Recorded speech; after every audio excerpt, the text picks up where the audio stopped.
journey may be advanced. The Mordian spirit will never be chanced. With faith in the Emperor, they fight as one. Their bravery shining brighter than the sun.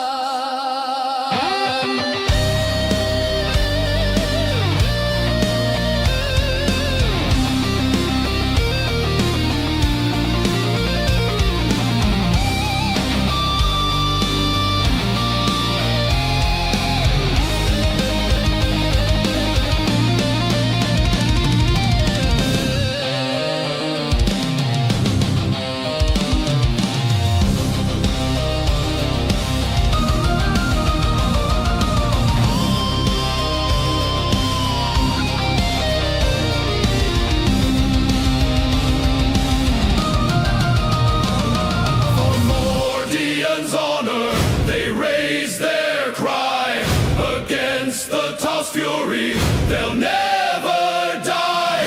With discipline and valor, they'll stand tall.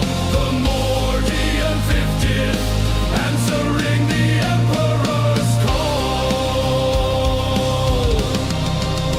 So let their story be told through the ages to come of the Mordian 50th rifles and of the wars that they have won.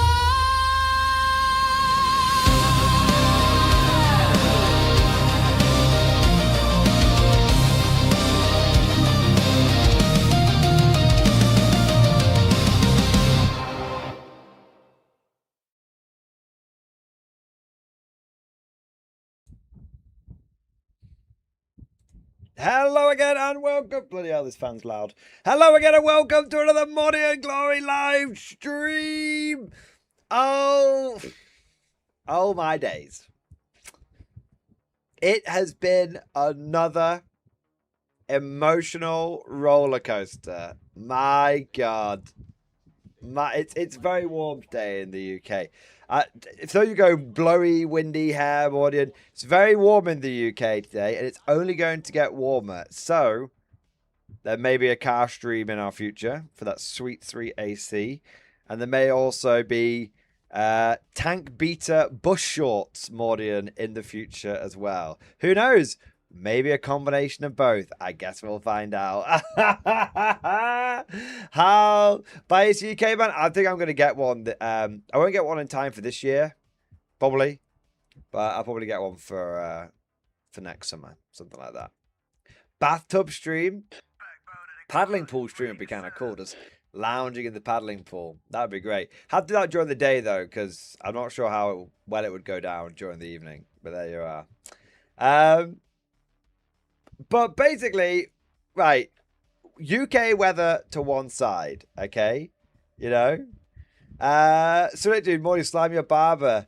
Nah, man, fucking, it's all good, baby. You know, I'm growing it out a little bit. I'm not really. I need to get a haircut soon. But I think it's an all right length. It blows, you know, majestically in the wind, like a L'Oreal advert. You know, Pantene, be the best you can be. I guess that's women's shampoo, but I don't read what's on the label. I just, whatever the missus has bought, I just put it in the hair. Like, there you go. You know, I do the classic male thing of washing my hair, you know, getting the shampoo, you know, sudsing up the hair with it, and then using those suds to wash my body. You don't need more than that, right? That's as far as it goes. And then you just, you know, anything more than that, and you're on holiday. That's what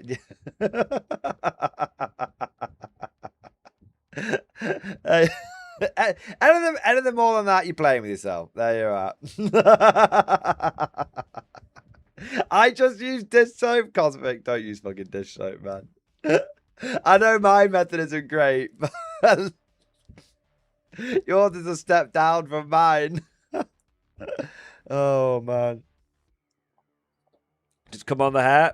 I mean, it seems like a ways are seriously good come as far as I'm concerned. Anyway, any more than 3 shakes vacation. Exactly, right? Anyway, moving on. I'm not being too serious about my watch habits, by the way. It's mostly just a joke. But what was I going to say? Gundam the Ducks, Gundam feet. Right, we've got off topic. Right? We've got off topic. We've got some things to talk about tonight. As the stream title says, there is some heady heights. There are also some somewhat predictable, terrible lows. Not predictable because it's a morning glory and always beefing these days. No. Like I'm actually trying to be a lot less beefy, but I think this is legitimate beef. This is what I was talking about, guys. Like, I'm no longer actively searching for beef. I'm not like a beef addict anymore. If the beef comes to me, then I cover it. And there is some beef today. But there's some good stuff as well. So, it'll be a bit of a roller coaster stream, but yeah. The main beef obviously is the news around Kiefer's Kane. If you've not heard what's happened with the Kane model, it's going straight to Super Legends. If you don't know what Super Legends is, it's where it only goes to Legends temporarily before it then gets completely removed from the game. So it's not even like it's going to be around a very long time. So it's it's going to be some there's going to be some pretty big beef, but yeah, there you go. It's not like Super Legends, yeah.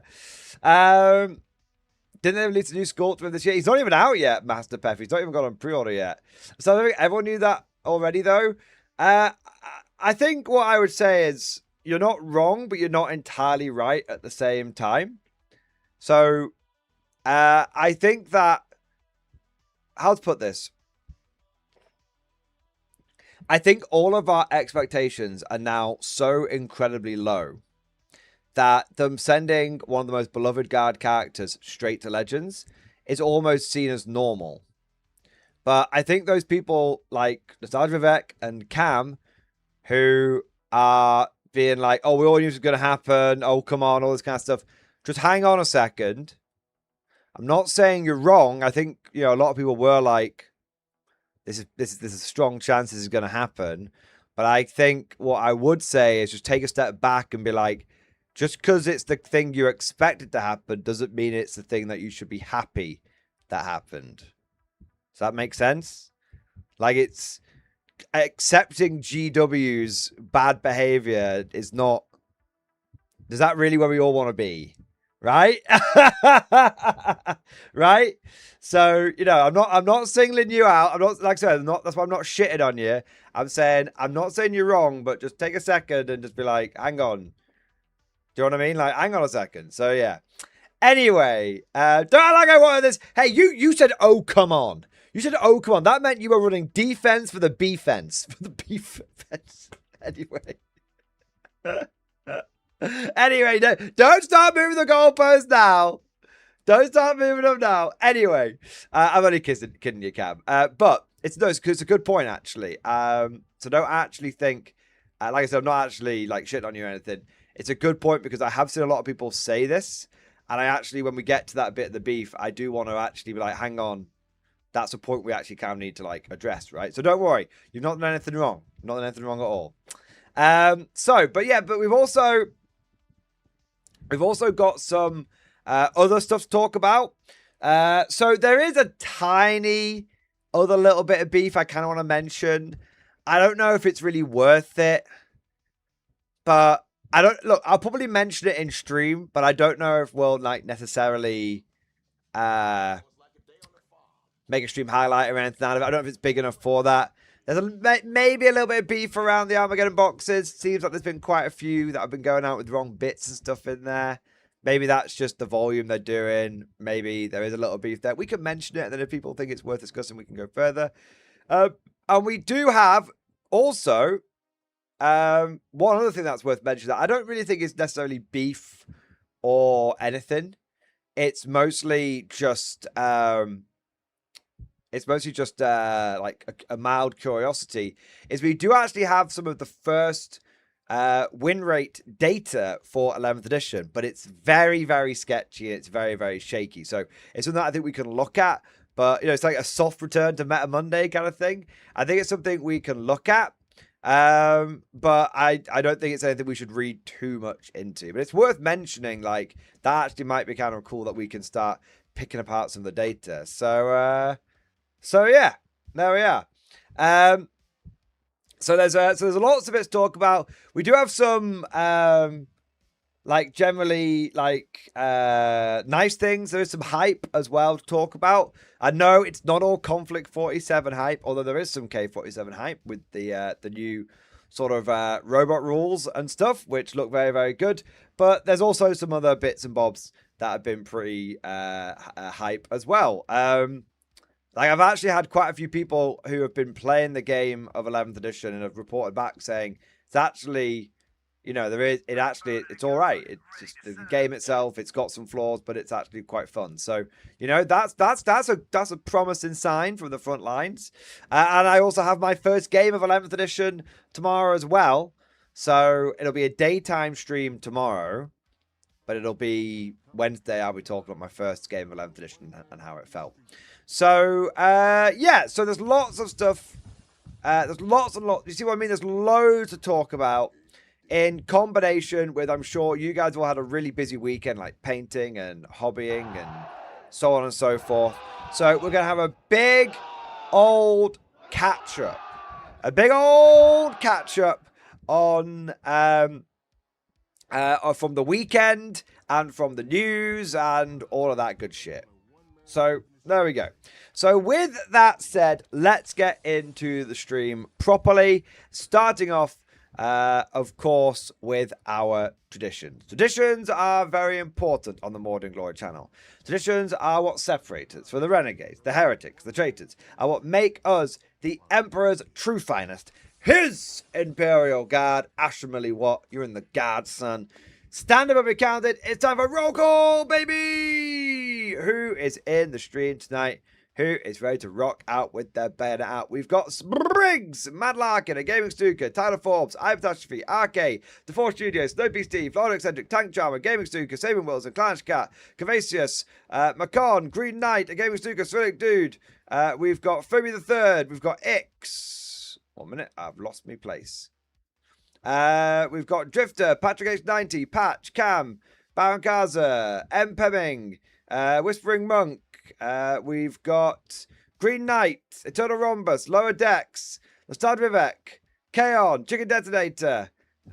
We have got Davidson, and Crucible, and Master Pef, and Mark Coyle, and Keep the Imperial Salt, and Nerf or Nothing, and Russell W, and Robert Surtees, and The Last Guardsman, Bert Carlson, Halen Jedi, Chris K, and Orcish Pard, Potato, Inferno, Raffle, It's Me Rev, Morton, Tactical Heckler, Ryan Tomlinson, Dolthar, Empress Aiden. 1 minute. 1 minute. Okay.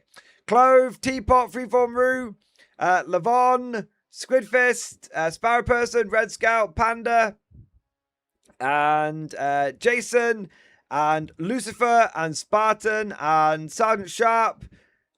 We've got Simon Phoenix, Wordtech, Snaxolotl, Oh My Puppy. We've also got Trickstick, Uncle Will, Fox Knight, Yuli, Ozzy, Lance, and we have got Carlson 13 and Cosmic and As of Ninja. Also got Matthew Edwards, FOC, Metal Doom, Elden Lean.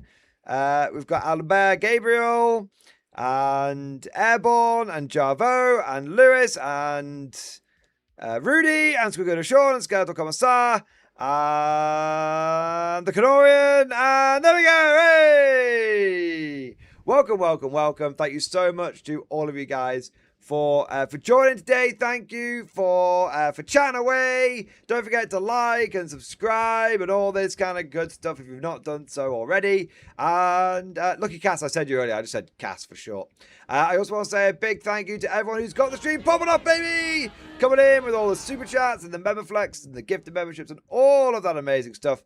And let's take a moment to go through and show our appreciation for those people that have already gone above and beyond the call of duty. Starting off, we have got Russell W. Russell W, thank you for the 5 gifted memberships, baby. Thank you for the support. Thank you for doing your part to keep us freshly stocked with new conscripts. Amazing, man. Thank you very much. I also want to say a big thank you to Cosmic Drew. Thank you for super chat. They legends Kane. They don't legend heroes in K47. Look, right, Cosmic, we're not comparing K47 to 40k. We're not doing it. All right. We can just say this. We could let's do it this way, Cosmic, because we, like I've said, we don't want to be stepping on the head of 40k to make K47 look good. It doesn't need that.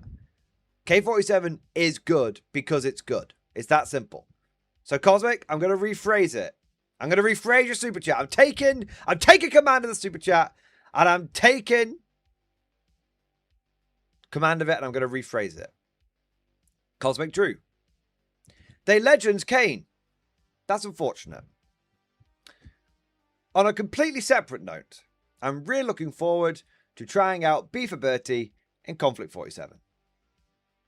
There you go. See, that's what I'm talking about. That's what I'm talking about. All right? Yeah.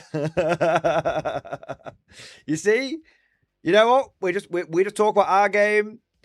Well, our game, and I mean, I play 40k as well. I'm playing it tomorrow, literally. What I'm saying is we don't need to shit on 40k to make K47 look good. And that's the mentality we all need to get into.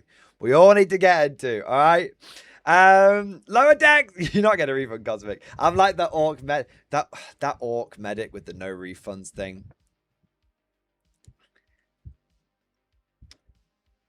Pure irony. The lower decks, thank you for the 26 months. X-Force, baby! Masters of Disguise in stream discussion. Let's have a look.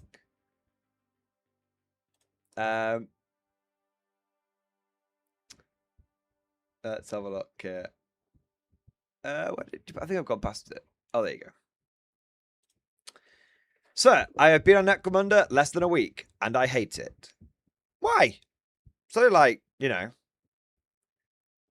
go in a Slime. It's a great tourist destination. Jenkins and I have adopted the disguise of effete, useless, dilettante rakes from the rogue trader dynasty. He has made a reasonable attempt at mimicry of myself, which I might add was rather flattering. Try as he might, though, his copy's game was not up to snuff. His powder wig, though, looks great. As long as that's all he's wearing, he should be able to get away with it. The nipple tassels are kind of optional for ceremonial events. Who did I adopt as my model? My muse? Well, of course, sir. I took it upon myself to look like a right royal Burke. So yes, I disguised myself as you. The only thing is, you might have overplayed it, because clearly I am the most recognizable of the Rogue Trader dynasties. Of course, right? Of course. Our disguise is perfected. We mingled with House Helmore, the Imperial House. Sir, it did not go well. As we thought they were a psychotic bunch, which to be fair we expected, what we did not expect was during the hobnobbing in between the 12th and 13th courses, one of the children present tried to steal from Jenkins. Jenkins, like a startled racehorse, reacted on instinct. I am told punting the 17th trueborn son of Lord Helmore is considered quite bad form. Who knew the plaster window would shatter, sending the little scamp on a one-way trip to the Underhive down outside the Hive City.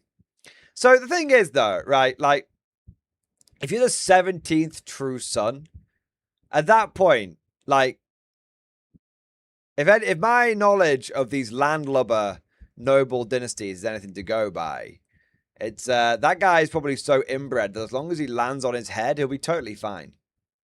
Yeah. He'll be totally fine. There you are.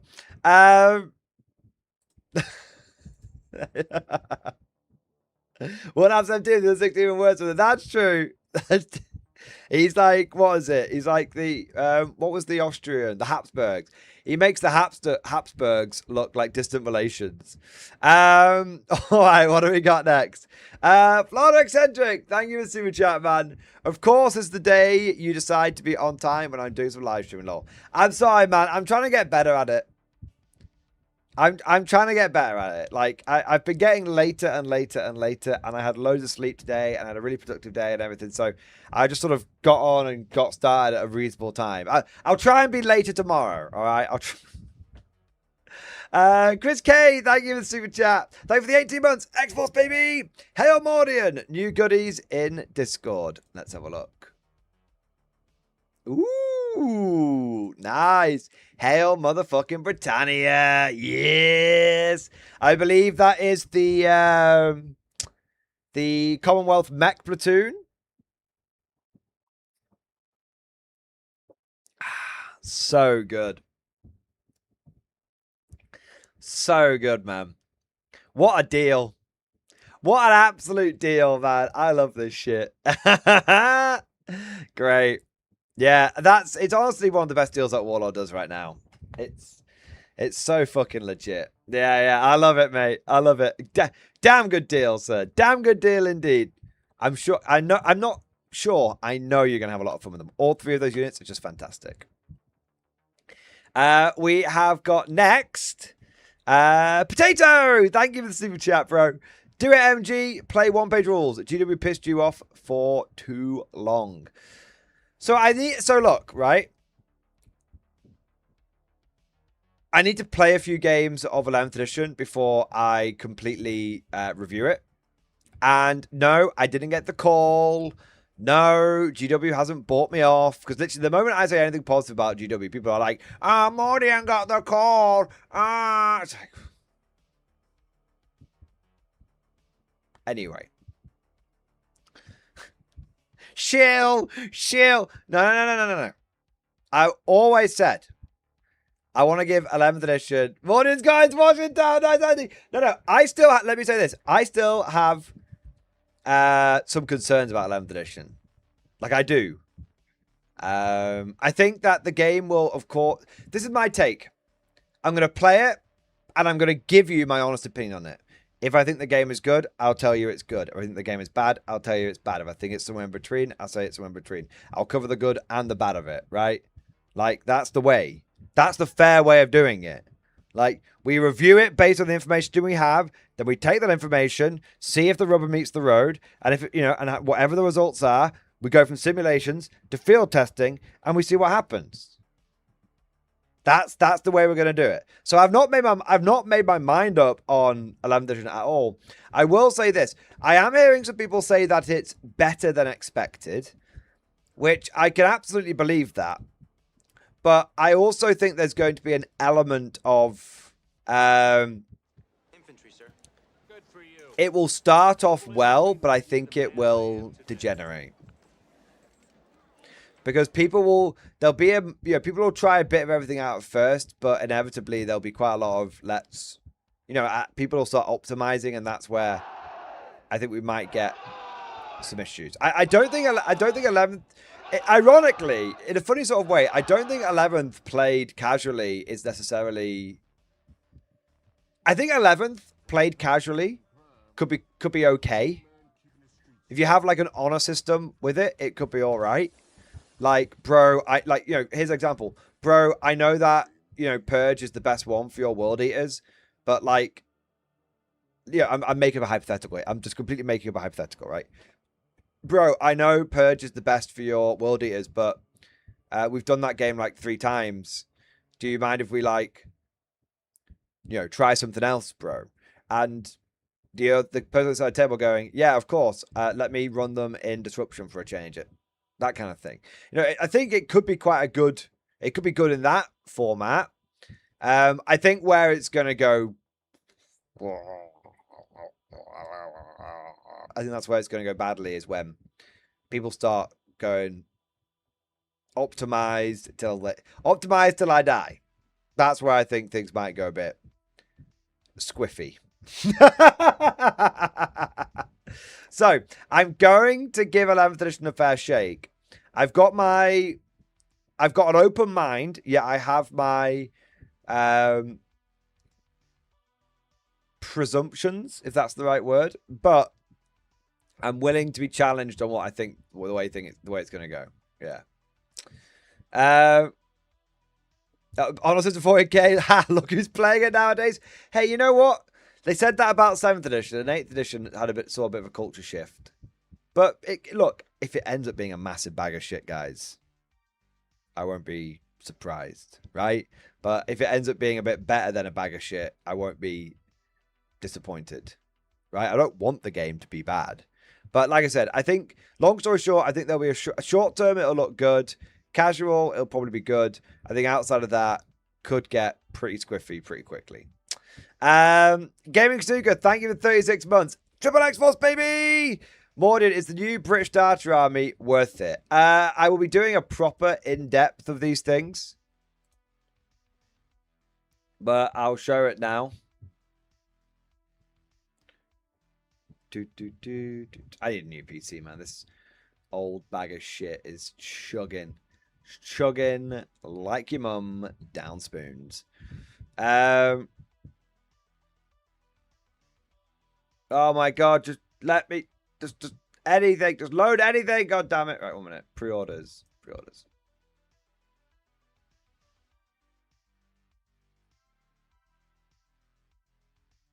Okay, no. I was going to show the picture of. I'm just going to say yes. Okay, like it's a Cromwell, a Humber, 36 infantry, an anti-tank gun, and a heavy weapons platoon. Yeah, like it's a good deal. Yeah, I think it's probably one of my preferred starter sets, to be honest. Because I think the only one that people might poo-poo is the Humber, but I built a Humber and I thought it was fucking fine, so I didn't really have any issues with it. There you go. Either my PC's slow, or the Warlord website's chugging, but I suspect it's my PC because it's been chugging a lot recently. So yeah, I think this 4 King and Country British and Canadian starter army is a damn good deal. You get a very, what I like about it is both of these units, the Humber's a light vehicle with an autocannon. That's good. The Cromwell's a medium tank with a medium anti-tank gun, which can also be made fast and has improved HE. That's a very, these are both very, very much staples. And then, you've got a heavy mortar, medium machine gun. You can actually get more than that out of it if you want to, because you could use some of the plastic infantry from here as well. So yeah, I mean, what is it, like I think this is a pure plastic one now. I think it's 100% pure plastic, which is amazing. So yeah, I think it's a damn good deal. Look, right? I think it's a full good bolt action army for 104 quid. To put that into context, this is £1 cheaper than a Games Workshop Combat Patrol, and yet comes with the equivalent of a 2,000-point army. I'd say the equivalent because it's like bolt actions played at 1250 points versus 40k played at 2k points, but like relatively speaking, 1250 points of bolt action is the equivalent of 2,000 points in 40k. So yeah, it's good, man. 36 infantry, shitload of heavy weapons, anti-tank gun, couple of vehicles. Yeah. It's it's a good box. I think this one and the American one is excellent, frankly. I actually built some of these American infantry recently as well, and I really liked it. I actually went from not liking the American infantry to building these guys and really liking them. So yeah. No, I think you got two damn good boxes there, to be honest. I'd probably rate the Humber over the Greyhound in terms of like just power. But then the Greyhound does get an HMG, so yeah. So yeah, no, both very, very, very, very, very, very, very strong boxes. Very strong boxes indeed.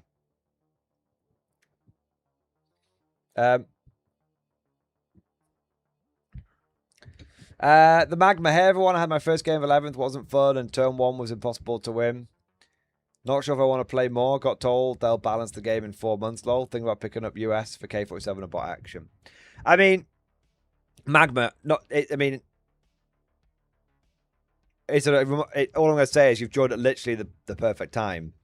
If you're looking at getting into, you know, a non 40k system, then Warlord has literally just released 2 new starter armies. But bear in mind these are on pre-order. It's a 3-month pre-order window, so you might not want to wait that long.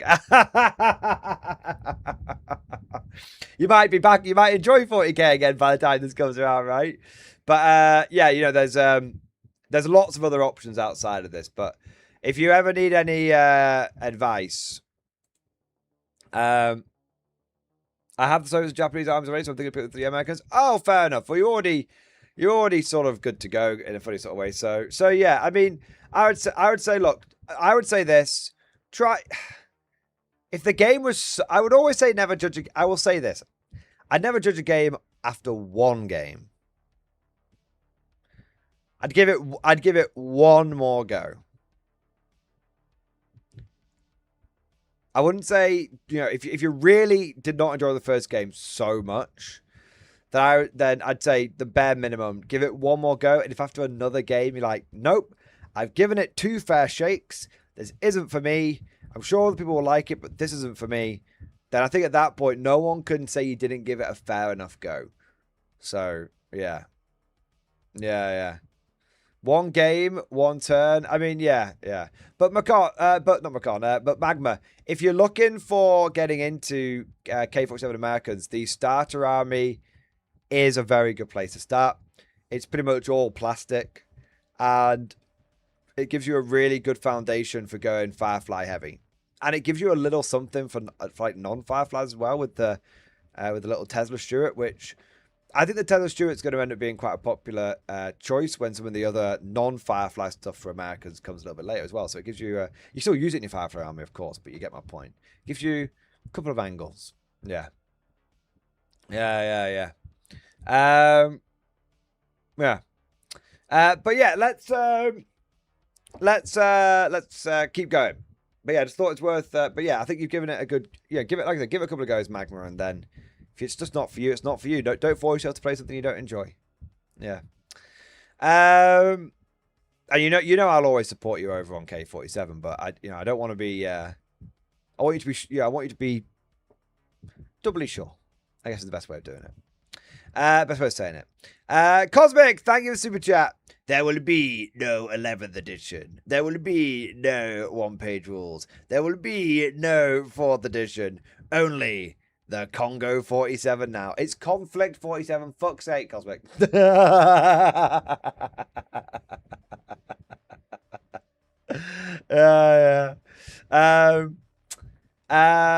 Yeah, I love it, man. Magma, all right, I'll try 1 more, but I'll say I had a demo game, but I actually gave it some, loved it right away. 11th seems like the same issues from 10th. Damage checks over army tactics. I mean, Magma, right? Do what you want to do. Like, do what you want to do. If you had 1 game of 11th and you went, it's just not for me, then that's fine. Don't force yourself to play another game. I'm only advising you to play the game in case you had a particularly bad experience. But you know, if wouldn't hurt, I think what I'm looking for is fun emergence, as in story through roles, 90 game, and I love old World at War and Black Ops zombies. Yeah, I mean, you won't. I don't think you'll find that at 11th edition. I think your assessment of the game is correct. You know, if you liked 10th, you will like 11th. 11th is 10th with added things on it to try and zhuzh it up a bit. So, but yeah, I think you know, I'd always advise you to play another game, but I don't think what you're looking for will probably be found there. But I'd still advise you to try it just to be sure. But if you're like, fuck that, no, it was bad, then I wouldn't blame you either. Yeah. All right, what do we got next? Chicken Detonator, thank you for the super chat. Fresh Special Naval Landing Force MMG team in stream discussion. Banzai! Let's have a look. Yes. I was episode just finished with an MMG team for my Japanese using the new plastic infantry. We'll say the new sprue is great. Also made a Conflict 47 song on the weekend, Sniper in the Dark. Have a listen sometime. We'll play it in the next hobby stream, man. Yeah, don't worry, we'll get it there. I love the green you've used, mate. They look awesome. Yes. And the plastic woodpecker is such a good kit. I got one of the sprues as well. I absolutely love it. Yeah. Nice. I love the little landing, the little what are they like? They're not gas masks, are they? The ones like rebreathers that they have. So cool. Yeah. So cool, man. Beautiful paint job. Really cool model. Absolutely love it. We've got Catastrophe. Thank you for the super chat, man. First game of 40k ever. After action report in stream discussion. Okay. Is this of 11th edition? So, classification, primary level intelligence, clearance, obsidian, encryption, Cryptox version 3.1 IR, date 136.996.m41, plus minus 1 TSD. Author, Inquisitor 11 Patus, Ordo Xenos. Subject, abstract report, purgation of the heretic cult on Kernbright, subsector Armageddon. Recipient, Supreme Lord Commander Mordianglory. I think you might have overstated my rank slightly. I'm Gunner first class. They only have one class. Hi, Commander Fisher, Ashwatam, Armageddon Sector. Transmitted via Ashpath Guild Primaris, Volcanus, Archipelago, Relays. Thought of the day, the only good heretic is dead heretic. All others are merely in waiting. My lord, and to those it may concern, by the Emperor's unyielding will and the authority vested in me by the holy orders of Inquisition, I submit this account of the right to purge enacted upon the dead world of Kernbright. Acting upon your intelligence provided and of information gathered from order investigations and stealth field detection protocols, probability of Xeno interference and staging for ongoing Armageddon operations was placed approximately 74.26%. 4 kill teams were deployed to perform take and hold, denying enemy foothold under Bastion Task Force imperatives. Operatives inserted into the hives mid-levels in the early hours of the 147th day fraction alongside a smaller Astartes intercessor support group. Upon deployment, no Xenos traces remained. The taint of chaos was detected among the dead Underhive Manufactoria, likely due to warp interference from Greenskin Xenos. A foul cult dedicated to the Ruler's powers had taken root like a canker in the flesh of the Imperium. Their blasphemous rites threatened to spill forth into a full outbreak, further summoning warp-spawned abominations to defile the Emperor's domain. Ground teams were provided several secondary objectives of tactical real-time instruction, as seen in the attached report. No airborne assets available. Unable to locate suitable ground for cleansing, or opportunities to purge key assets early within the operation, teams were given discretion to disregard these missions and parameters until feasible at a later time.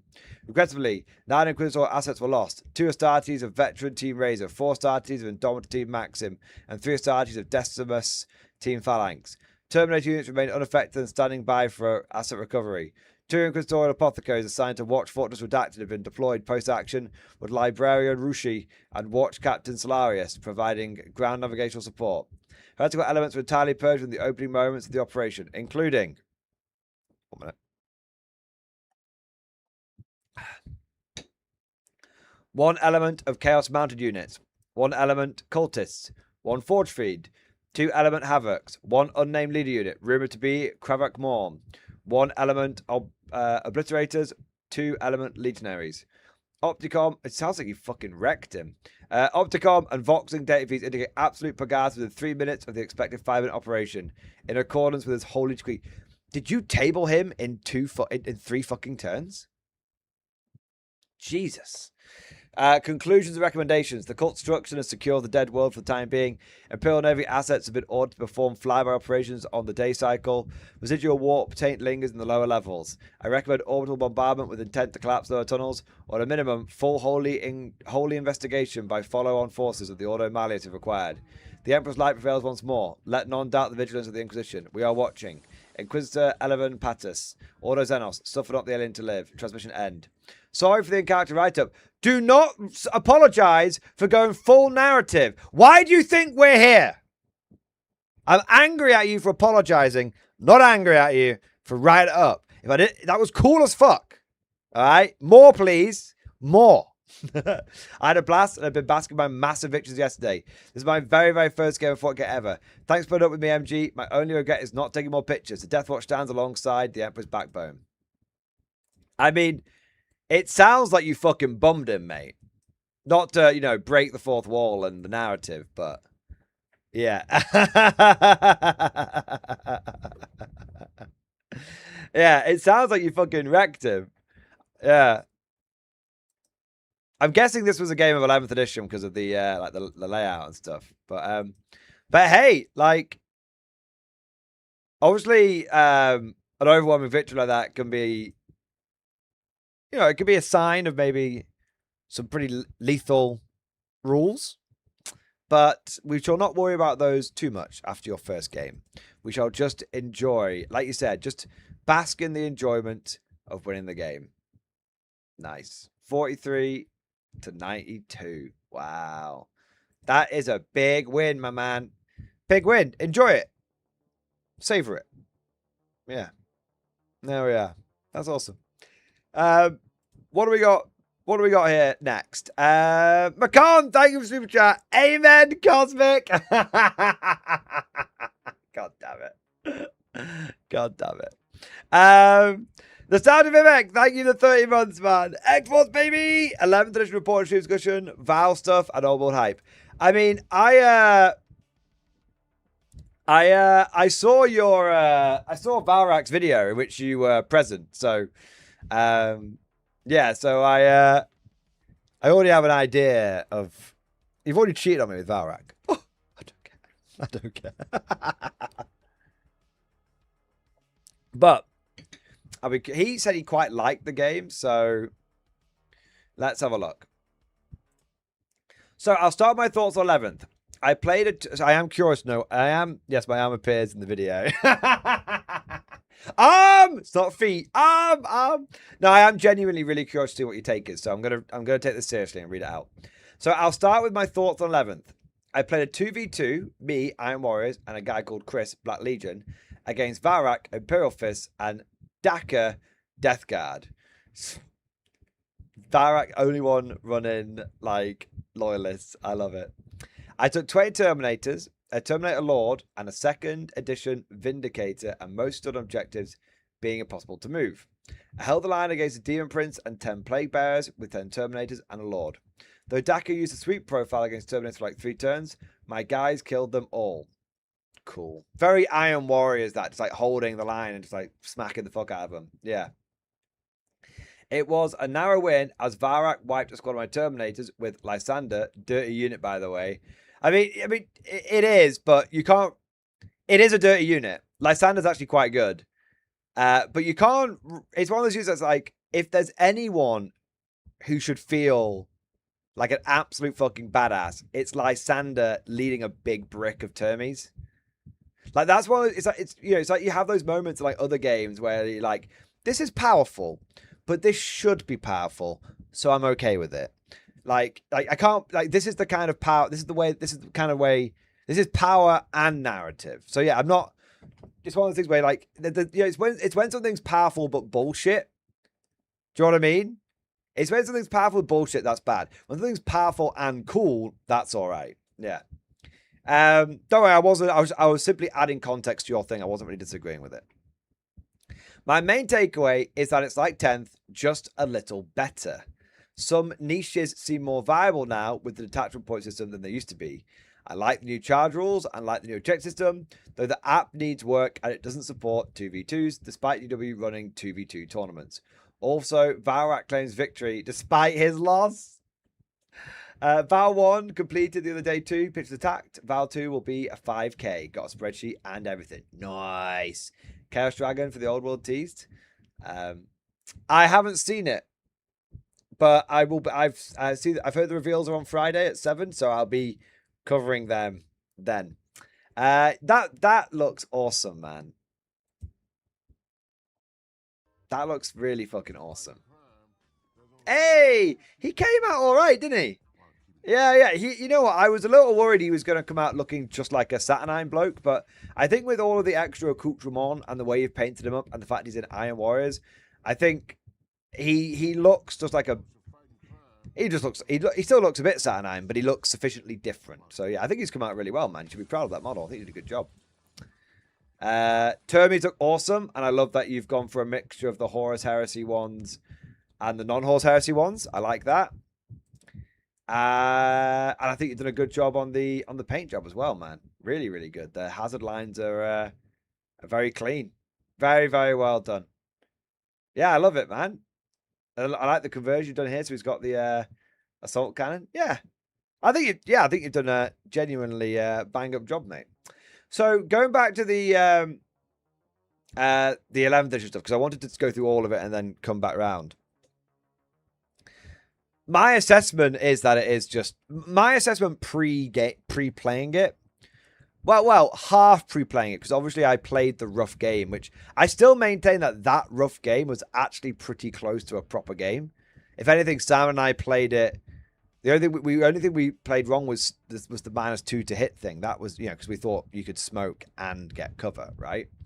But other than that, and obviously the two missions we were playing into that weren't really designed to each other, but that was basically like it. But we've still got a feel for each mission in isolation and a feel for like shooting and killing and rolling dice and everything.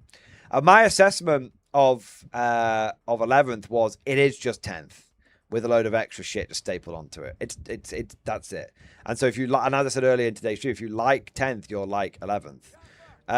So I think in some ways people are going to be like, I think some people will take that as a positive, and I think some people will take it as a negative. I think some people will go, oh, good, they haven't it's not completely balked. It's just like 10th edition. And then I think some people are going to be like, there were some big problems with 10th that needed addressing. Yeah. But overall, I agree. I'll have my first proper game tomorrow. So I'll report on that it won't be tomorrow's stream, it'll be Wednesday's stream. But yeah, I am not surprised by what you've said, but I'm not despondent or elated either. I'm just sort of like, yeah, okay, yeah. It's interesting that my expectations have kind of lined up with your experience and my very rough experience as well. So yeah, basically, if you like 10th, you'll like 11th. But if you don't like 10th, you probably won't like 11th. Yeah. Yeah. So there you are. Word text what list will you run? I'm gonna run guard, and I'm probably gonna run something very for lack of a better term, normal. So I'm planning on I'm gonna take some Bulgarin, some battle tanks, and maybe an infantry blob or two, and then probably like 3 hellhounds. Yeah. I'm gonna take 3 hellhounds. Definitely, I've got 9 Bulgrin, so I'm probably gonna take 9 Bulgrin. And then I'm gonna take 3 hellhounds. And then whatever I can cram in after that. Yeah. That's kind of my my plan. A normal list would be a good baseline for guard to try. Yeah, exactly. I didn't want to go too niche straight away, but I suspect I'll probably end up going pretty niche eventually. But for the time being, yeah. All right, let's have a look here. But no, it's actually, I appreciate the write-up, man, and yeah, I appreciate the insights. And same for anyone who's played a game now. Please share your insights, share your knowledge. Like I think we'd all appreciate. Those of us who haven't had a chance to play yet would appreciate it. Yeah. The Four Studio, thank you for the super chat. First beer on me. Cheers. Hey, thank you very much, man. Appreciate the support. Thank you for the beer. This is not a beer, obviously, but thank you for this. Is vodka. It's not vodka. Jesus Christ. It's just lemonade. It's flat lemonade. Well, nearly flat lemonade. Anyway. The Four Studio, thank you for the super chat, man. Appreciate it.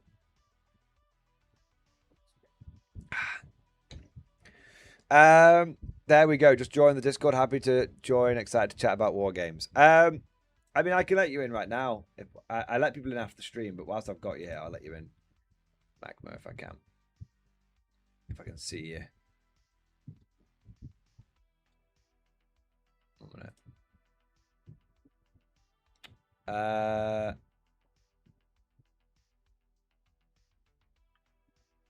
Oh, you've joined on Patreon, have you? Sick, excellent. Right, I'll let you in whilst I've got you now. Let me just do that and then send you a little intro text. Basically, just head to the About the Server section. And it takes a little moment, but read it all. It is important. And then once you've done that, you're good to explore the as much as you want. Yeah. All right. What do we got next? Albert Gabriel, thank you for the super chat. Thank you for the 5 gifted memberships, baby. Yeah. Thank you for the 5 gifted memberships, man. Thank you for your support. Thank you for doing your part. We've also got Javo. Javo, thank you also for 5 gifted memberships. Oh, 007. 1 for Albert, 1 for Javo. Thank you so much to both of you for 5 memberships each, for 10 memberships total. A whole goddamn squad of guardsmen. 07, you magnificent bastards. Ryan Tomlinson, thank you for super chat. What happened to you on Friday? It's private now. Yeah, it goes private afterwards because of the hobby streams. We play music on the hobby streams, so YouTube basically just sort of whacks them afterwards. So yeah, you gotta be, if you want, you gotta be there for the hobby streams, otherwise you don't get to enjoy them. Yeah. It's just YouTube's fault, not mine, really. Marold, thank you for the gifted membership, man. Thank you for the support. Thank you for doing your part. As always, Marold, I raise my glass to you. You're an officer, a gentleman, a scholar. There we go. The Forge Studio, thank you for super chat, man. We need 1 edition to rule them all. I mean, if I had my way, it'd be 4th. I tell you what I would do, boys. If I was to do a big reset of 10th, well, of 11th, of Modern Hammer, I've said before, I'd basically go through, I'd halve the attack values of everything, and I'd halve the attack values of everything, and I would bring in a number of revised systems from previous editions. I'd bring in percentage-based list building, weapon skill versus weapon skill, initiative, all that kind of stuff. I'd overhaul missions as well. I wouldn't have cumulative scoring in every mission. I would have, I'd have like the separation of cumulative and end game missions, so you could just play. So you play one or the other, and so if you want to play cumulative, you can do, but I wouldn't. But it wouldn't be the only way to play. I'd support, and basically I'd go through, and then I'd basically go through and on Legends everything that's currently in Legends, and stuff that had gone to, some that went away entirely. I would try and bring back, like the Infantry Squad as well. And there you are. And that's probably where I'd end up. So yeah, I'm talking, sort of broad brush there, but that's what I would do if I was to make 1 edition to rule them all. There you are. Lucky Cast, thank you. Gaza with 0.5 attacks, 0.5. Nigel Thornberry. Stop being obtuse. You know what you're doing. Everyone knows what you're doing.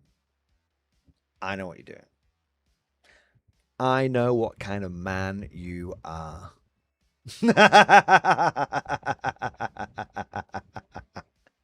You too, Nostalgia Vivek. I know what you're doing. Stop being facetious. You know I was talking in broad summaries. Shut your batty. Look at Gaz, Mordian. I need help understanding indirect 11th. Okay, the summary is it's a giant bag of shit. Okay? Now, the in-depth answer is that indirect fire if the indirect fire, you can only fire indirect if you stay still. If you move, you cannot fire indirect. No matter what, indirect cannot ever benefit from any rerolls. No rerolls allowed for indirect fire weapons. When firing indirectly, I should say. Okay. When firing indirect fire weapons indirectly, you always hit on a 6. That's it. You always hit on a 6. The only way to improve this is if one other unit in your army has a line of sight and the enemy unit is, and they're within line of sight and they're within detection range if they're hidden,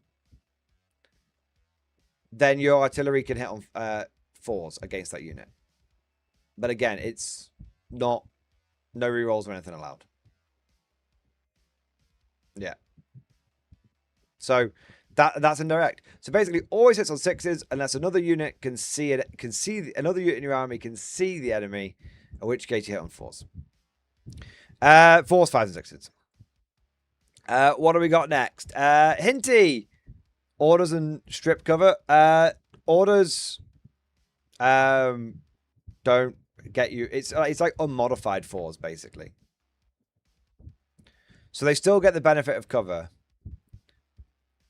But yeah, like, so if you have a basilisk which is firing indirectly, it's got a base ballistic skill of 4+, and then you order that basilisk to take aim, and then you strip cover off the enemy unit, and you're able to spot, and one of your units is able to see that enemy unit, then your basilisk still hits on 4s, even though it should hit on 3s, because you can never hit on better than a 4 with indirect. So, yeah. Hinty, thank you for the 47 months. X-Force, baby. What's the temperature up there, Tim? Does the salt melt? It's very, very, very warm. It's very warm. I may be forced to wear the wife beater at some point. Maybe even this stream. I'm very warm at the moment. Dolthar, thank you for the super chat. Just came back from a game. 2 Hellhounds, 2 Death Strikes, 1 Rogue or Dawn, 1 Rust Commander. Seems to be the way. Plus Ghosts, Recon Squad, and Scions. 197, 67. I mean, I think the fact that you had 2 Hellhounds is probably a really big factor in that victory. The fact that you're able to actually have your shooting hit effectively. Very, very, very important. But dude, that sounds awesome, man. Congrats on the victory. It sounds like you had quite an elite guard army. 2 Hellhounds, 2 Death Strikes, 1. You know, basically 4 tanks, a couple of Death Strikes, and some elite infantry like Ghost, Scions, or Recon. So yeah, that sounds like a very 11th edition guard army. That sounds like a very 11th edition style guard army where it's lots of quite specialist units working together. Yeah. All right. But congrats on the victory, man. Victory is assured.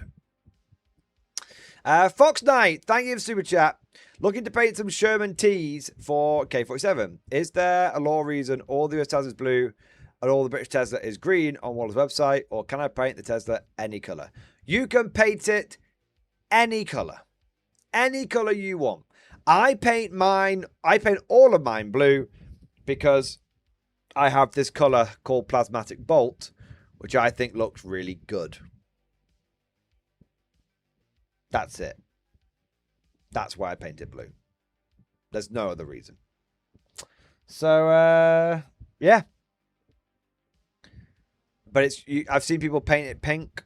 I've seen people paint it green. I've seen people paint it orange. Whatever color you want, bro. There you are. Sherman T's a great unit. I love it. What have we got next? Cosmic Drew! Thank you for the super chat. MG, let's eat 11th edition poo. Cosmic, why K47 is right here. How has Cosmic become the most militant K47 person here? I remember it was, I've said it before, I'll say it again. I was here barely 6 months ago when anytime I mentioned K47, even mentioning it, Cosmic would be like, yeah, whatever, get back to 40k, get back to Warhammer. And now he's like, no, 11th edition is poo. Cosmic, we're both in, we're talking 11th edition and we're talking K47. You know, we're covering both games. That's fine, right? Squiggle and Sean, thank you for super chat. Stop trying to send Cosmic to Legends like you did Tiki. I actually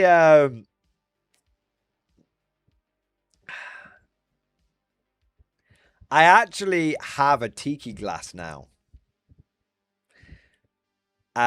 Which I've had it since I came back from America. And I haven't yet drunk a rum and coke out of it.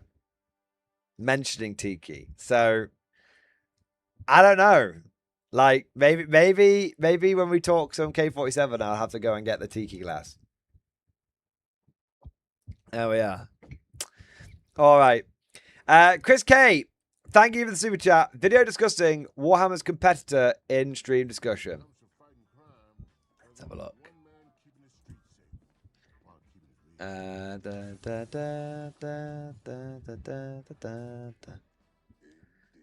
know you've mentioned a few of these games before that directly reference War Machine Trench State. I figured that you and chat would get a chuckle out of this. Why every other war game sucks. Okay. Warhammer 40,000. Let's have a look. So this is the guys from Flash Kits, isn't it? Yeah, you can you recognize the guy's voice like absolutely instantly. Let's have a look.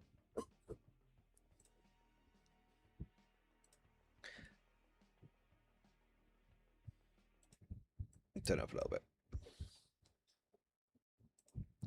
So this is Why Every Other War Game Sucks by Tom and Don.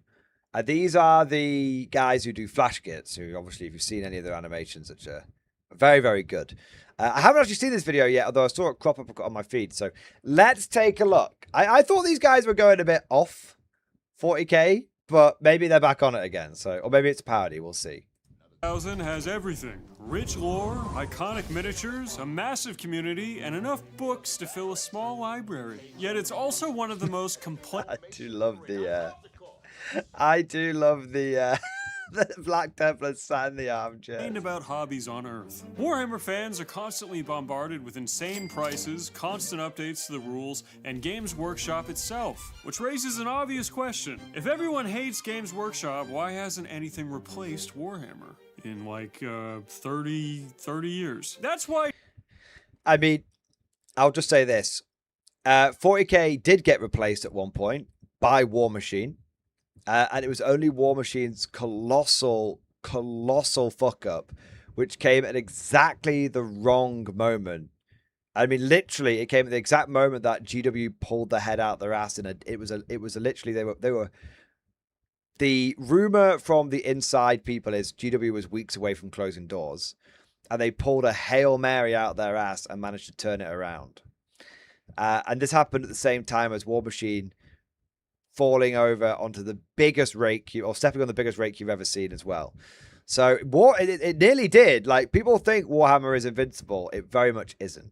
Today, we're looking at some of the other tabletop games to find out whether anyone can match Warhammer's lore, gameplay, models, and community, or if 40k is still the king. I think it's going to be a hard bar to clear for any setting. Warhammer has endured even during its terrible tenure of its previous CEO through sheer power of lore. There's just nothing quite like it. There's starting to be things like it, but I'll be surprised if anything can come close. I'm eager to find out, though. Yeah, I think he's absolutely right. The setting of 40k has sustained it, but they've been making some very unique decisions in regards to the lore. So is the lore what it once was to sustain it? I've been vaguely aware. I still of the think, you know, there's a lot of competitors, legacy and lore, I've which heard is people good, over the but years say, you fucking War Machine, Infinity, you know? Yeah, dude. They don't have the spice. They don't have the sauce, you know? Where is the spacism? That's space racism for the uninitiated. Fuck's That's what a sake. setting needs to succeed nowadays. First up, one-page rules. I think this is kind of fucking lame, but let's find out. One-page rules was created to make tabletop wargaming more accessible for casual gamers. Launched in 2014, the project began by condensing games like Warhammer 40k and Age of Sigmar into streamlined versions called Grimdark Future and Age of Fantasy. I respect the nakedness of it all. It's so fucking naked, dude. I'm very impressed they haven't been sued into the ground. Yeah, we wouldn't know anything about that. Like Warhammer, Wait, what was sued that? into the ground. Yeah, we wouldn't know anything about that. Warhammer's greatest enemy, Tom and Don. I've not seen that. I need to check that out. Like Warhammer, Grimdark Future features numerous factions with familiar archetypes, including quote-unquote Battle Brothers, Alien Hives, Machine Cults, Blessed Sisters, and Wormhole Demons. Nice. I'm interested, quite frankly. This sounds like a fun setting that I could sink my teeth into. Yeah, does this all sound cool and grimdark? It's literally got grimdark in the title, bro. Like, I don't. So the thing with one-page rules, I'll say, is it has no lore, which and that might be an incorrect thing to say because I don't know, but I've never seen any one-page rules lore. But I think the idea of one-page rules is it's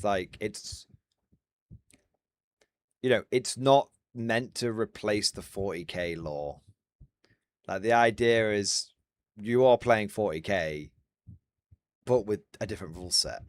So when you're playing your Space Marines when you play your Battle Brothers versus Alien Hives, you're playing Space Marine versus Tyranids, but you have all the lore around that associated with it, but you're just not using the rules that Games Workshop's made. It's an alternative rule set more than anything else. I don't know what to tell you. This sounds fucking sick as hell. Rather than focusing on a rigid storyline, the setting is designed as a sandbox where players can create their own narratives and armies. That soldier of the Empire there, it actually goes hard as fuck, I'm not gonna lie. I just saw its legs, never mind. Everything waist up looks sick on that piece of art. The Blessed Sister, I'm not so into. And not just for the usual reasons, it's not a good design. Fuck's sake. It's very like, Yes. it's very Blizzard. Yeah, it's Blizzard as fuck, right? It looks like a Overwatch character. It does look like an Overwatch character. There's nothing grim or dark about this. Like a bad one. Yeah, yeah. That space, I'm gonna call it a Space Marine because that's not a copyrighted term. That Space Marine is a mix of the Dead Space helmet and the rest is basically like Halo Reach armor. It kind of looks like Iron Man too, which is lame. Yeah, this doesn't tickle the itch. This doesn't tickle the itch that an Astartes provides, you know what I'm saying? That is very cool. Yeah, Space Marines, this is the thing, like, Space Marines are very, very, very, very, very cool. At least one that looks like this anyway. Like if you replace the Primaris helmet and get rid of all the iconography, then he looks like a bag of shit. I'd say this is one of the weaker parts of this. Like, it just looks like a amalgamation of a bunch of other franchises. Not grimdark franchises. Dead Space is pretty grim dark, dude. I don't feel like that's coming through very hard here, you know? Feels much more Destiny or Halo. Oh, yeah, and I that, see I it. guess not Tyrannid up there. That looks literally like a lizard man. But tyrannized, I kind of fuck with that. I think it looks sweet. It is kind of a sweet design, but it's I just guess what other taking a games they got. fantasy thing. It is and all. giving All it a right, Tyrannid that's gun. enough one-page rules. Moving on. Reminds me of the Ragnarok from fucking Mech Warrior on Xbox, which was a sick fucking game. Because BattleTech looks like Mech Warrior.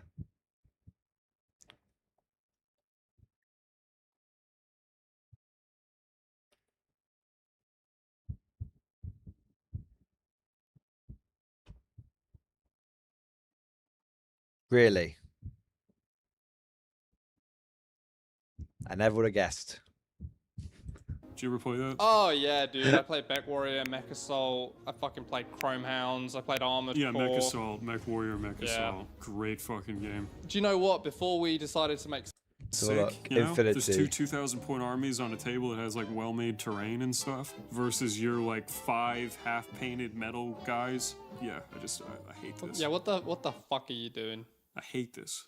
Yeah, A splash. Lots of whining and controversy around it too, though, which I guess also makes it like Warhammer. Yeah, dude, it's perfect. You get everything you want from the hobby. You get fucking sick medieval kind of like grim dark aesthetics. You get total war. You get the ability to complain. Like it's everything you could want from a Warhammer competitor. Launched in 2025, Trench Crusade is one of the newest tabletop games to attract attention from Warhammer fans because it offers a dark setting and aesthetic unlike anything else in the hobby. The setting takes place in an That is very, very cool.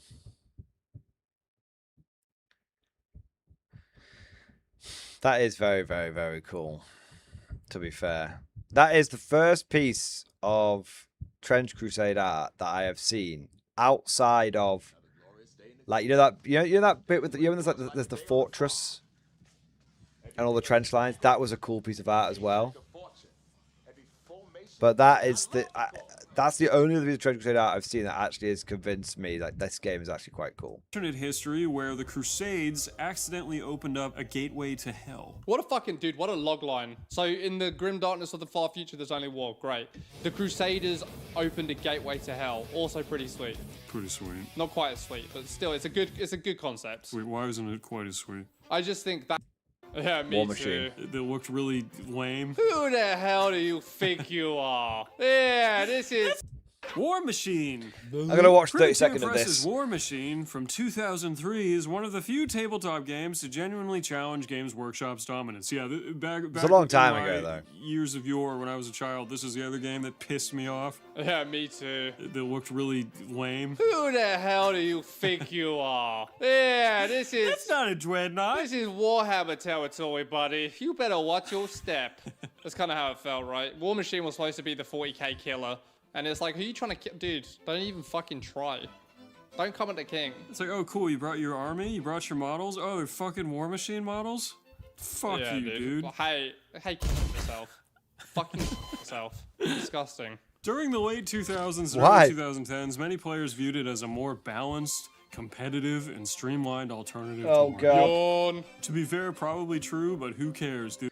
Yeah, but now 40k is a more competitive, balanced, streamlined version of 40k. So Yeah, who cares? The barrier to entry is lower than building a full Warhammer army, with players typically needing a Warcaster, a handful of Warjacks, and supporting units to get started. Today, 2-player starter sets cost around $100, while the rules are available digitally for free. To Games Workshop's credit, I think 40k rules these days are free. nope, they're not.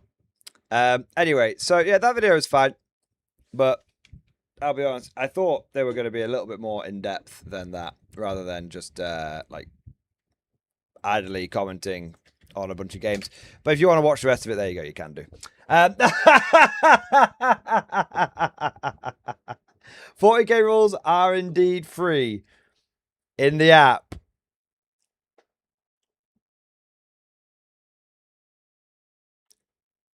Don't you have to? Do you have to pay for the app?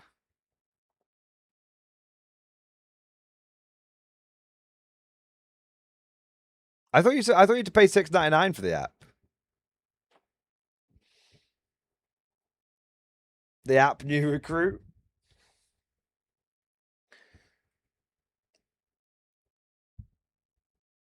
You have to pay for codexes. Subscription gets extra list building. Okay, but so if I want to look at the rules in the app for my Imperial Guard,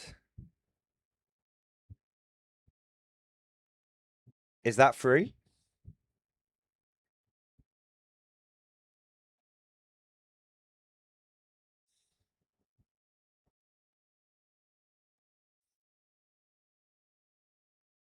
No.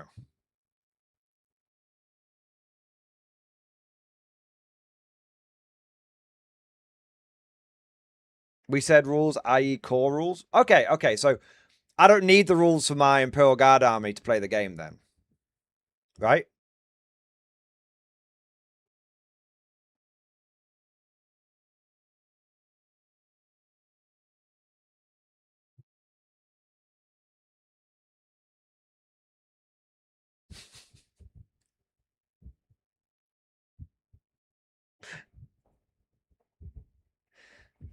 No, because they can't hit anything anyway because cover. Okay, I'll give you that one.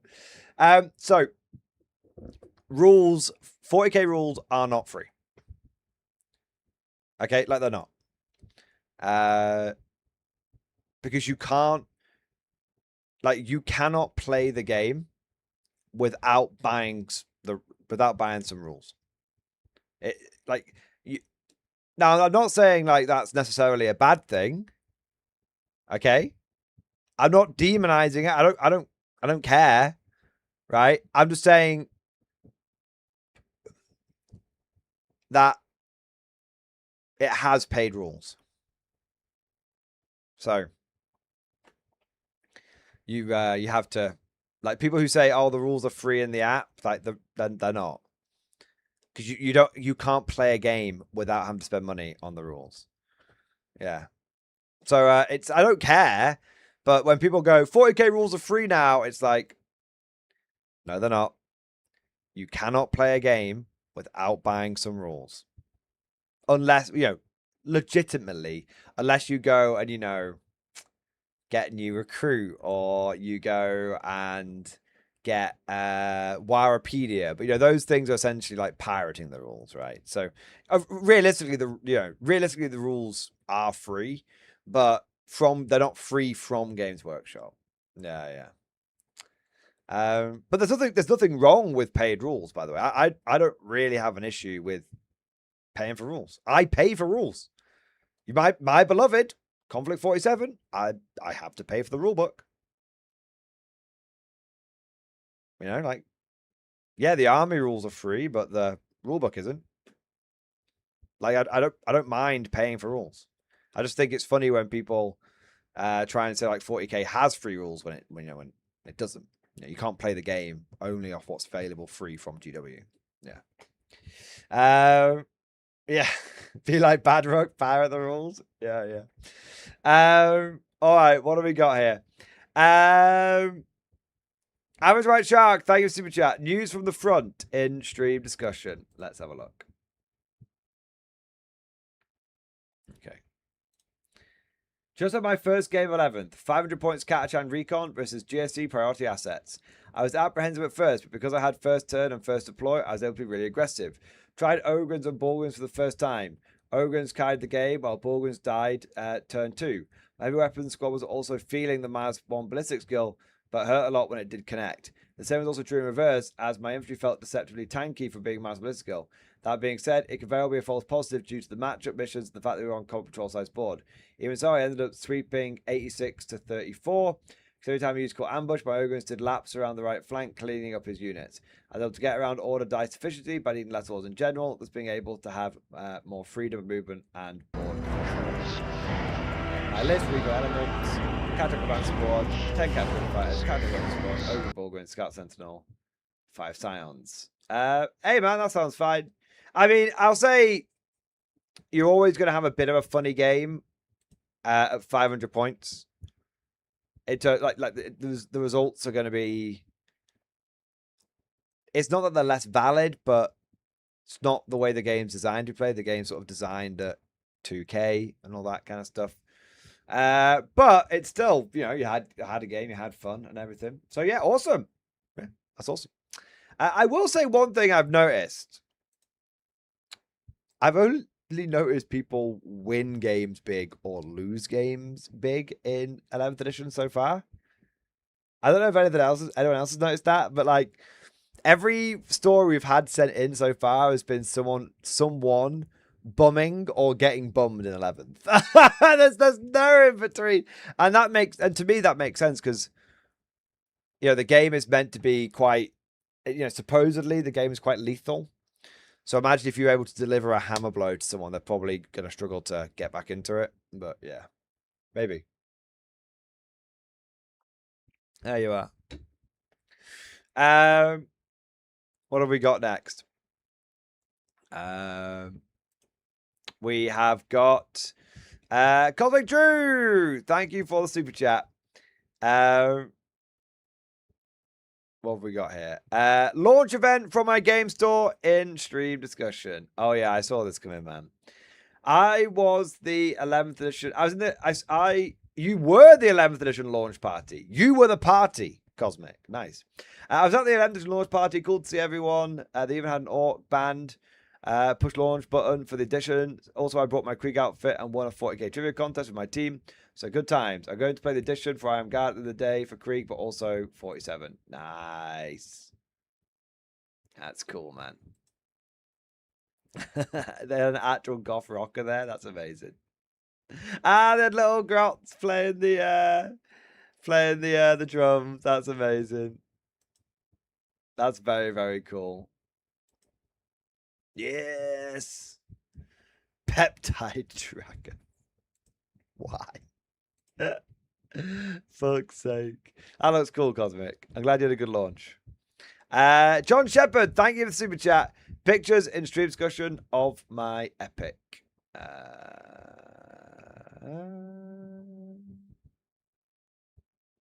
I don't see it, mate. I'm going to try again.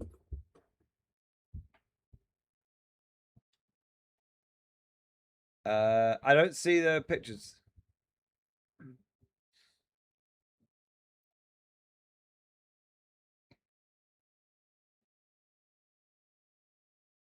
I'll have to scroll back a bit further.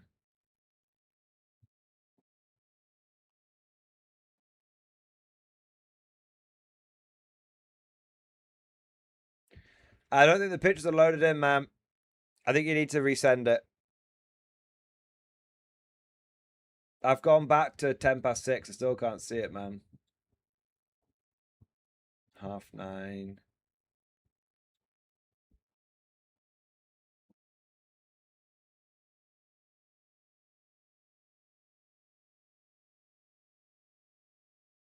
No, I definitely haven't got it. Look, I can show you, man. I'm not being a dickhead. So starting off. Just make sure you put them in the right channel. You might have put them in a different channel. That happens all the time. But you can see I'm not, I'm not being funny.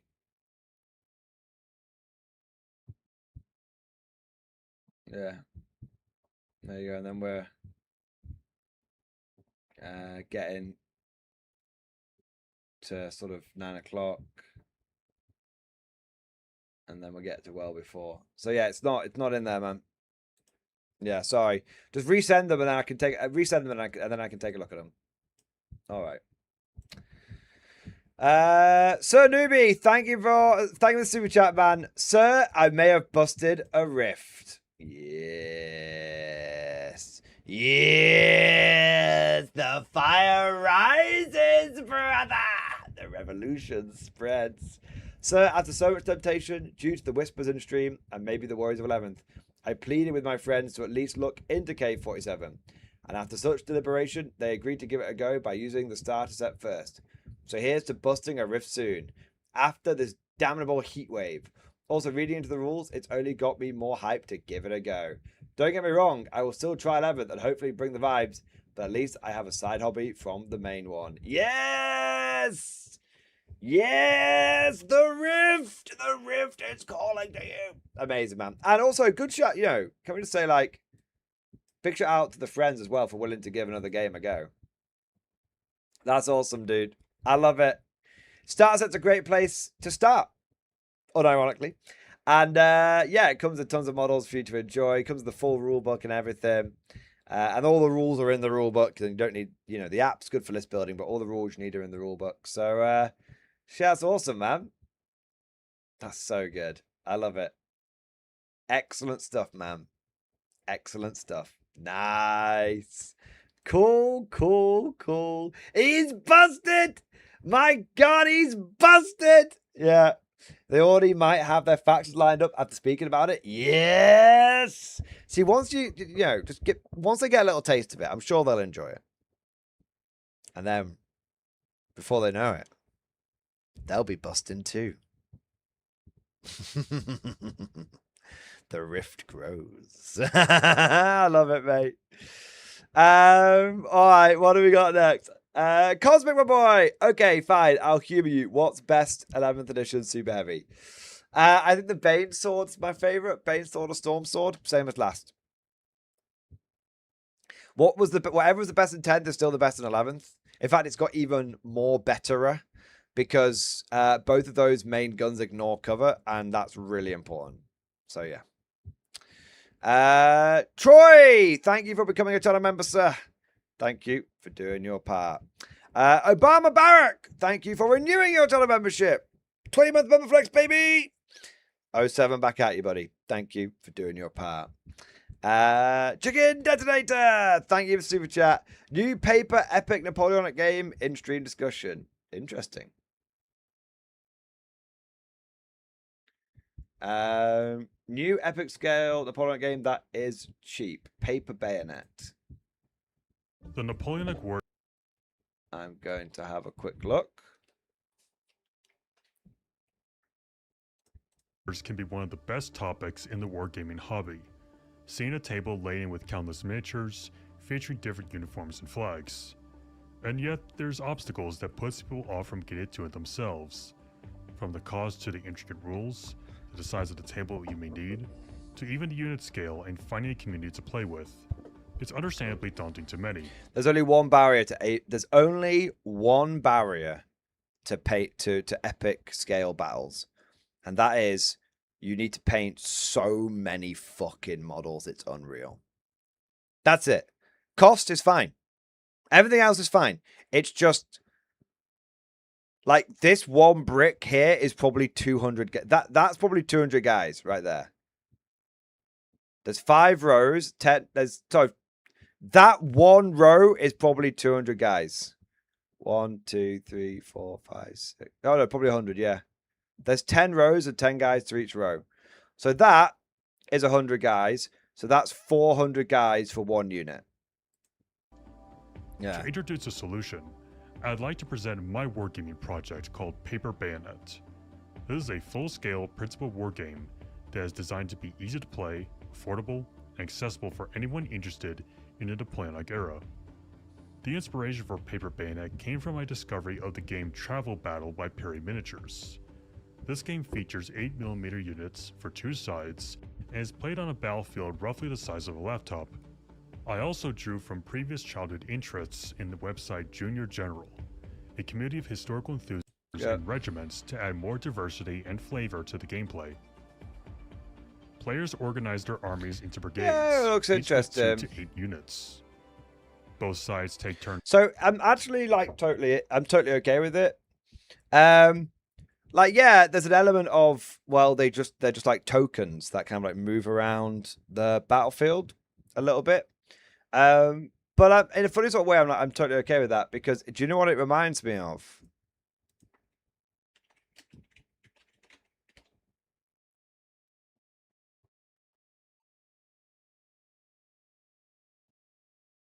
One minute.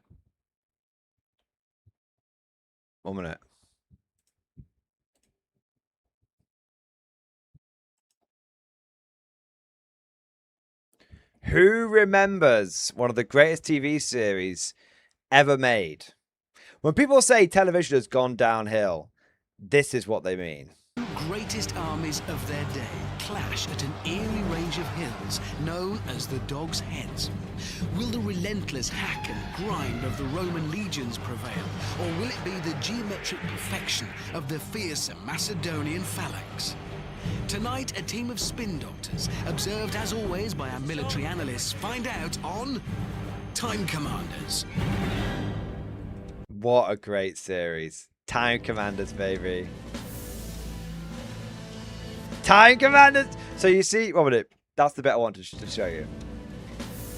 So, in Time Commanders, they were, in the first few series, they had like these blocks of units that you could move around. And like this would basically tell the people who were like playing the game where they wanted your units to like be and everything. And it was really cool. Yeah.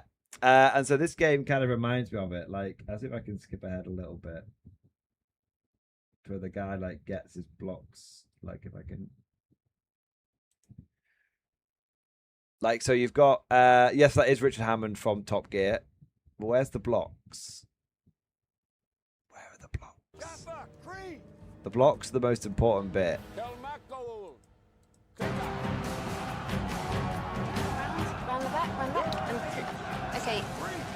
soon as you maybe. They are running away. Good. That's good running away you've done now. Well done. Getting out of there. Start with Craig. It's like in the office. It's like in the office. You gotta yell my name out first of all. Craig seemed to take control there, and he certainly wasn't listening to Caroline much. But one thing that Craig didn't do was impose his will on the battlefield. He had no idea what He didn't use the blocks. Right, Look, he's not used the blocks. There's no blocks. Right, where are the blocks? You need the blocks a sec. Oh, is this the? Did they? I think they had a. Ah, there you go. You can see some blocks there. There you go. That's much better. The blocks are the most important bit.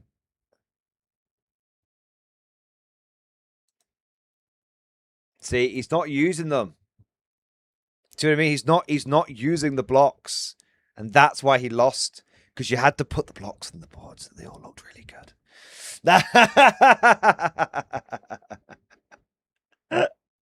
You gotta use the blocks, boys. You gotta use the blocks. Anyway, that paper bayonet game kind of reminds me of that, where you have a map and then you have like the units that sort of like move. Yeah, there you go. Anyway, look right. I don't know why my brain makes these connections. It just does. Just deal with it, right? All right. So paper bayonet, it looks kind of interesting. I will say Chicken Detonator. I'm not against that kind of game at all. Need an early episode for the blocks. No, that was the first episode that YouTube had available. But yeah, there you are. What have we got next? Swordsman Smith. Swordsmith, thank you for the super chat. Thoughts on 11th edition in-stream discussion. Praise be to Corn. Damn you and your Corn. Thoughts on 11th. Melee is good, but you got to be fast or rapid ingress. Shooting armies that don't ignore cover, i.e. Thousands or Tau. Are you taking the piss?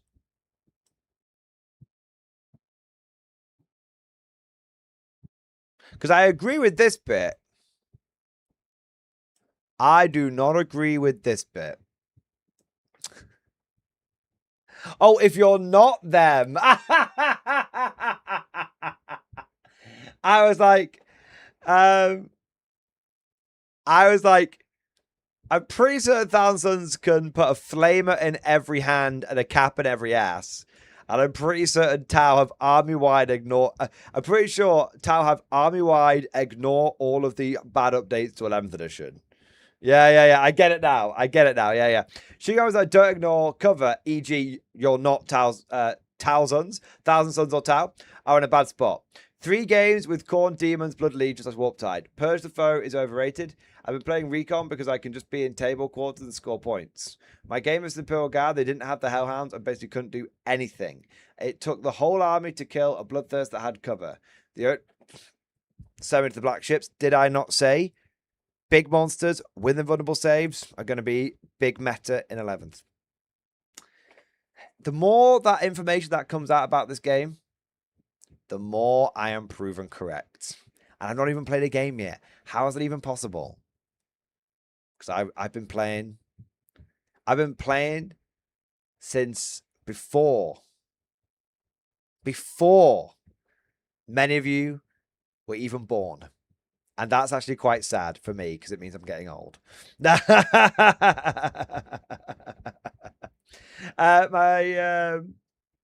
took the whole army to kill a Bloodthirst I'd cover. The only reason Scarman died was because he failed to charge but couldn't reroll. Charge. Guard need help. Hitting on 4s with take aim has broken them, in my opinion. Photos are top of 2 versus guard. No, the Banesword isn't in reserves. At the end of the game, my army blood surging and movement any within inches, yet being hidden 12 inches is the best feeling. Yeah. This is the top of turn 2. So have you had your turn? Or are you about to have your turn, I guess is the question. Yeah, like that guard player, like what can he do? So much death. What can man do against such reckless hate? Yeah.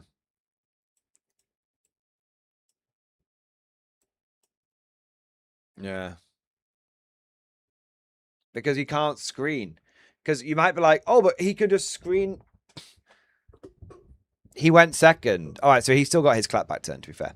But I know what some of you are saying. Oh, but surely he could just screen out these blood crushers. No. Because he has to maintain a 9-inch coherency. So he can't screen out anything. There is no screening anymore. It is gone. It is dead. It is kaput. Screening would be viable if our infantry was very cheap, so that you could make up the difference by putting 2 squads out there instead of 1 squad. But our infantry got more expensive. So we have no screening. We have no defense against melee armies. The only defense that we can do is blow them off the board before they reach us. That's it. That's all you can do. The only other thing you can try and do is force them to charge units they don't want to charge.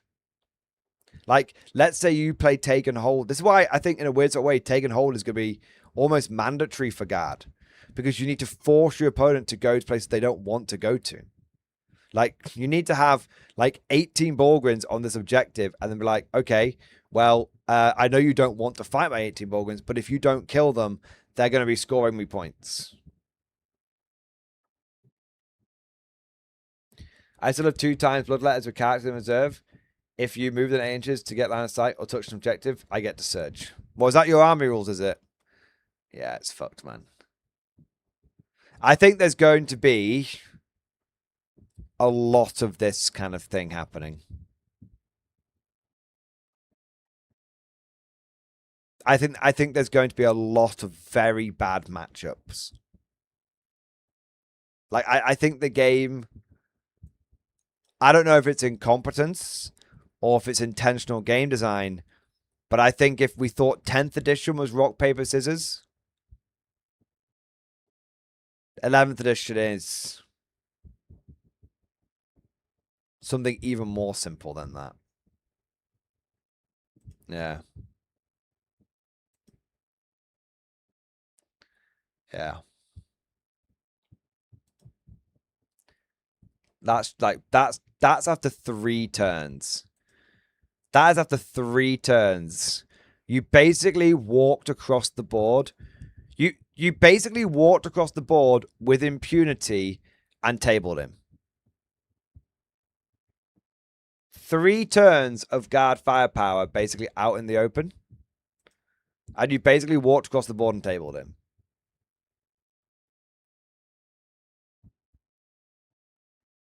Yeah. Horrific, man. The guard turn... Oh, guard turn 5. Okay, fair enough. I guess that makes sense why there's a few more monsters dead. But yeah, still. You basically walked across the board and disabled him. What was the final score? Did he even get... What was the final score? 95-67. So yeah, an absolute fucking, right? Like, your opponent just couldn't... Oh, you played 3 games? You played 3 games. 95-67, 99-48, 99-32. Were these all against guard? Were these all against guard? Or a variety of armies?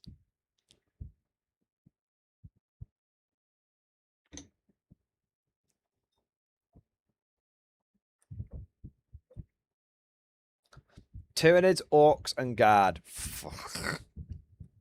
So yeah, 3 armies which basically had no shooting. And you just walked across the board and massacred them. Not like this. Not like this. This is what I think is a...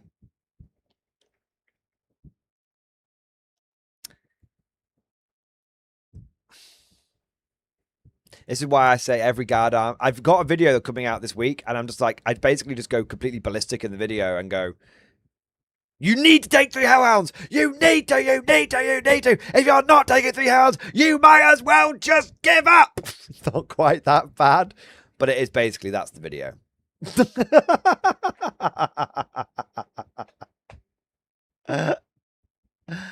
Big Mac and Fries, hey!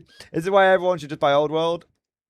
They sabotage 11, so everyone buys Old World 2.0. I would love that conspiracy theory to be true, but I I got a little suspicion it isn't.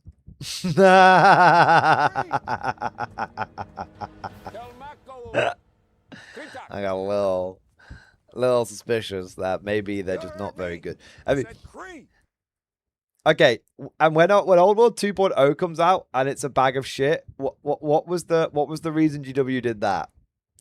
I feel like, you know, maybe, just maybe, that Games Workshop can't write good rules anymore because all of the talent has either left or been fired, and the only people that exist are basically yellow energy sycophants and green energy pussios, and that's it. That's it. And everyone else who's competent and driven has either left to work for somebody else or has left to set up their own business and be successful in their own right. Yeah. At least it's a July data slate. They knew what was coming. I don't know. Yeah, on the one hand, that's good news, Torsten Smith. On the other hand, I guess my question is this. If they knew how bad it was, why did they release it? One. And two,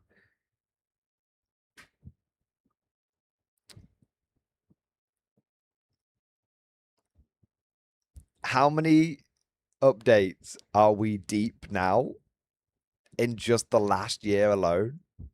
Not even last year, the last 6 months alone, where we're like, it's okay.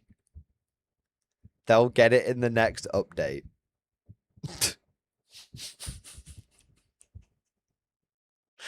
I've lost count. I've lost count. 40k is so not Rainbow with the rhythms. Love it. Peep show reference. Absolute peep show reference. Yeah. There you go.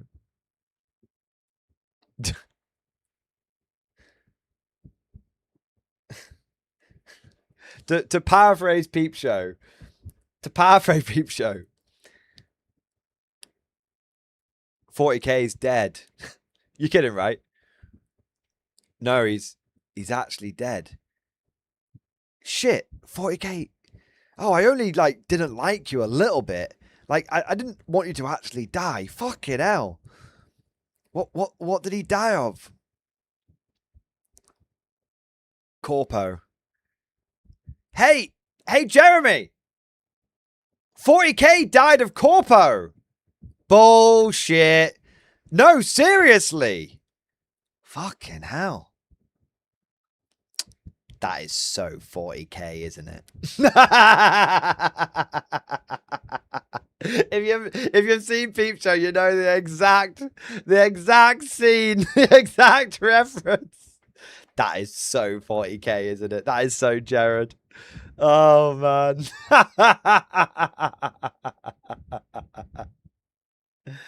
Yeah.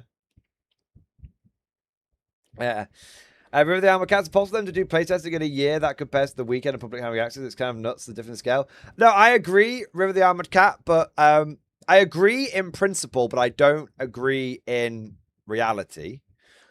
And the reason why I don't agree in reality is that some of this stuff would be very immediately apparent after one game. Like, let me ask you this, River of the Armored Cat. If you and a mate were paid full time, just the two of you, to play test 40k, day in, day out, 5 days a week for a year, even take into account 28 days of mandatory holiday and bank holidays, right? That's still like 320 days well, actually, no, you got weekends as well. But you get my point, right? I bet you would have let less things slip through. You personally. You and your friend. Just playing games. You know?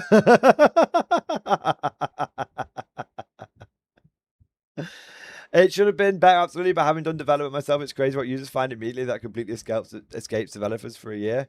Yeah, but I think, doesn't that not normally generally apply to, like, niche things. They find ways of breaking the game in like a niche way that was unintended or uninspected, rather than just going, oh yeah, if you don't ignore cover on your shooting, you're basically dead.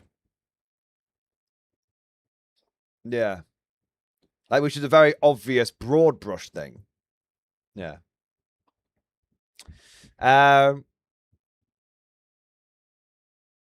mean, Oldwood is thriving in square-based comps. I wonder if 40k just needs a community-written play pack like that. I've been saying for a while now. I've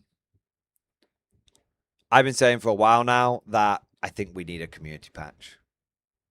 I don't think we could trust the guys that literally have sent Kiefer's Kane to Legends before he's even out and FOMO'd him. I don't think we could trust them to have the game's best interests at heart.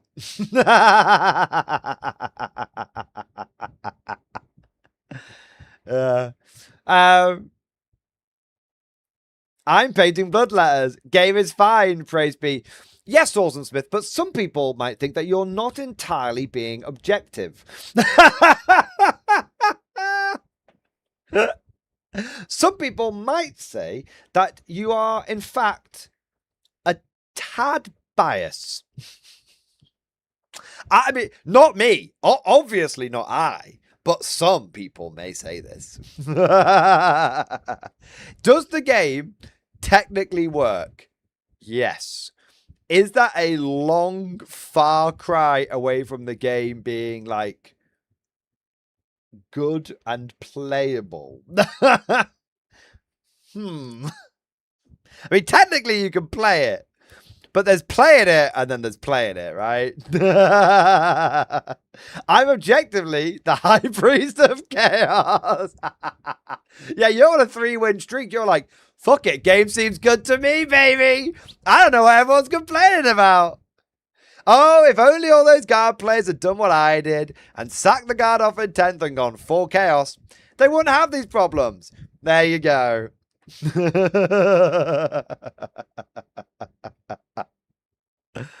Oh my god. Mild, what have we got next? Mild, thank you for super chat. Good evening, Warlord Chill. GW hater. I'm not a GW hater, I promise. I mean Val progress stream discussion also can pass through the old and the new and the resin. Let's have a look, man. Let's have a look. Oh, these look awesome, bro. First pick is my progress. The next 4 comparisons. Metal to the left. Plastic to the right. Middle, special ones in the pre-order. The last one. The last one's every variety. Also, Lieception. The box art isn't for the models in the box. Plastic ones are a bit different. As you can see, I like the boots of the old ones and a bit of colour the tanks add. I didn't like the collar of the Drugov ones. Let's have a look. Okay, so that's the new ones. That's a comparison. Oh, yeah! They are a little different, aren't they?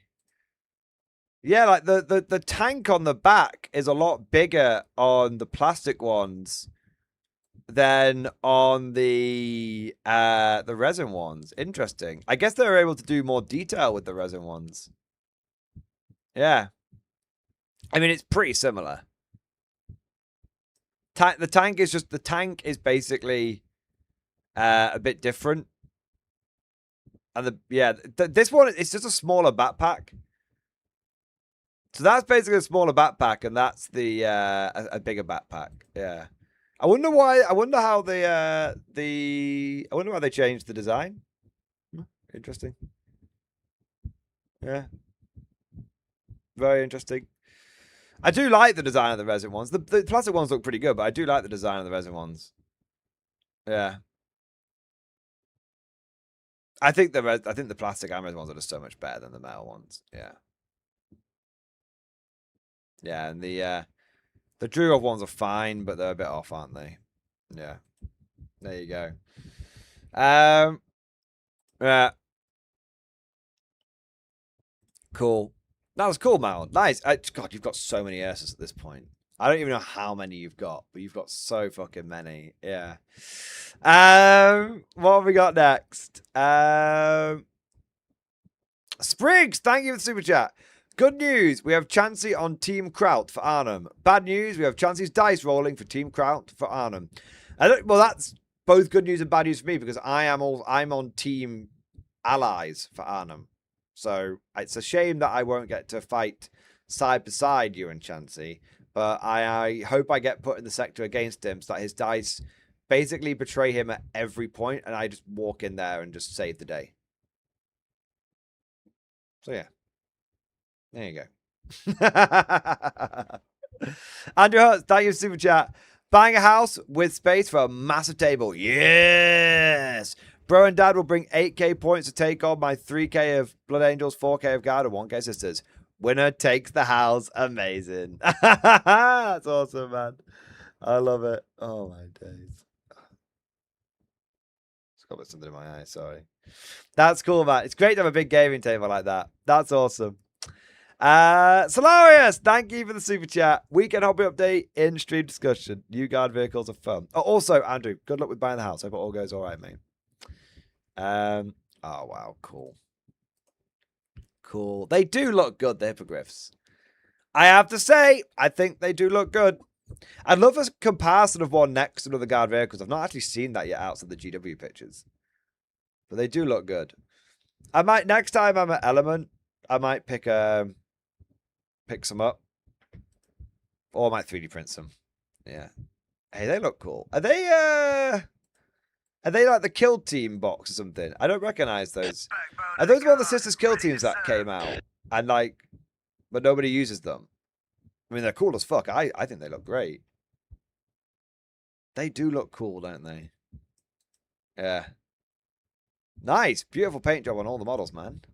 Very, very cool. Yeah.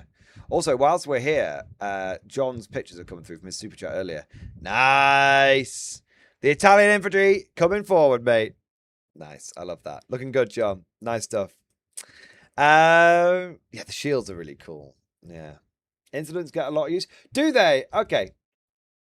I didn't know. I mean, I've been out of the game for 3 months, so yeah, I wasn't saying that with great confidence. Because that special rule? Fair enough. Fair enough. John, thank you for the super chat, man. Okay, drop the pit. Epic Victor 2 and 11th edition list. Oh, there's some lists there? Let's have a look. I don't think John, you're not having a good time. Oh, no, there it is. I thought you were, I was going to say, you're not having a good time. The list hasn't come through now, but it has done. 1985. Wait, is this Chain of Command? No, I thought it was Chain of Command for a second. No. Okay, so you've got a Commissar. Another Commissar, another Commissar. Okay, good. Stormlord. Tech Priest. Tech Priest. Tech Priest. Vanquisher. Vanquisher. Vanquisher. Stormlord. Kane Heavy Weapon Squad. Kane Heavy Weapon Squad. Ogren Squad. Ogren Squad. Okay. So, obviously you're going for a double Ogren Bang Bus style list. The only thing I would say is you've only got 2 super heavies, yet you've got 3 tech priests. You don't really need 3 tech priests, I don't think. Unless I'm missing something. But, yeah, I don't think you need it. So, I mean, I'd save some points and drop one of the tech priests. I don't know what you take instead, but yeah. I also don't really think you need the commissars all that much. Like,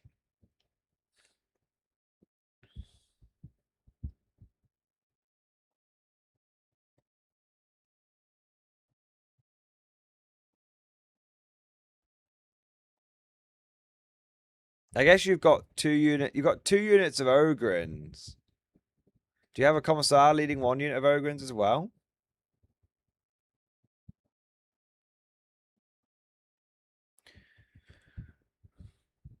Oh, yeah. So basically, you've only got 2 units of Ogrins, and yet you've got 3 commissars, and you've only got 2 super heavies, and yet you've got 3 tech priests.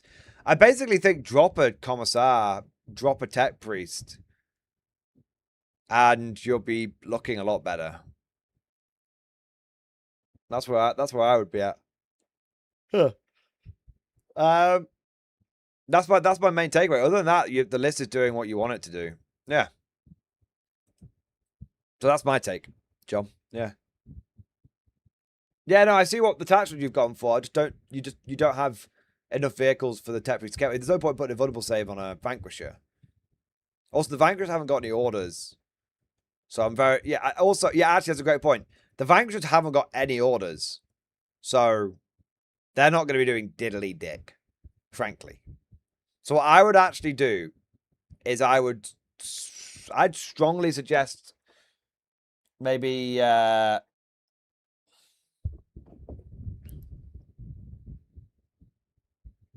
swapping the Vanks out for Hellhounds. In fact, I'd probably do that. Because you're going to have a lot of lads cannons and shit on those Stormlords. So you've probably got some anti-tank there. Yeah, the Vanks aren't doing it for me. And you've overcooked on Tech Priests and Commissars. That's my take, man. On your list. All right. What do we got next? The Canorian. Thank you for the super chat, man. First game of 11th edition in stream discussion. Vibe Gaming. Let's have a look.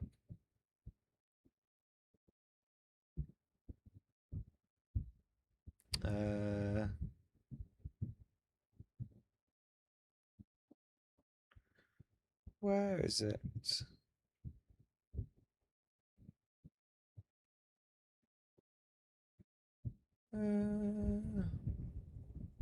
Okay, is it this one? Sorry. Is it this one? Okay.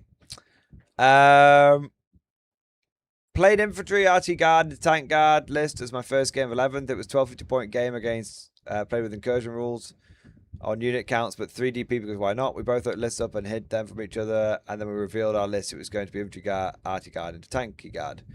List, mine was siege and bridgehead, purely for on my position, which I never got a chance to use.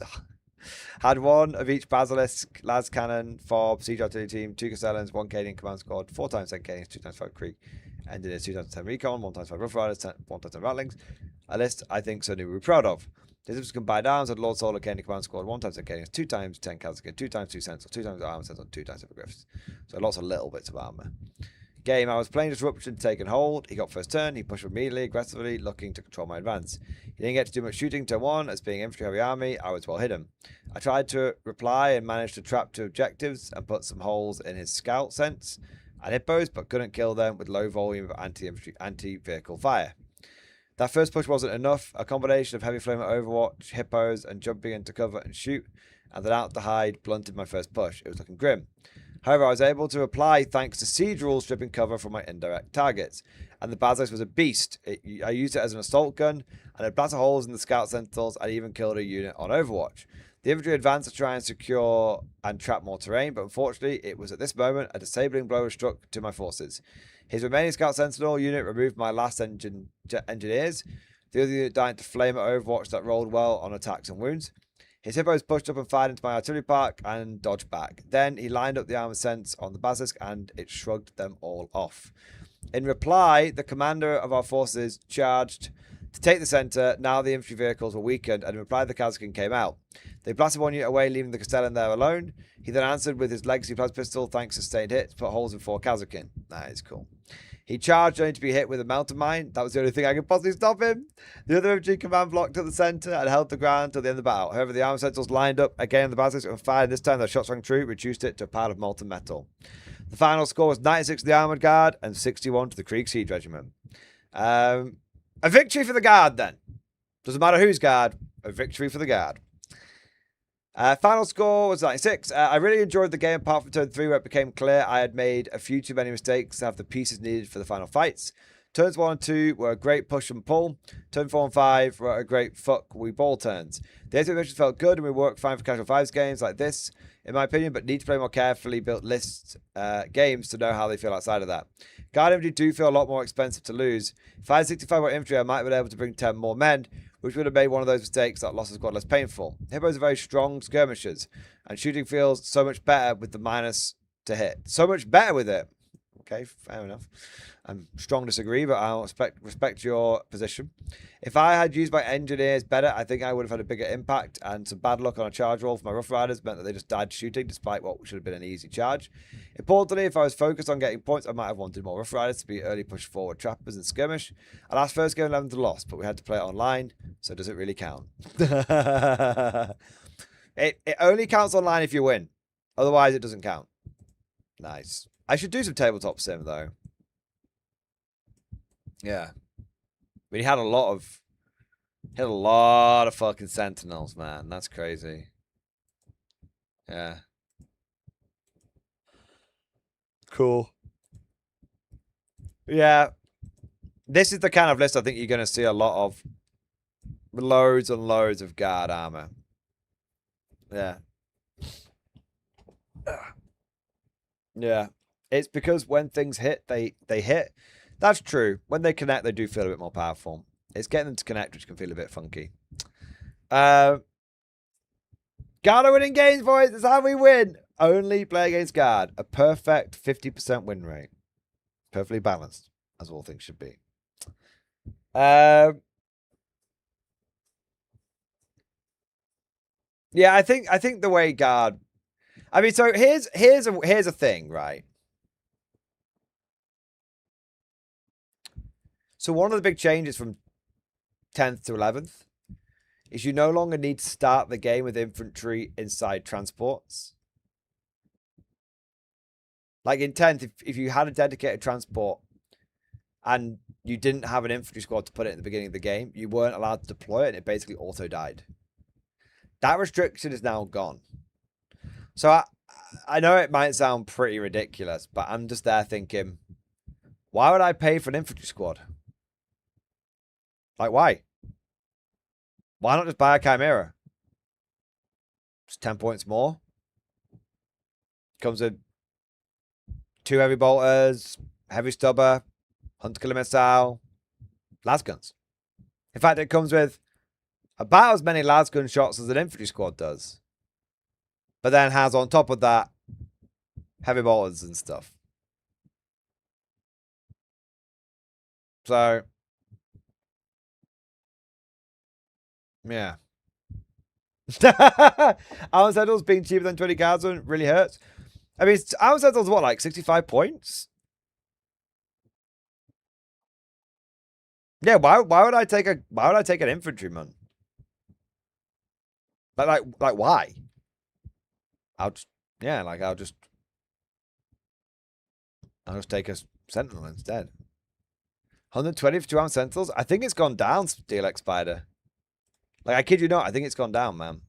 I'm not sure if it's gone down to 110, but I'll check.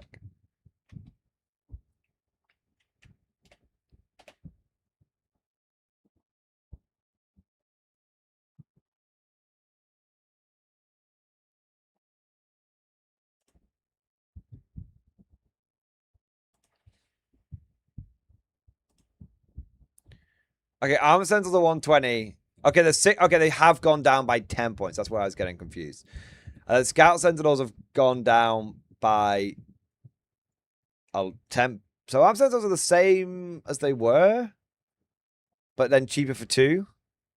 And Scout Sentinels no, Scout Sentinels are 55 points as well, weren't they? Yeah, yeah. So basically, they've come down 10 points each for 2. Yeah, yeah. How do the Solar Auxilia Sentinels measure up scale-wise? They're a lot smaller. So, but you could, if you basically glue them on like a bit of rock or build them up on a bit of like cork board, then they're fine. Yeah. Mordy, would you give a teaching game on 40k on TTS with 40k YouTuber who wants to learn the 40k game for 11th edition? I don't have TTS. I mean, I own the game, Tabletop Simulator, but I've never played 40k on it. So someone would have to teach me how to do it first. Yeah. All right, what do we got here? So teach me how to play TTS first, yeah. Joseph Wrigley, thank you so much for the 45 months. X-Force, baby! Yes! Sorted everything for Tantalus. Ready to war. Wah! That's awesome, man. This week, by the end of this week, So I said it'd be done by the end of the month, so it's going to be done just before the end of the month. The Tantalus update video is going to go out. So it's just going to be basically going over the relevant changes from relevant changes to the game based on 10th to 11th, and an idea of the missions, and then the sign-up sheet. So that's basically that's going to be out by Sunday. Yeah. Yeah. So Tantalus update coming for all of you guys. So maybe you think you're ready, Joseph Wrigley, but maybe you might need to. You won't need to change anything. The only changes I'm going to have, basically, the only thing that really I need to go over is sort of explaining the vibe of the missions, and then explaining the food situation. Because there is an update to the food situation. Basically, Element now has a kitchen in-house. So people who want food, they can just get it from there. Like, just throughout the day. Just constantly throughout the day. So there's no issue on, like, lunch or food or anything now, which I know a lot of people are going to be very happy about. And then the only thing I need to update is basically flyers, which we're going to have to homebrew the flyer rules, because the current flyer rules are a bag of shit. So basically, we're kind of gonna use the 10th edition flyer rules for it, because the 11th edition flyer rules just do not work, like even slightly. Like they're just not like acceptable. So yeah, we're gonna have some homebrew flyer rules, but that's kind of it. Because you got to think with how many models can be on the board. We don't want people's flyers being on the edge table. They're going to get knocked off. So we need to let people, basically fly them on and all that kind of stuff. Yeah. So yeah, so that's going to be the main update. But yeah, it should be fun. Typically, it's going to be fun. The green tide is nearly ready. Amazing, man. I can't wait to see it. Amazing. Nice. All right. All right, what do we got next? Ahurt, thank you for the super chat. Dropped a battle report in stream discussion, and I'd love to get your reaction with the pictures in the blog. I've been playing this game for ages, and 11th really made me jump the boat to play some Old Guard. Ooh. Okay, I'll take a fucking look. Where is it? We'd love to get a reaction with the pictures in the game from 7th edition. My God. Let's take a look. Bat-Rep, Warhammer 40k, 7th edition, Imperial Guard vs. Orcs, Stronghold Assault, Battle Narrative. With now 2 children and way more responsibility at work than years prior, I have not only run out of time to play Warhammer, I have also run out of brain space. It's been roughly a year since I have been up to date on rules. Last time I played was with the Leviathan cards, meaning the meta and rules have come and gone in many different permutations in the time between. I needed not to keep up to date, I needed to go back. Yes, such a good point. Like a huge amount of people who play Warhammer now just have got kids and families and everything, and keeping up with it is just, so it's like a young man's game in many ways. The goal was to set up a narrative battle, one that would allow us to focus on the missions and not worry about anything else. So we went back to the peak before the break and reshaping of Warhammer. We went back to 7th edition. Ashes Beneath the Cathedral. A narrative battle report. Guard versus Orcs. Hold until relieved. The warp scar that split the heavens. I love the picture, by the way. Yes. So cool. I love it. The warp scar that split the heavens bled across distant constellations the night Cadia died. Astropaths on this world screamed themselves hoarse, then silent. After that came only the stormlit dark and the slow understanding that the gate had broken and there would be no rescue. The 122nd Cadian line had been in transit when the news came. Scattered by the warp storms that followed, only a fraction of the regiment reached this world at all. Their colours were faded, their unit markings scorched and repainted, their numbers stripped to the bone. They dug in and around the ruins of a cathedral on a patchy hilltop because it was the highest ground available, and because Cadians down their feet looking forward. Their final order received before the Vox statics void everything was 3 words. Hold until relieved. No one believed relief was coming. Then at night, the Orcs came screaming. Yes, look at the pictures, boys. Look at the narrative. Feel the narrative. Feel it. Terrain was a mix of homemade, team of prints, and Titan's terrain cathedral expansion. The table set up for the day. The mission, Ashes Beneath the Cathedral. This was a narrative engagement built for story over score, using a custom 7th edition framework that threw out the tournament rulebook in favour of something grimmer and more personal.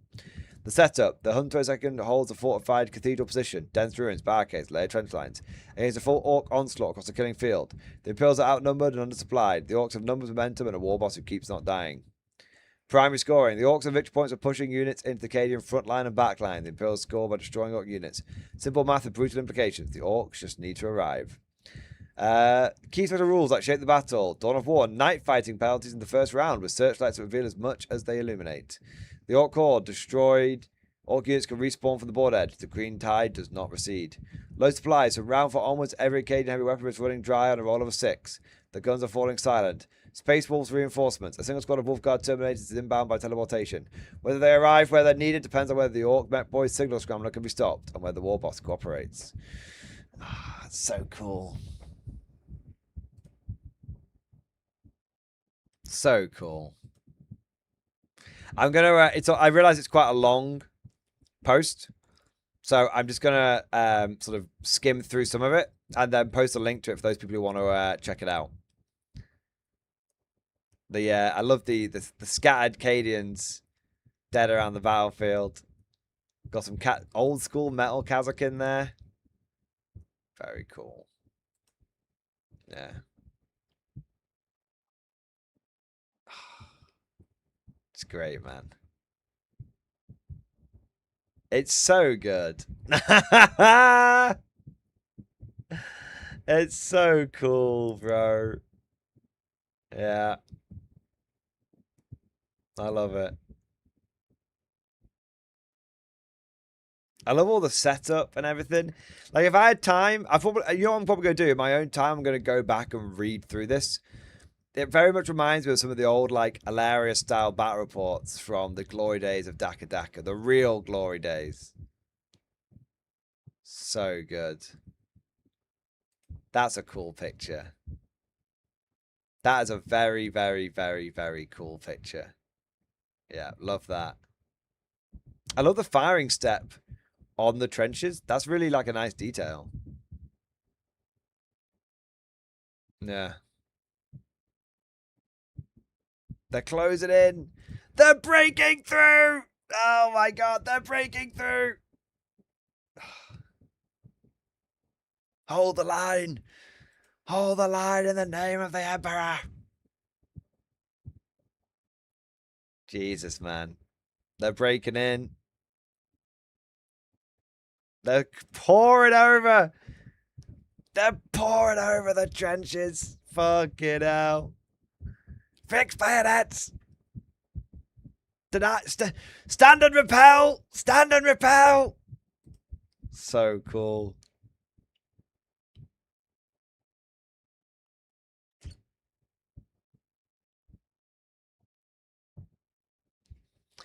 The first voice falls.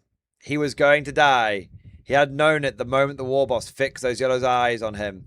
A priest does not survive a war boss in single combat. The mathematics were unkind.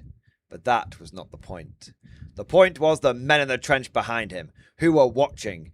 Men whose faith was a thin thing stretched over hollow bones, who needed to see someone walk towards the impossible without flinching.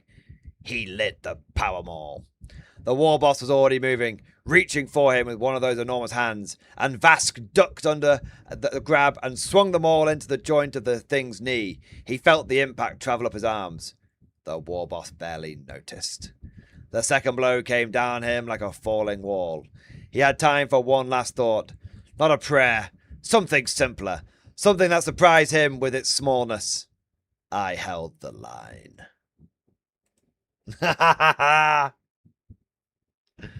Oh my god. Yeah. The trench held. His squad still recited the war hymns he drilled into them for 6 days, fixed bayonets, and pressed forward into combat he started. He didn't see it. Yes! So good, man. The line bends. Drive them back. Drive. There's a flavor. Look at it. Look at the glory. Look at the... Behold its majesty. The flame template. Yes. The second line. There's a second line. There's always more than one line. There's always more than one. When it comes to fighting crime, there's only one The second voice falls. Torres had gotten the hatch half open when the squig hit. He didn't feel the explosion. One moment he was reaching for the release mechanism, the next there was just white, and then a sensation of heat so complete it stopped being painful and became something else entirely. A kind of warmth he hadn't felt in years. Something that reminded him absurdly of a kitchen on Cadia. His mother's kitchen, the heat from the oven, the smell of the vanquish tank holes split along the left sponson. The fire inside was thorough and patient. No one came to check on the crew. The battle had moved past them. That's cool.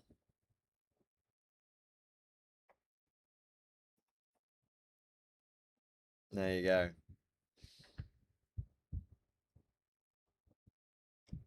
Late battle, the shrinking ground. The left flank had come when the Wyvern tried tank shot the incoming boys mobs. It was not an unreasonable decision. The Wyvern had been more to dropping indirect fire across the left all battle, and a tank shot against an infantry mob is a legitimate tactical option. The problem was the mob in question had been advancing heavy fire for 3 rounds with the specific psychological state that orcs enter when they stop caring about whether a vehicle hits them. They were unfazed. Then yet another bomb would found its way to the lighter vehicle chassis and finish the job. The Wyvern died without glory on the left flank, and the rear infantry squad that had been sheltering behind it was now very exposed between an anger of orcs and flaming wreckage. You've still got some guns. Hey, it ain't over. I see a flag. I see autocannons. It ain't over till it's over. There you are.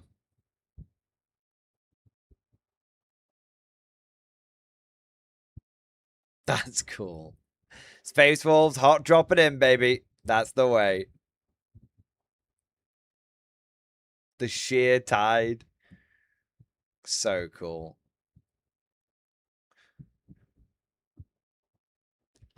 So these guys are fleeing back, but these guys are still holding. Let's have a look. The Vector side would not have it. Meanwhile, the Warboss had finally scattered the broken morale of the few survivors of Vast Defiant squad. The same men who had watched the Bruce die now ran towards Danek's position. The Vector side would not have it and barked them back into formation. His refusal to let them fall back further had now given their rifles a purpose. They reformed and turned around, and they charged at the Warboss. They shot at him first, volley fired, and they had. He took wounds, he bled. He was, by any reasonable assessment, nearly finished. He was on his last wound when he hit them. He killed them all. Danek watched it from the bunker roof. He had not looked away. He made himself watch so that he would remember them properly. Reload, he said. The gunners reloaded. Bayonet charge and a Warboss on 1 wound, baby. You gotta love it. The end was not fast, but it was complete. Company command made its last stand on the ground floor, surrounded. Heavy flamer, burn 'em, boys, burn 'em. Wolfguard battle leader Unar died somewhere in the middle of the orc mass, having killed something like twice his weight of orcs. Nobody wrote a number down. That's a cool picture right there.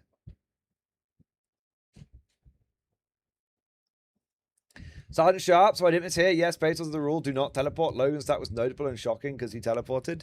I've never heard that Space Wolves don't teleport, man. Like, I've literally never heard of this before. But I don't know Space Wolf lore all that well. I mean, I'm not going to be too much of a dickhead about this. But as far as I am aware, Space Wolf Terminators have the ability to teleport. Like, they can deep strike. And as far as I'm aware, like, they've always had the ability to deep strike in game. So, yeah, I don't know. I've not heard that one before. I'll be honest with you. Yeah. I think so. Logan Grimnar teleported onto the Grey Knight's flagship to behead the chapter master and kill an Inquisitor because they ordered the killing of thousands of Imperial forces. They can, they just don't like to. Oh. Well, I don't think it's like they would never do it. Yeah. It's a lore thing. The wolves don't like the warp and teleporting is warp beat. They hate the feeling of it. Okay. Fair enough. Well, I don't know. I've never, maybe it's one of those old lore things, but hey, you know what? Fine. You learn something new every day. The other cannon teams off the cathedral roof held the longest. They were in a strong position. Their weapons still finding ammunition. The orcs climbing and crumbling stonework are briefly easier to target than orcs charging across open ground. but the Orc horde had numbers for every casualty, and the cathedral walls, all the damage, did not make good fortifications once the Orcs began tearing them apart from the outside. It was the third voice falls. It was the ammunition that went first, which was appropriate. Heavy bolters were shooting dry, not both at once, but one, then the other. The crews turned their heads as the belt ran out and reaching for more and fired nothing. The autocannons on the cathedral roofs were still firing. Danak could hear them. The Orcs had reached the cathedral. He could see them scaling the walls. The wall was somewhere in the mass below, and he had been, Danak, in the mass below, as he had been. Danak had heard this via Vox, shot repeatedly by autocannon fire when he exploded himself. Genuinely savage, rounds going in, the big body shaking, and then apparently kept moving anyway. Is he dead? Someone asked on the Vox. Nobody had a good answer. His last time both team fights last belt, the gun went quiet in a way that guns go quiet when they are truly empty. Not jammed, not cooling, just done. Danak set down his binoculars. The Orcs were at the base of the bunker now. He could hear them on the walls. He picked up his lad's gun, checked the charge. Full. He'd barely used it. Because the sergeant who was shooting, his sergeant was not commanding, and stood up to his full height on the roof of the bunker. Below him, the last of the 122nd were holding positions they could not hold, firing weapons that were running dry, doing it anyway because Katie had given them particular understanding of the word anyway. He fired. He kept firing. He was still firing when the first Orc reached off the bunker, and at least that was something. The Orcs raised themselves atop of the ruined nave and found what they had come for. Not the humans, those were secondary, almost incidental, but the big gun. The big gun. The one mounted on the cathedral tower. The one the appeals had been pointed at the sky. The one that the autocannon team claimed was the most impressive hardware on the battlefield. They claimed it with a considerable ceremony. They would not discover until a bit later that it had run out of ammunition approximately 2 days before the battle started. The Grots had found this profoundly funny. Nice. Very cool. That's so cool, man. All right. Well, I'm going to post a link to that for those that want to read it in full. And that is very, very cool. Now, that is wargaming. That is wargaming. And do you know what's funny? Not necessarily with 7th. Backbone of the guard, ready But to serve. that kind, and obviously that was a special narrative scenario. But that feeling used to be in every game of Warhammer. What do we got next? James Face Plastic, thank you for doing your channel membership, sir. Thank you for your support. Thank you for doing your part. We've got Ripper. Thank you for the super chat. If James was smart about the infantry price hike, they would say there was a manpower shortage due to Armageddon kicking off again. Nah, like, because I know what you're saying, but it's just a bit of a, like, I know what you're saying,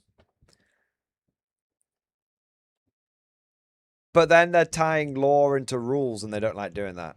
So, law into balance. I mean, that's the kind of thing you do for, like, specific scenarios, not something you do as your general balance patch. Yeah.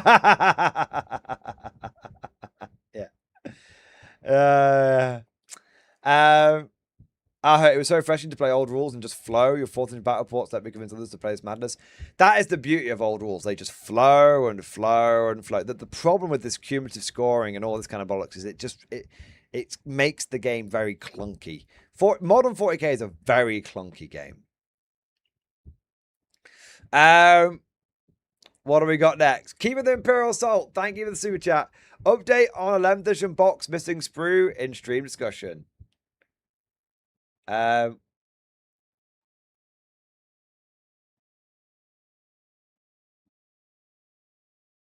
interesting. Missing Intercessors update. GW told the store to have people with fucked up boxes to return everything, even if built.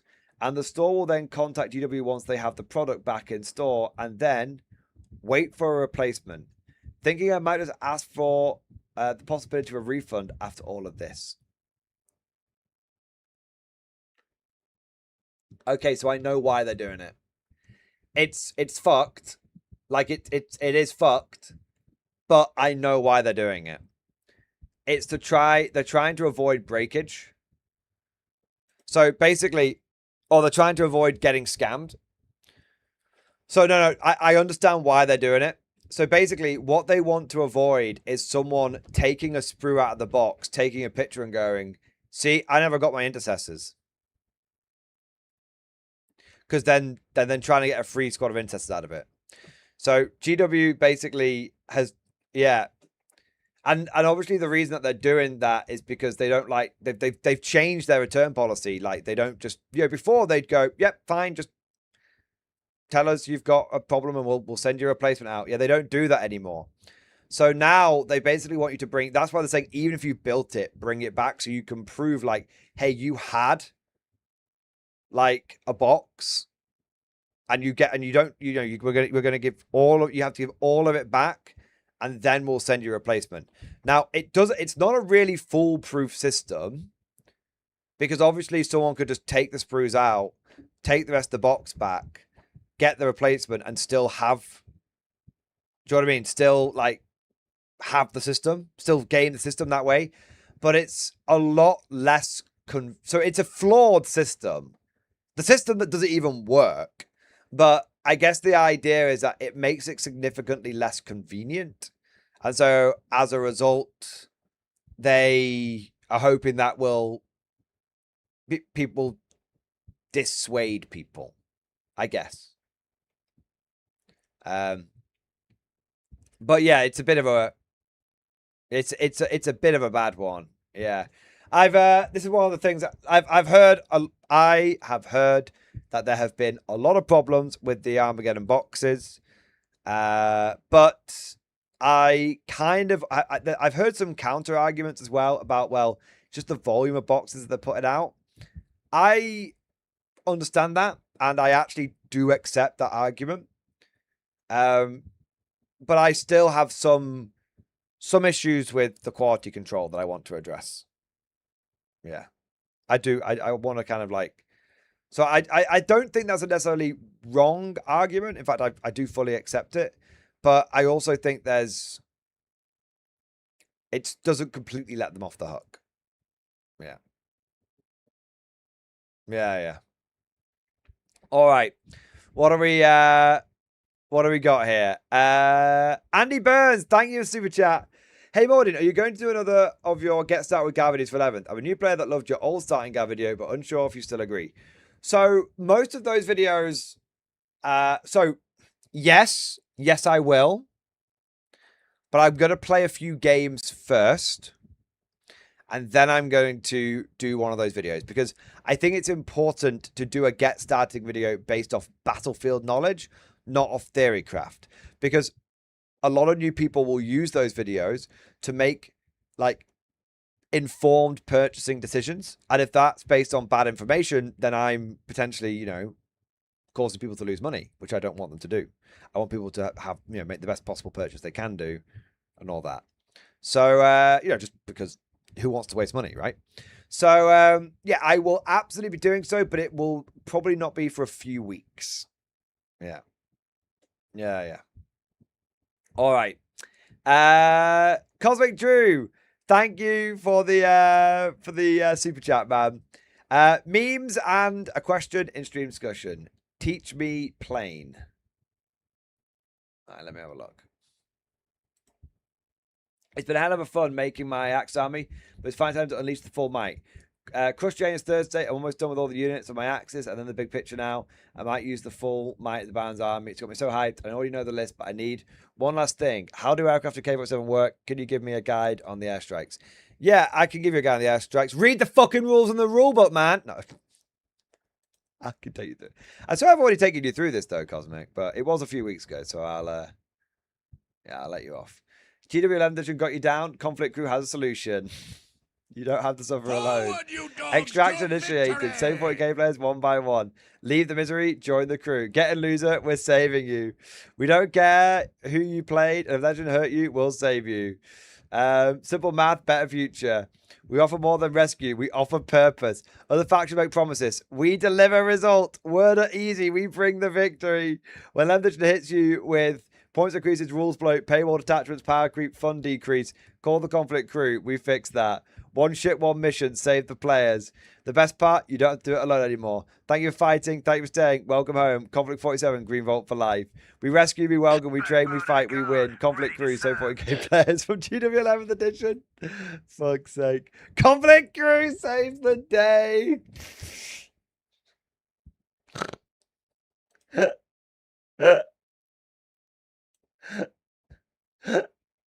That's, that's actually hilarious.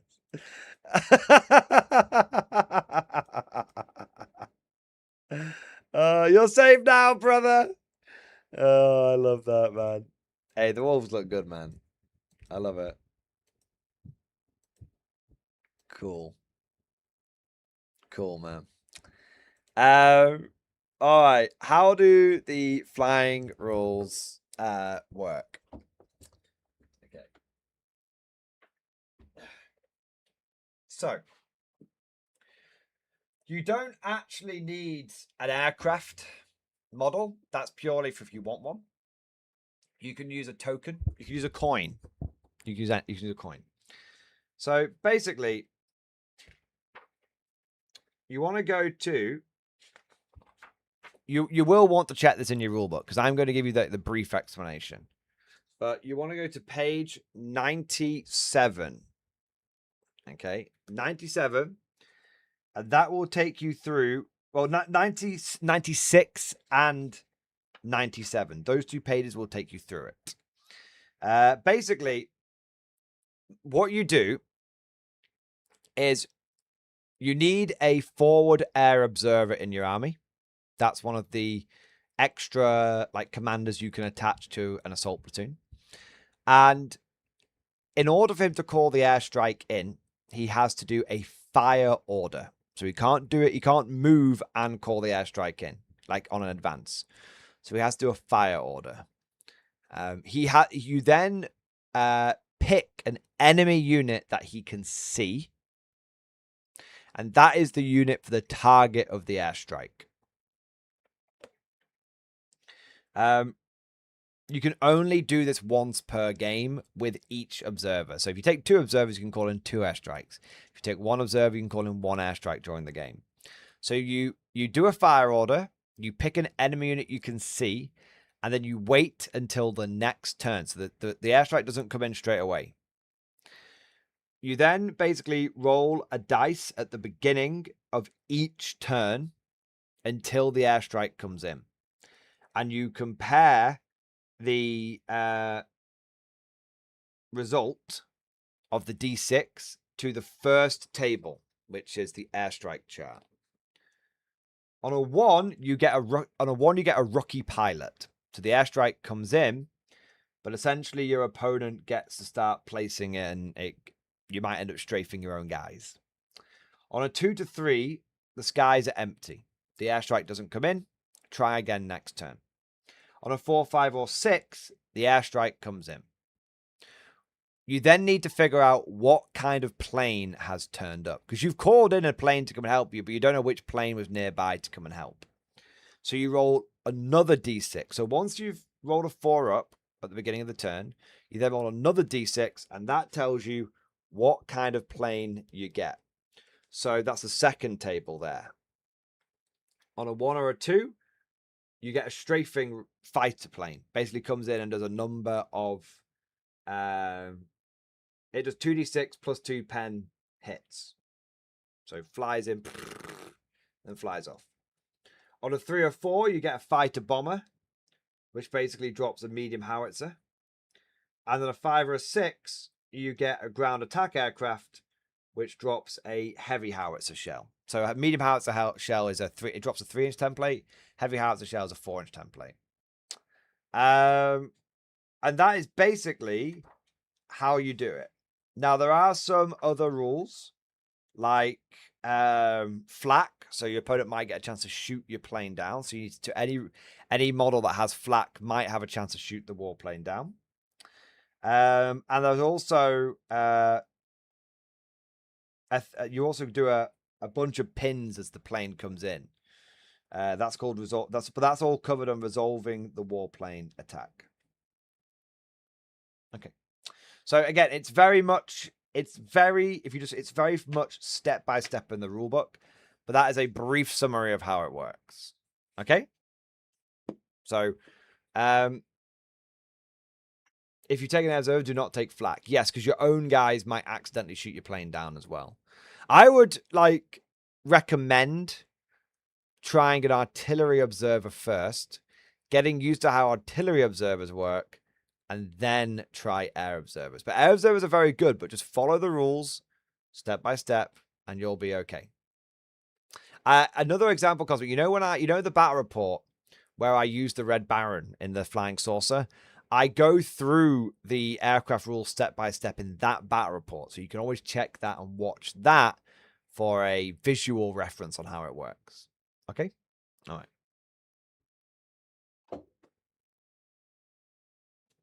Once the aircraft is called in, it's done, basically. Yeah, that's you once per game. All right. Andy Burns, thank you for super chat. Also, follow up for my last super chat. Is the new Battle Force worth getting for a new player?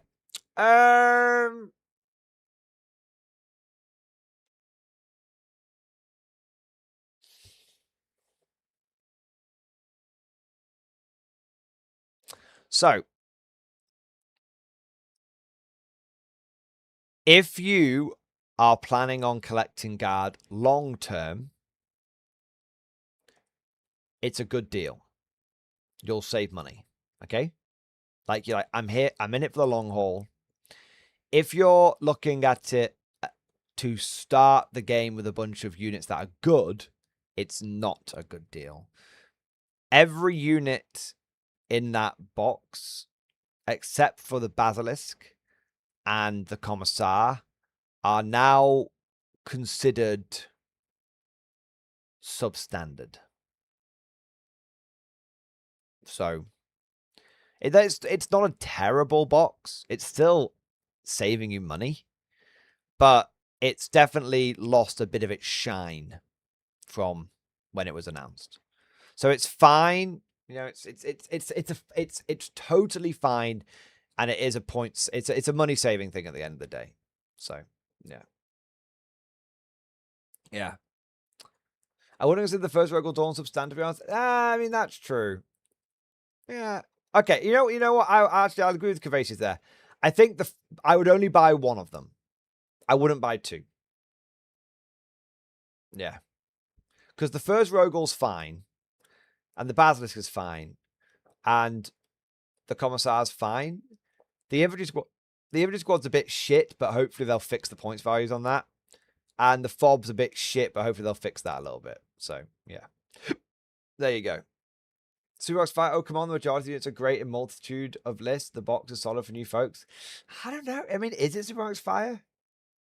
Is it? The infantry's not good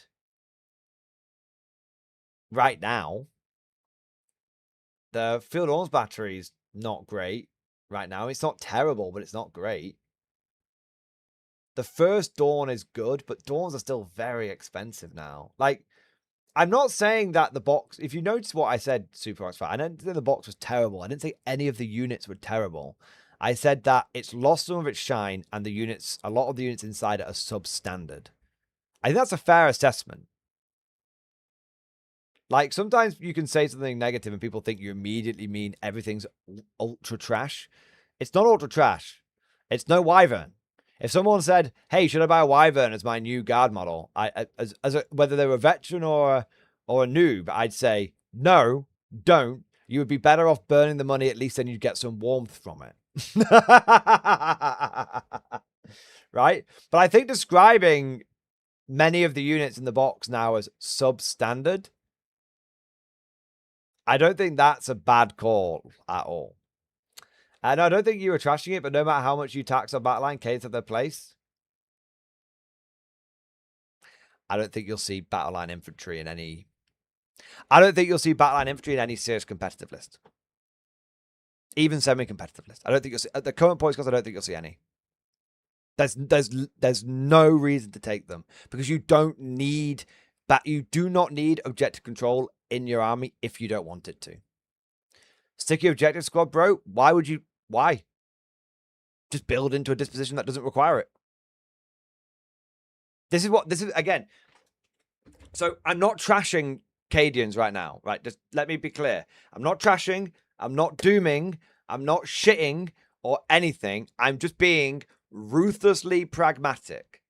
And I think this is one of the really big functional changes from 10th to 11th that a lot of people, and I'm going to be honest, a lot of people in the guard community haven't got their fucking head rounds yet, which is there is absolutely no reason for you to take guard infantry unless you want to. Now that might be like, well, that's obvious. No, let me explain. There is no requirement for you to have sticky objectives now. This is not 10th edition.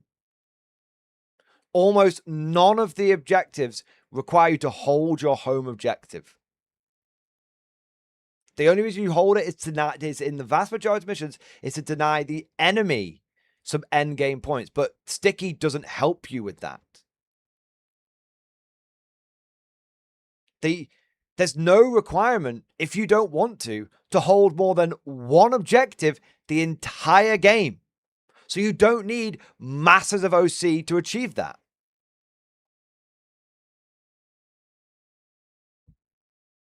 You can build armies that way if you want to.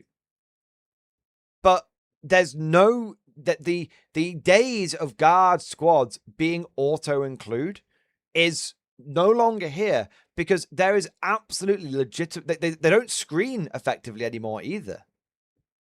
There's absolutely legitimate reasons to be like, I do not need any infantry in this list. Like, I don't need any. My mission, the missions that I get from the disposition I've chosen do not require them at all. Do not require them. I'm not saying you won't take any infantry. Like you might take like Kazakin or Scions or Cadian recon squads and stuff like that, right? But I'm saying the battle line infantry, unless you are building into a specific disposition, there is no requirement for you to take them now. And that's the real... And I think some people just aren't quite getting their heads around this. There is no such thing as a take all comers list anymore. This is one of the biggest fundamental brain melting changes from 10th to 11th. There is no such thing as a speculative take all comers list. You build your army to be exceedingly good at the missions you have chosen to take. The missions determine the list. Exactly, Halen Jedi. Exactly. The first thing you do before you build before you write an army list is decide which disposition am I going to build into. That's the first thing you do. Now let me make something clear. Because I'm seeing people in the chat go, but I just built 60 Cadians. You're killing me out. Just sprayed an extra 200 Ks to paint up. You're not hearing me. All right? Hang on a second. Do not doom. Do not despair. Okay? There is absolutely an argument for you to take Cadians in your list. For you to take infantry, battle line infantry in your list. But it's no longer a case of you need to start with 80 infantry and go from there. It's now... okay, this is the force position I've gone for. Will my infantry help me with this? So, for example, if you're going down, let's say something like take and hold. Okay, take and hold is an example where you might go, it is worth me putting OC dense infantry in this list because I need to be able to not only take objectives, but I need to be able to hold those objectives. And in those environments, one of the things that I need to be able to do is, it's in a world where everyone might be, taking OC1 units because they're not bothered about holding objectives. They're just trying to kill everyone. It's like, okay, well, even if I only have like 3 guardsmen left out of that blob, there's a chance that I still hold that objective and I score the primary points that I need to hold. Right? And this is where it's like, it sounds crazy, but there's absolutely arguments for you taking Primaris Psychers now. Because you can be like, okay, I'm going to march into the board, 4 up invulnerable save, and hopefully that'll protect me against shooting. So but again, it's not about going, oh, I'm just going to like take, it's not about like, oh, I'm going to take like 80 infantry, 100 infantry, and then build the rest of my list around that. Those days are done. Those days are gone. There's absolutely no point in doing that and then going and picking a disposition that does not support that in any way, shape, or form. All you're doing is literally wasting points. So this is why I mean, like, I'm not saying like infantry are dead, but the idea that you should start with a solid brick of 60 to 80 infantry, that's not a bad decision, but it's absolutely not a requirement anymore. It's not a thing you have to do before you get anywhere else in the Guard. Now, some people will say that's a good thing. Some people will say that's a bad thing. I'm not debating whether it's a good or a bad thing. I'm just saying we need to get our heads around this, that someone could turn up with a Guard army that has basically, less infantry than the Marine infantry they're playing off against on the other side, and they're not fucking themselves that they would have been doing in 10th edition. Like some people, back in 10th edition, if you didn't turn up with enough OC or enough infantry, you'd get fucked. Now, you might not have made a mistake. You might have done, but you might not have done, depending on what you built, the way you built your list. Yeah. To give you an example of this, guys, I was building a mechanized Guard list, which had in total, for mechanized infantry Guard list, that had, when it at its most extreme, had 4 infantry models in it. Because I worked out that if you go in armored infantry and you put a Castellan inside a Chimera, you get a command Chimera that can order itself and order another vehicle. And that is cheaper than taking a Lehman Russ commander, especially multiples of them. There's no step cost on Castellans.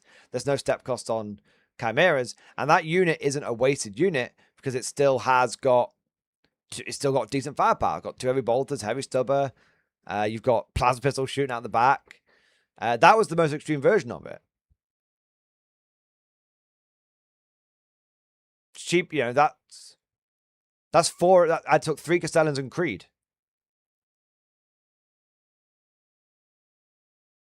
And even if the Chimera dies, if the Castellan fails his hazards check, he takes 1 wound. I think. I have to double check it, but he's a multi-wound model getting out. I think you just take a mortal wound now. It's like with infantry, right? So even if he takes 3 wounds, he doesn't die because he's a 4-wound model. So even if the Chimera gets blown up, he can continue to order the vehicles afterwards. So yeah, I mean that's an example of a mech Guard army which is like has no mechanized infantry in it. Has four models. That's the difference. And the reason I did that is I was thinking, okay, well, what's more likely to hold an objective, a squad of 10 guardsmen or a Chimera? Well, in my mind, a Chimera is a lot tougher. Yeah. You don't even, Chimera with Castellan and Loudhailer is what? 155 points. Yeah, exactly. I wasn't even taking the Loudhailer. Only 2 OC. Well, that's true. It's only 2 OC. Unless I order the Chimera Duty and Honor, then it's 3 OC. Yeah. This is what I mean. This is like, but this is why, that's not the list I ended up like, coming to the conclusion of. I also like the idea of taking like a Catachan Command Squad, because Catachan Command Squads are 60 points now. Put one of those in the back of a Chimera, take a flag, because you want a flag and a medic, and then you want basically I was gonna go for a flamer and a heavy flamer, and the officer with the plasma pistol and power fist. And the idea is you put double heavy flamer on the Chimera, and then you've got the fire index. That's another 2 flamers there. And then the captain command squad orders like an attending Lehman Russ, and that way you take basically 3 of those, and then probably like 2 Krieg command squads, and that gives you 5 chimeras with infantry inside that actually have some OC as well. If you need to be able to take and hold, you've got the Dakar, and then you can and so you've got 5 chimeras. So I think the list I worked out, and I'll double check the points on this, but I'm pretty certain the list I worked out came to exactly 2,000 points on the nose, and it's a list I'm seriously tempted to take. So it's 60 plus 85 times that by 5 but then add 10 points on to represent the 2 other command squads that aren't Catachan ones, right? So that's 735 points. And then you go 1, 2, 3 Hellhounds, 125, 125, 135. And then you go for the Lehman Russes, and I can't even remember which Lehman Russes I went for now, but we'll go Vank, Vank, Vank, Battle Tank, Battle Tank. Yeah. That came to, so that's 5 tanks. That came to 1,950 points. I actually had 50 points spare.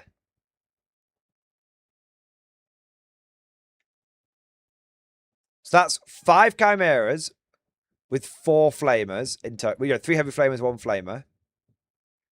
3 hellhounds, 3 vanks, 2 battle tanks. That's the list I came up with. And I've got room to... I might even switch one of the vanks out for another battle tank. And that's... But, you know, I got points to spare, bro. I got loads of points to spare. So yeah, that's one of the lists that I get a Cyclops. Don't, man. It's not funny. It is funny. But yeah, that's one of the ideas I've been playing around with. I don't know if it'll be any good, but that is 13 vehicles. And that's all through the lens of armored infantry, which is only a 2 DP detachment, which actually leaves me three possible dispositions I can go down. I can go down take and hold, because I can take because the funny thing is, like, you can take a 1 DP detachment but not actually take any units for it. So this is where I started like breaking the system a little bit, because I was like, why not just take a 2 DP detachment, don't really care what disposition it gives me, but then pick another disposition from the 1 DP list that gives me a disposition that I want. And, you know, that actually leaves open for me, I believe it's reconnaissance and priority assets. Now, there's a real chance that I go, you know, for reconnaissance in that situation. But reconnaissance into purge is all about triangulation, right? It's all about triangulation. Well, I'm thinking, you know, I take a Catachan command squad, which can scout forward 6 inches. I can then move the Chimera another 15 inches forward. I can then disembark the Catachan command squad, like basically an inch out, because you have to disembark as near as possible now. And, you know, that gives me a hell of a range to get onto an objective with 10 OC, which could allow me to triangulate that objective. Bang, turn 1. Yeah. So, and then, okay, that's furthest away objective there, triangulated turn 1. And, yeah, if I'm playing Purge. And then after that, it's a pretty simple match of triangulating the other ones turn. You know, I could even do that with 2 units if I needed to. Sacrifice 2 units, get that first triangulation done. And then cap the middle, cap the back one. And then just blast the enemy off the board. Yeah.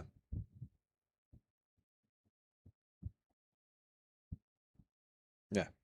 So yeah, that's like, it's why I'm saying like you need to think about your disposition first. Because I've been looking at recon and into purge and doing that. Yeah. Galactic Republic Studios. Drear 10 is enough. Drear 10 is enough. All right, what have we got next? Skeletal Commissar. Thank you for 15 months. X-Force, baby. 40k 5th edition, 4k point list for a huge battle in stream discussion. My God, a lot of people are going back to the old ways. A lot of people going back. 4k 5th edition list for the world end event in our map campaign. Mixed with Pearl Guard and Ultramarines coming to their defense. The planet will be lost if the guard cannot hold the line. I try to show as much as possible, but modular points and all, lol. Okay, so you've got Creed, Kel. F in the chat for Kel, boys. Yeah, well, I guess Daddy Creed's not dead yet. Company Command Squad, Melter Gun, Power Weapon, Veteran Standard. Creed Platoon, 4 squads of plasma guns. Nice. Veteran Platoon, 1 Veteran Squad, 2 Veteran Squads, 2 Veteran Squads, Plasma, Melter. Kane's Stand, Commissar Kane with Power Sword and Bolter. Platoon Command Squad, Flamer, 6 for Helens, 6 with Flamers, 50 points each. Nice. Steel Legion. That's cool. Tech Priest, Pask, Shadow Sword. Ultramarines, Marnius, Calgar, Chief Librarian, Varo Tigarius, Tech Marine, Honor Guard, Tactical Squad. Ah.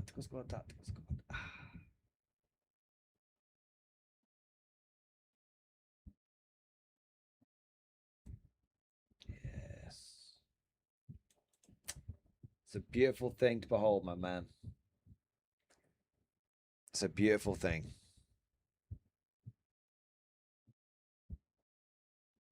I love it. I love it. Nice. I don't know if it's good or bad, but it's nice just seeing it, you know?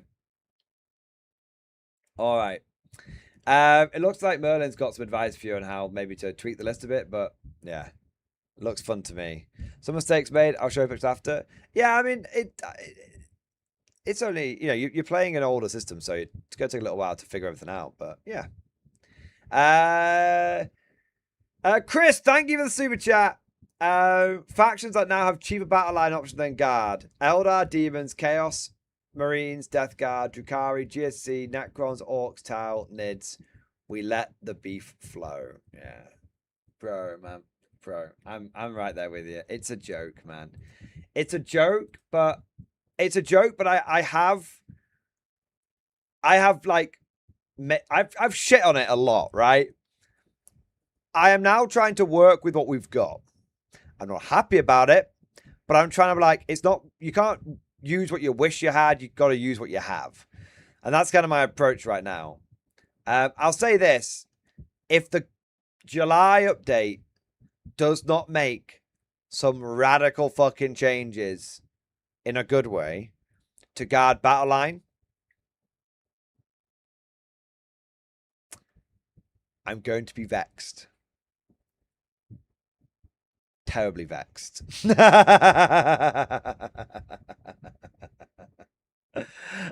Chris, thank you for becoming a channel member as well, man. Absolutely amazing. We're going to let some beef and salt flow in a moment as well. All right. But what I need to do first, guys, is get a drink,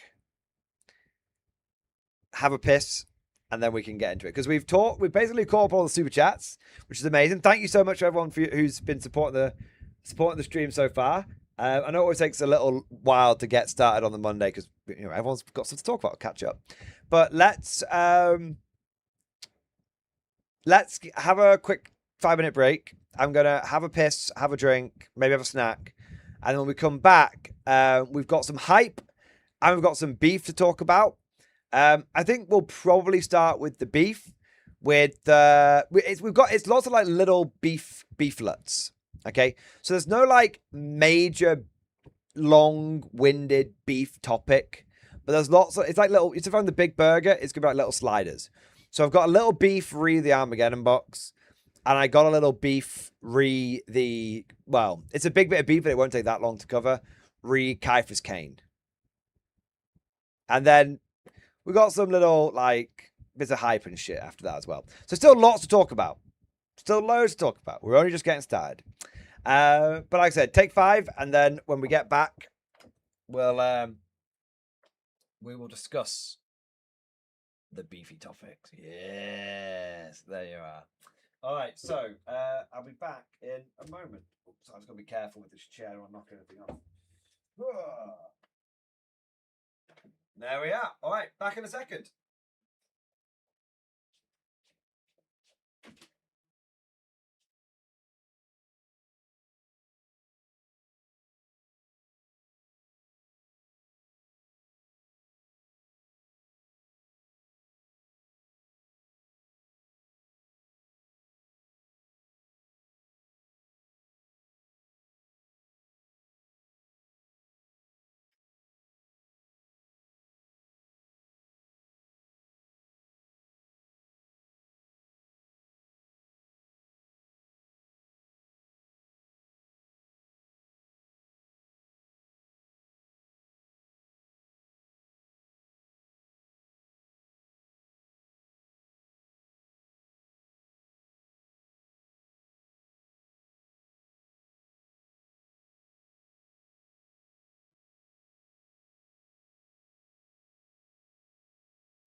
All right.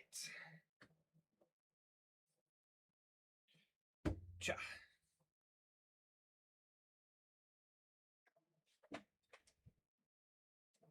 Whee! Okay.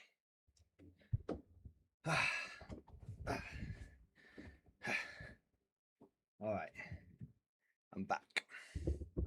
So, got a quick super chat coming in here, and then there are some things we need to discuss. Firstly, I want to say a big thank you to 2D Memory. Thank you for super chat, man. Hey, MG, I had a K47 query. Is the tough fighter rule applied as 1 extra dice per model or 1 extra dice for the whole unit? Thank you, and back to the 40k beef. It's per model. It basically gives you an extra attack. So if I have 5 models with SMGs, which gives them tough fighter, which gives them assault, which gives them tough fighter, then those 5 models would have 10 attacks. But there's a quick there's a bit of a difference between tough fighter and deadly. So tough fighter gives your models extra attacks when fighting non-vehicle and mech units. Deadly gives you extra attacks against all targets. So those 5 blokes, if they charge, let's say, some totem core, they would have, those 5 blokes have 10 attacks. If those 5 blokes with tough fighter attacked, let's say like a Vogel spinner, they'd only have 5 attacks. So tough fighter only works against non-vehicle targets, essentially. Deadly, though, works against all targets. So if I've got 5 guys with deadly 2, which means they've got 2, it means they've got 2 attacks each, because deadly tells you how many attacks you've got. It's not bonus attacks, it tells you how many attacks you've got. So deadly 2, they'd have 10 attacks into the totem core or 10 attacks into the Vogel spinner. Okay, there you go. Hope that helps. There you are. Oh, and deadly and tough fighter do stack. So if you've got deadly 2 and tough fighter, you would have 3 attacks in total. 3 attacks total against non-vehicle units. Against vehicle units, you'd only get your deadly. All right. Hope that helps, man. So, no worries. I'm happy to help, 2D Memory. So, I think it's time.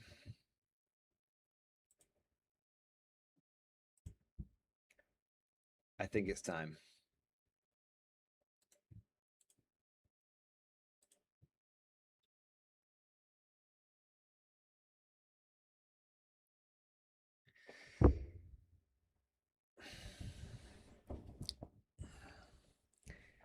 Gentlemen, ladies, small furry creatures from Alpha Centauri. I don't mean to alarm you, but we have some beef! Beef! Beef! And I think this is legit beef.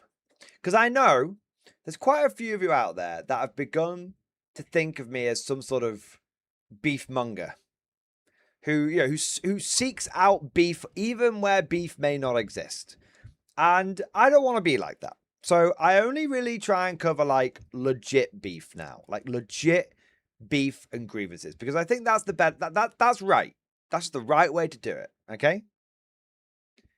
And I think this is legit beef.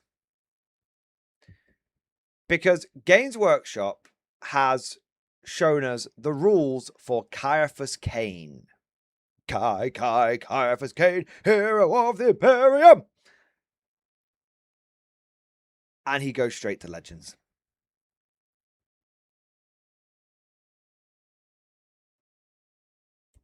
He goes straight to Legends.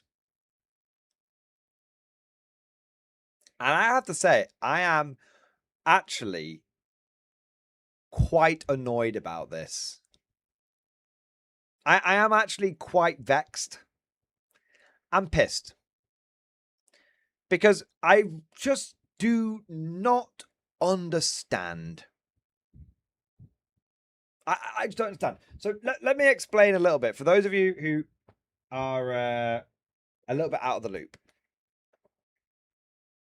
Caiaphas Cain is probably one of the most well-known characters in all of Warhammer 40k. I would argue until Space Marine 2 came out, he was probably even more well-known than Titus and Marnius Calgar. That might sound like a big stretch, but especially Titus, because there's a lot of people that like read the books, and Caiaphas Cain has probably got like one of the best-selling series of books for all of Warhammer 40k, and I would definitely argue that he is probably, alongside Gaunt from Gaunt's Ghosts, he's probably the most well-known, famous, iconic character for the entire faction of the Imperial Guard. I mean, if you're an old grognard like me, you know, you remember like Alonius Pius and all that kind of stuff, right? But for the every man on the street who plays a bit of 40k, who reads a bit of 40k, Caiaphas Cain, everybody knows about him. And for years and years and years, like I would say decades at this point, people have been asking for a Caiaphas Cain model, a Caiaphas Cain unit that they can use in-game. And Games Workshop finally announced that we were going to have one. And everyone was very happy. But and this is one of those times where I'm not happy to say it. This is one of the times where with great sadness, don the tinfoil hat.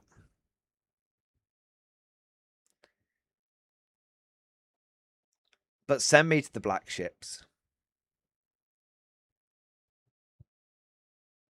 I called this. And and here's the thing though. I'm going to take the hat off now. The hat is only for good vindication, not for bad vindication. Not only did I call this, but I think unfortunately a lot of people called this.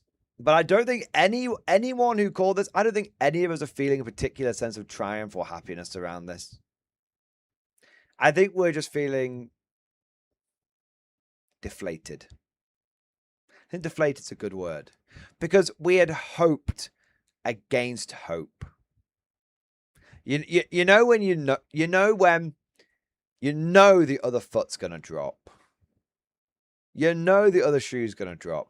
You know what Games Workshop's going to do. But you just hope and you pray and you just wish, like, this time it'll be different. This time they won't fuck it up.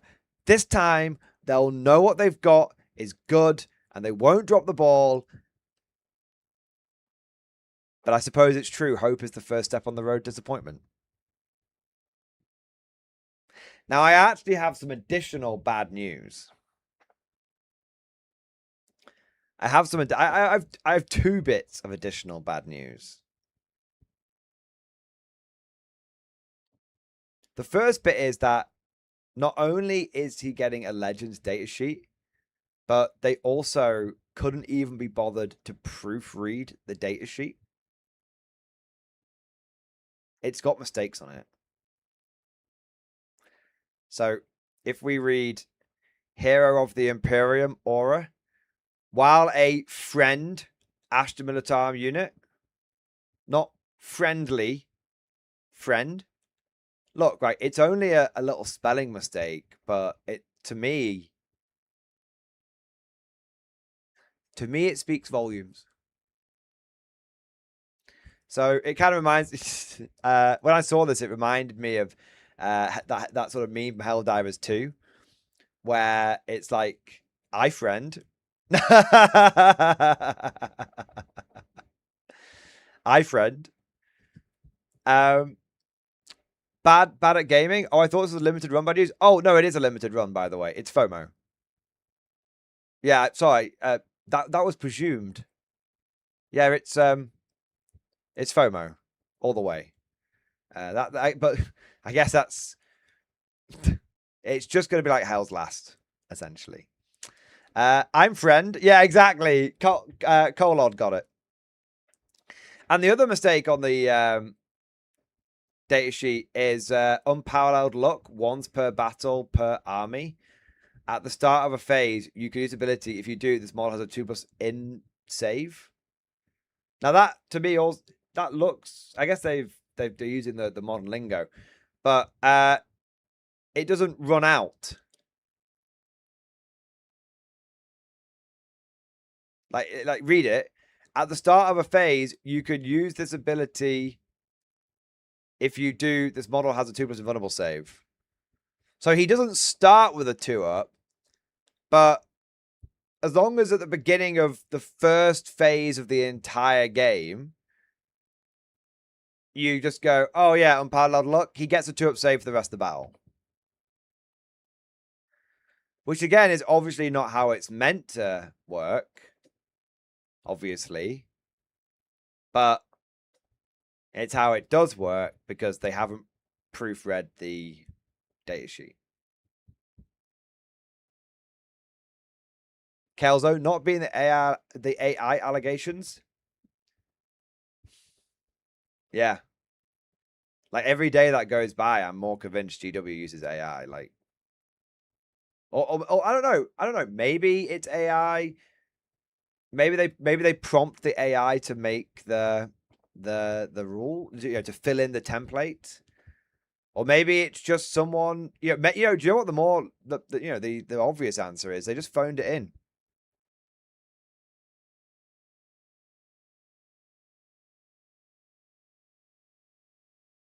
They just phoned it in.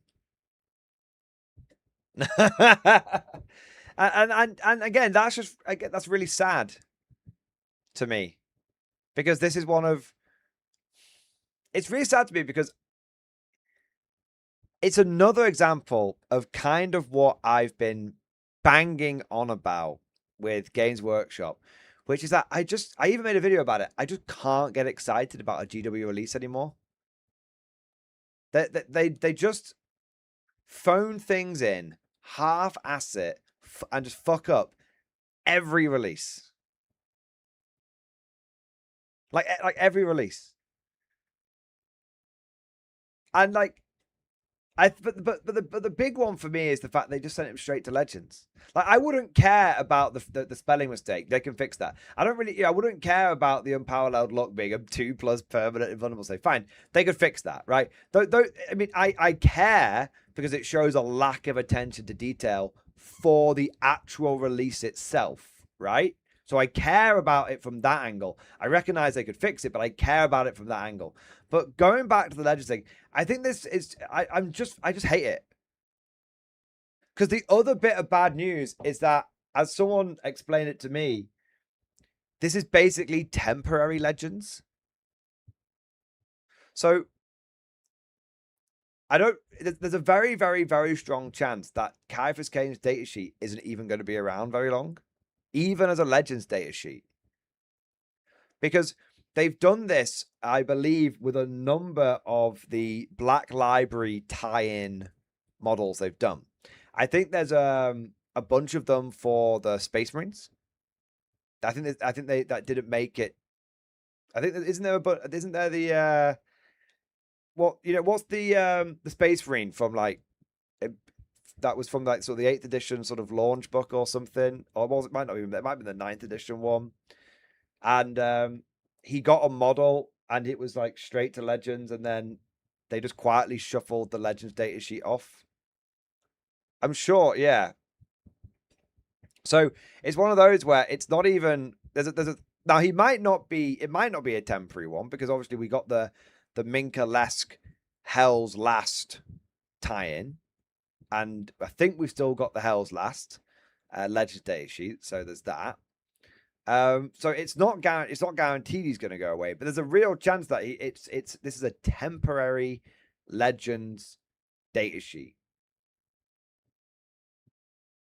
That even Legends by Krieg Master sent it straight to hell. Yeah.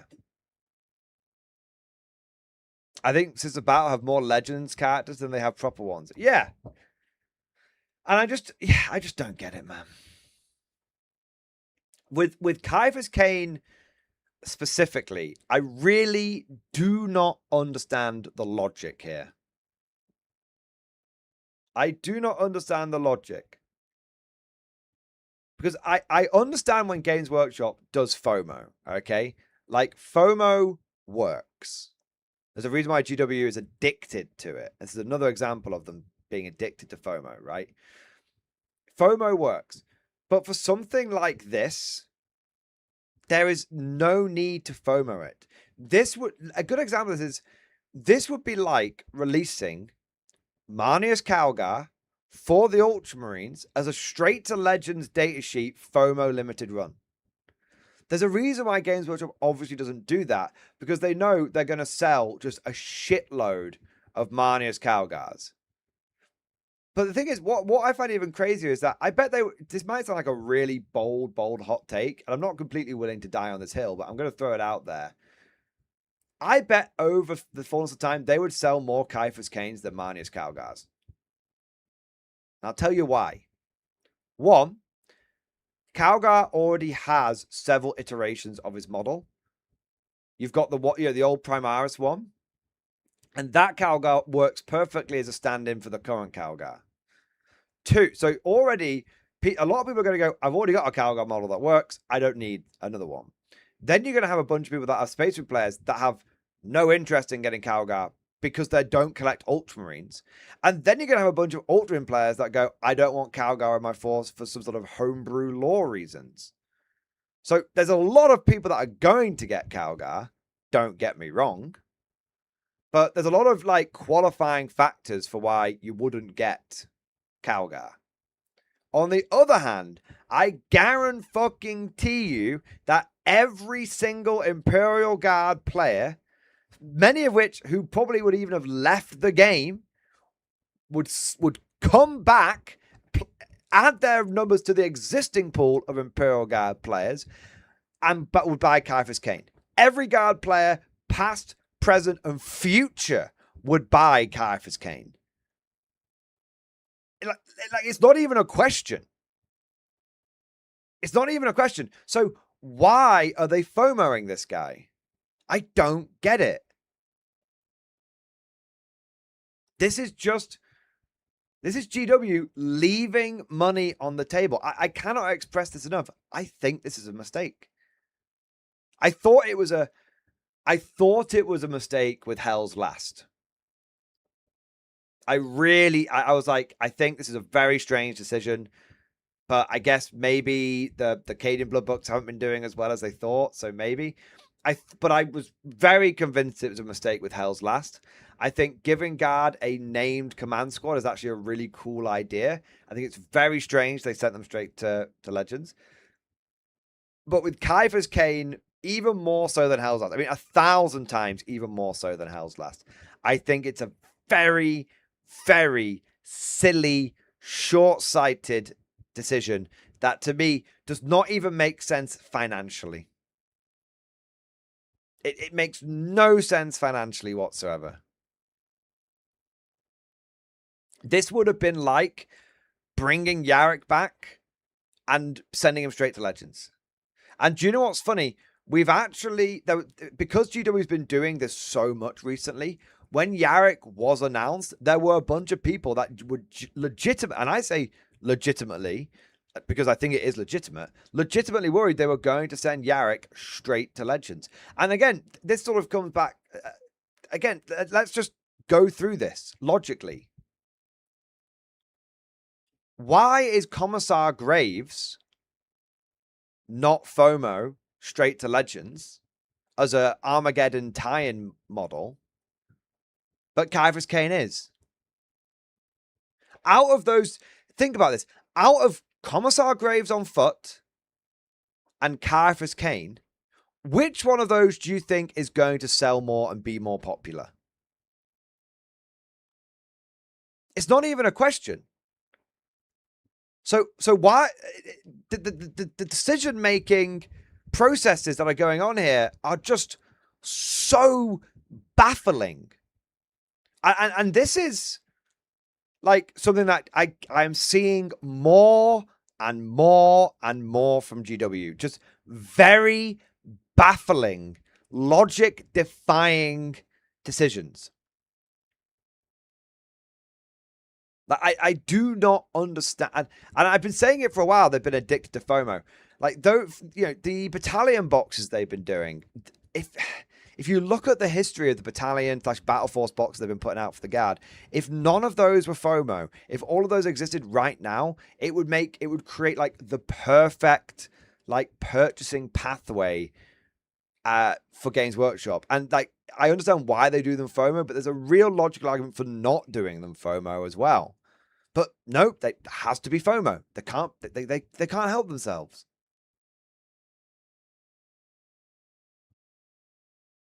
I just don't get it. See, 2D memory coming in here, right?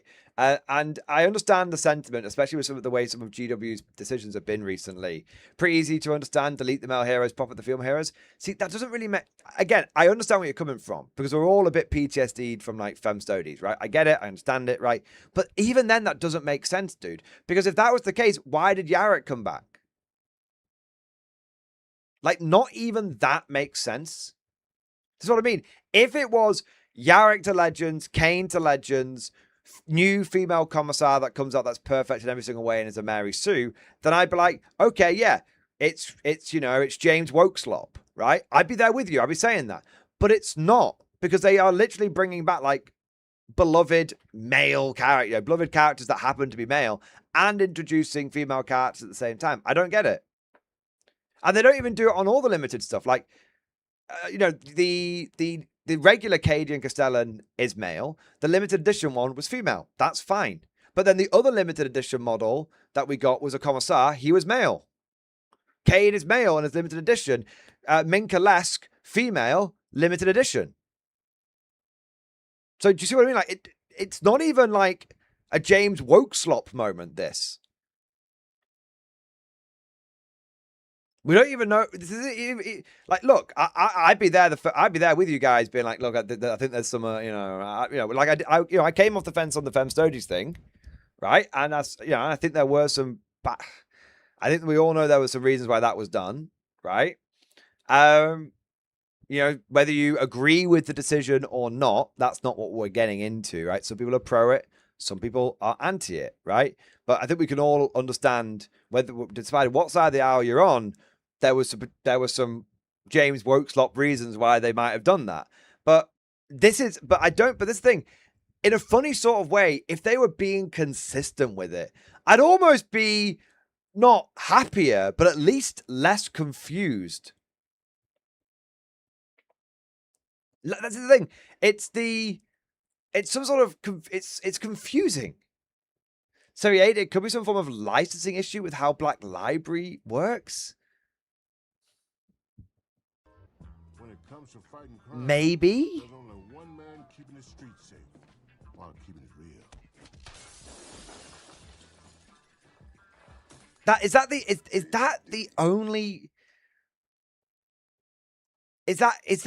some sort of weird GW licensing issue? I don't know if that makes sense, because I feel like, but GW owns Black Library.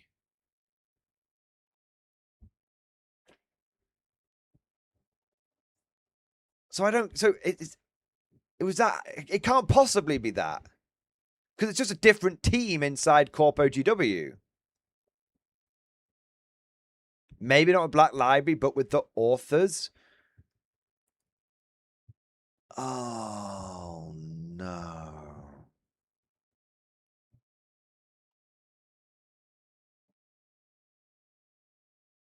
I bet that's it.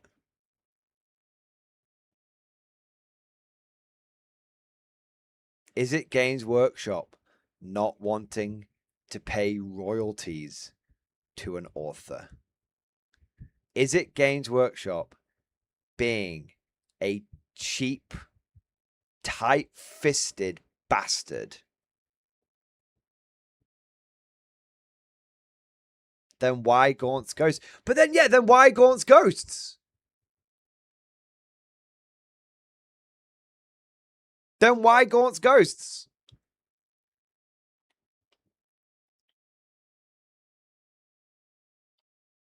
Then why Gaunt? Yeah, then why is Gaunt's Ghosts? So I don't even think it could be that.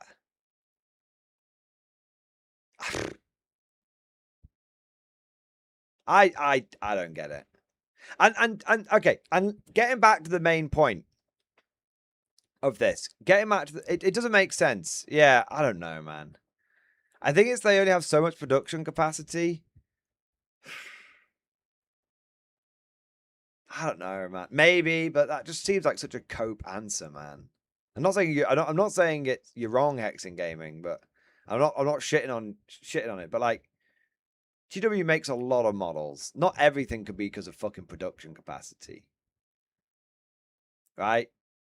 Like they find the production capacity to keep Gaunt's Ghost going. They find the production capacity to, to keep Marnia's Calgar going. They find the production capacity for all sorts of characters. Was Gaunt's Ghost released before GW became a slop shop though? I mean, maybe. I think it was 8th edition. So that's whether you decide whether it's slop town or not. Yeah. Yeah. The ghosts have been around longer. Maybe there's a policy change. Yeah, maybe. I don't know. I don't know. Anyway, regardless of why they've done it, I think it is a real shame. I do. And I'm not beefing on this unnecessarily. I'm not beefing on this to hate on GW, to find any reason to hate on them. I'm hating on this because I was really looking forward to this. I was really, really, really looking forward to it. I've been reading Kiefer's Kane books since I think I was like 12 years old. I had them all. So firstly, I had the original Hero of the Imperium omnibus, and the original one, which I think is the one that they use for the Emperor has a text-to-speech device, Kiefer's Kane, like model, right? And I also had the original printing of the books, the first 4 books, like individually, and I bought every Kiefer's Kane book up until I was like 25.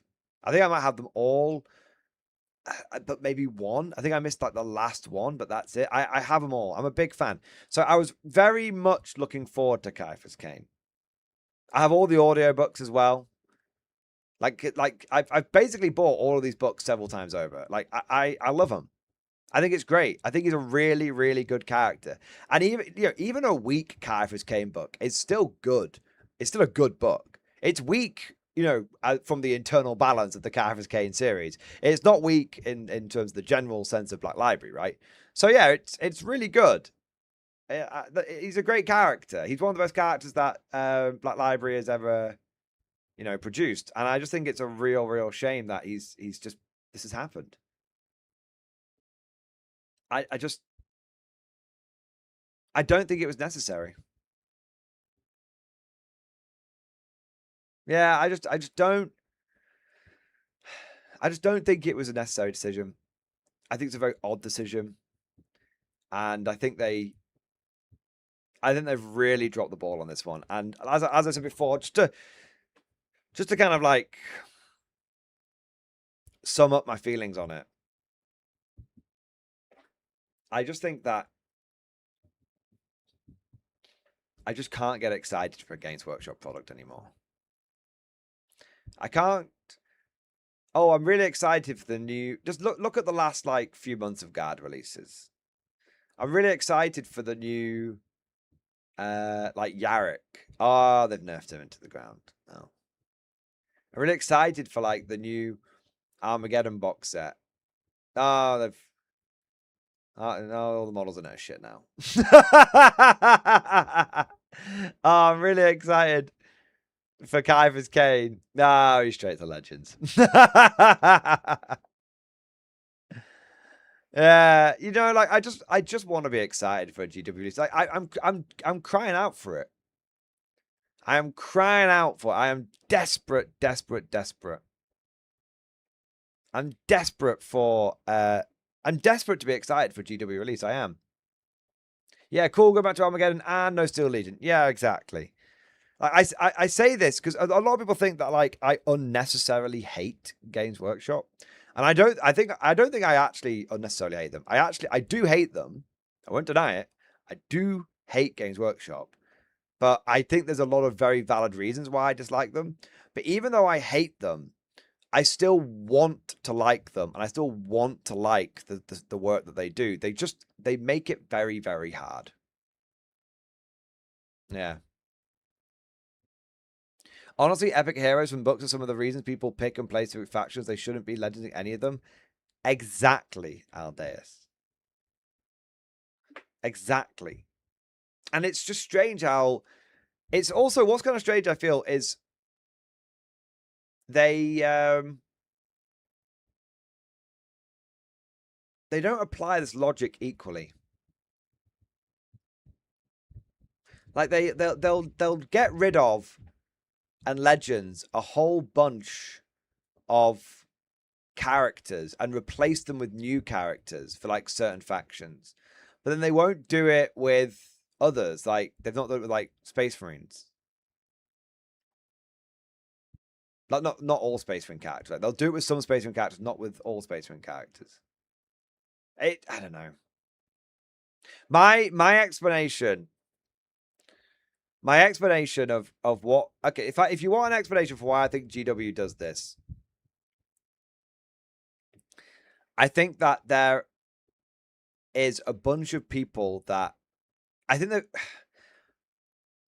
My explanation for the reason why GW seems to be making a lot of very strange decisions, baffling decisions, and phoning in a lot of the projects they're doing is I think they have got a very high rate of employee churn.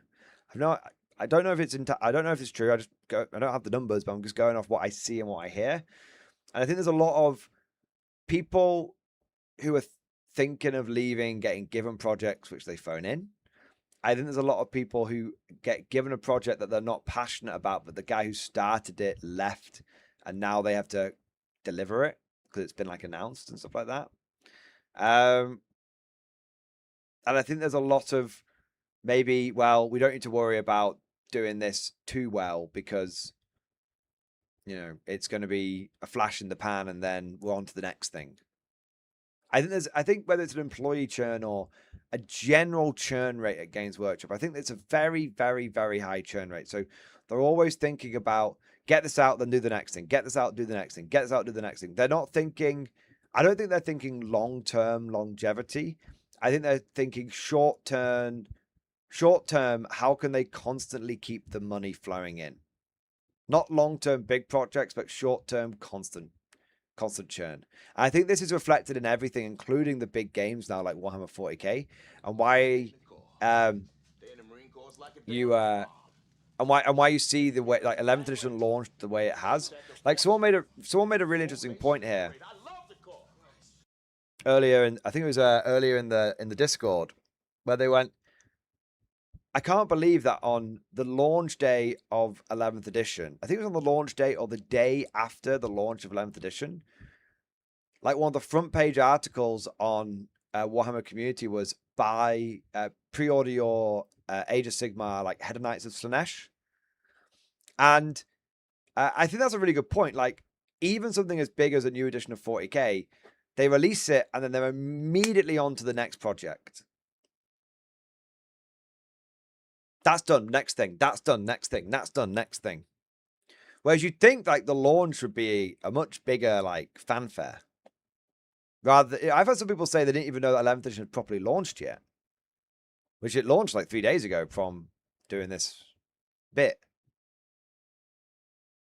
Yeah, I don't know. So I think the only reason I can think that this is happening the way it's happening, and the reason they're making decisions the way they're making, and the reason why the quality is falling is because they just have an incredible churn rate. Too high. I think. I think too high. Anyway, because of this, will I get the Kyvus K model? I mean, if I see one on a shelf somewhere, I might pick it up, but I'll probably end up, if it's a model that's going to go straight to Legends. Oh, by the way, this guy's like $50. I don't know if I mentioned that.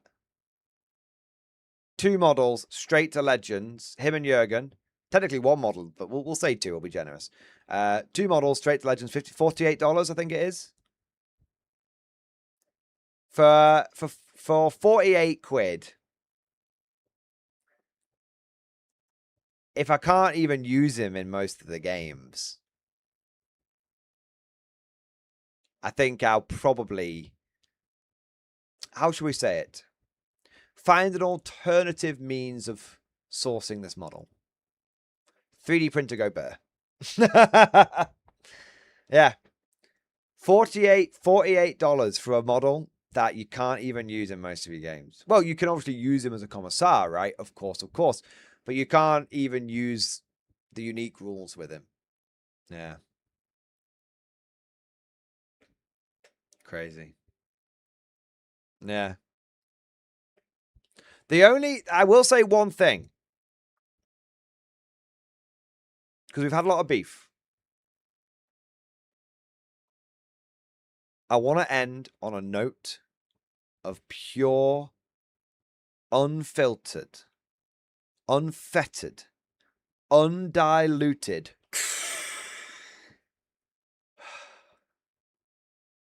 weapons grade copium.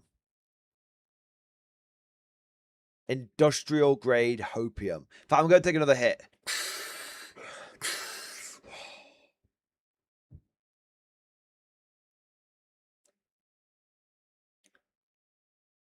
Legends units are now in the app. They didn't used to be. And not only that, but Games Workshop has been showing units that aren't legends, like commanders, that can lead legends units. So, for example, I think that the Commissar can lead a unit of Death Corps Grenadiers, which is a legends unit. So maybe, just maybe, despite all of the salt and the beef and the pain and the disappointment, maybe Games Workshop is going to make Legends great again. Maybe Legends will become more acceptable in the game. Maybe something that GW is going to push. Where, like, actually, you know what? You can use Legends in any game you want. Maybe even competitive games. And we've seen them update Legends data sheets. Like, they updated all... In fact, they updated the Guard aircraft Legends before they gave the Valkyrie a proper update. So who knows? Who knows? I'll say this. If I'm doing a battle report in the Mordian Glory Battle Bunker, then you better believe I'm going to have Caiaphas Kane, and I'm going to be using his data sheet. I think, as you know, people are saying in chat, the ball is in our court. GW is making it as easy as possible for us to use I say easy as possible. The app is a bit tragic, but anyway, they'll fix that eventually. GW is making it as easy as possible for us to use Legends. Maybe we just need to break our programming. This isn't 10th. This is 11th. Maybe we need to, with a new edition, have a new mindset. At the end of the day, his rules are available. Right now, they will be in the app. And unless you're going to a tournament, if you're just playing with friends, why the fuck wouldn't you use him? I still think that is very much the community having to do the hard work. I still think that it muddies the waters unnecessarily. And I still think that GW is an absolute foolish fool not to have Kane on permanent sale. But at the very least, there might be a light at the end of the tunnel if we just seize that light ourselves. But of course, all of this is just like my opinion, man. Let me know what you guys think in the comment section if you're watching this post live. Or if you are watching it live, put it in the live chat. All right. So overall, I am disappointed with Kane. But I'll probably just 3D print his model and then use him in a few battle reports. No.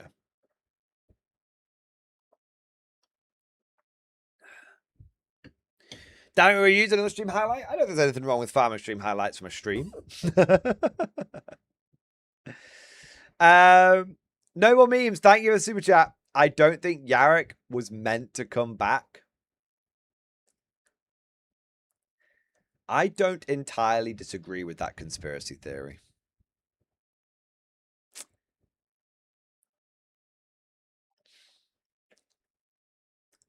I think it's very strange to bring out a new named commissar that's going to be very obviously overshadowed by the old commissar. But I think that yes. Well, all I'll say is I wouldn't have been surprised if Commissar Graves was the only commissar we were meant to get for Armageddon. Did they ever explain how Yarrick came back and where he was? They did. It was an absolutely horrific lore story that sounded like it was AI written. I kid you not.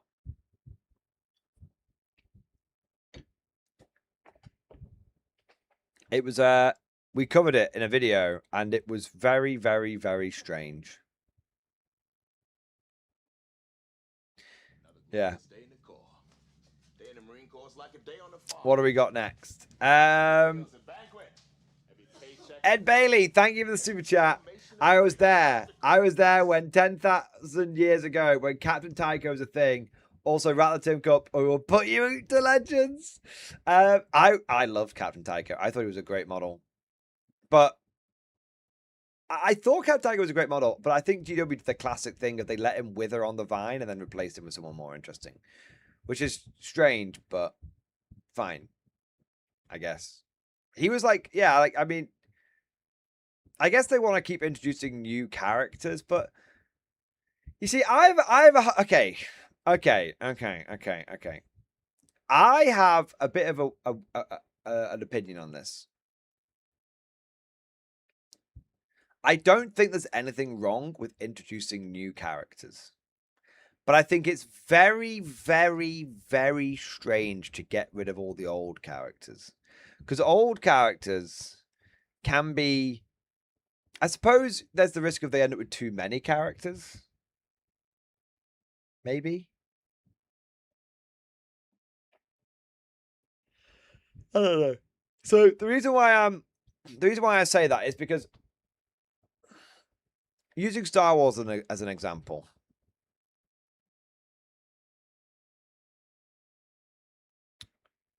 Everyone loves Luke Skywalker. A lot of people dislike the character Rey. And I think it's kind of similar with like Warhammer, where, you know, there's a lot of old characters that people love, but there's a lot of new characters that people are best or indifferent to.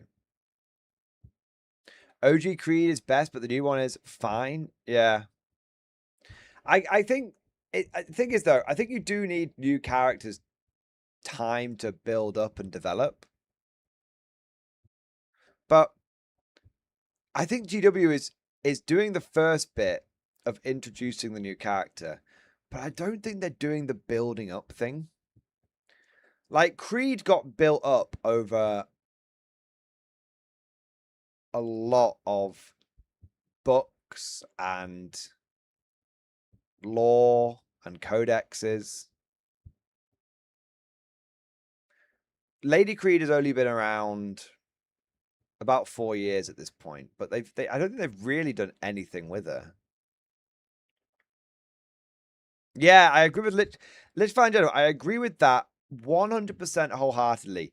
New Creed hasn't had a story. They keep doing the new characters with no damn stories. Yeah, like look at Shrike versus Shan. Shrike had this entire story arc where he, where he basically built up and then became the chapter master of the Raven Guard. Like when I first started playing 40k, Shrike was just a captain. He was just a captain of a Space Marine company. That was it. You know, famous for like, you know, killing orcs. And then over the course of several codexes, over the course of several books, and narrative sort of developments from like big world building developments from GW. What happened is the current chapter master of the Raven Guard actually got killed during the Second Damocles Gulf Crusade, and Shrike finally sort of stepped up and became like the chapter master that he'd kind of been, whether reluctantly or not, kind of been working towards. And then so finally, after like all of this like build up and everything, Shrike finally becomes the chapter master, and then they just after finally achieving this, he just steps down. And this person we've never heard of, who's got no lore associated with them. So no lore for new players to marinate in, no lore for old players to connect with them. Just comes in and goes, "Oh yeah, I'm the chapter master now."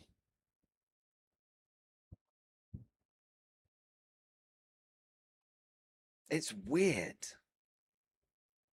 Shrike never wanted the job. No, I understand that, but there's a saying. There's sort of that old saying, like, people who seek out power shouldn't be given it.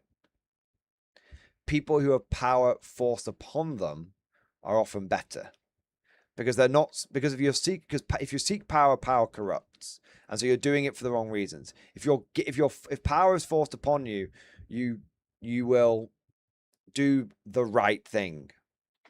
There's quite a few examples of that with, like, I don't know who it was, but history buffs will know. There's a famous example of a Roman general. The Roman Empire was being, or was it the Roman Republic? I think it was the Roman Republic. I can't remember. The Roman Republic was facing two existential crises, not at the same time. One happened and then another. Was it Cincinnatus? And he was, and the Roman Senate, he was just there, just like on his farm, because he was a noble. He was part of the nobility, but nobles had farms and worked the land and everything, right? It's not like they had people that helped them work the land. They had workers, but they had land. They had to go back to take the harvest and all that kind of stuff. And basically the Senate was like, you need to come and run the army, because like this guy, we haven't got anyone who can do the job. And he was like, I don't want to. And they were like, well, guess what? You have to, because we voted unanimously to give you emergency powers. So you now have the powers. You have to do it. And he was like, how can I get rid of the powers? And they were like, well, if you beat the army, if you beat the enemy army, then we'll then vote to take the powers away from you. And he went, fine, okay. So he went, took control of the army, beat the existential threat, went back to farming, and then it happened again like several years later. I don't know if it was decades or I don't know how many. I don't know if it was years. Might have been months, but it happened a period of time later, and they were like, "We're back again." He was like, "I don't want it." He went, "Well, too late. Only one way to get rid of the powers, buddy." Yeah, and so I think with Shrike, there could have been a really, really cool element to his story, whereas that's part of his arc. which is that he has, you know, the other captains have like voted, all the other Marines, whatever it may be, whatever the process is within the Raven Guard chapter, I don't know. And they're like, you are now the chapter master. You know, we need a leader. You have proven yourself to be a leader. And Shrike's like, but I don't want it. Like, I'm just a captain. That's what I like doing. And they're like, well, unfortunately, you are, you know, it's like, you know, great leaders often don't get to just do what they want. You must lead in order to serve. And that would have been really cool. And that could have been part of like Shrike's thing, how like, you know, this is a great burden for him to carry. He doesn't want it, but he does it out of a sense of duty, out of a sense of stoicism, out of a sense of knowing that his battle brothers need him to lead them. And you could have really developed this, and you know, and you could have had a book, you know, you could have done so much with this. And then instead they were like, okay, yeah, GG. Yeah, it's strange. And then the big thing is replacing him with a character that nobody gives a shit about. Like, no one, like, the model, great, but no one cares about the lore of bloody Shan. No one even knows what the lore is.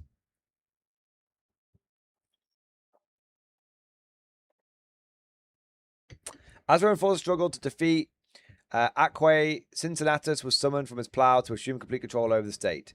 Over the whole state, amazing. After achieving a swift victory in 16 days, Cincinnatus relinquished power and its privileges. That's the kind of guy you need. Yeah. I mean, that's still plausible. Shrike is the one who named this new guy. He could be forced back in position later. I guess, let's find in general, it could be plausible, but we don't know because there's no book. There's no lore telling us. Yeah, you see what I mean? Like, yeah, they could, but they won't. Yeah, exactly. It's very, very strange. I don't think Dreer or... I think Leontus has a book. Leontus is a movie tie-in novel, but that's it. It's very strange. It's very, very strange. Yeah. Who knows? Trevor, thank you for the super chat. Legends aren't in the app yet. Would love to run 50 fair with 10 rattlings of the app human attack. Oh, they're not in the app yet. Oh, that's a shame. No. I thought they were. People said that they were in the app. Are they going in the app? Are they going to be in the app? Has that been confirmed? Or have I got that completely wrong?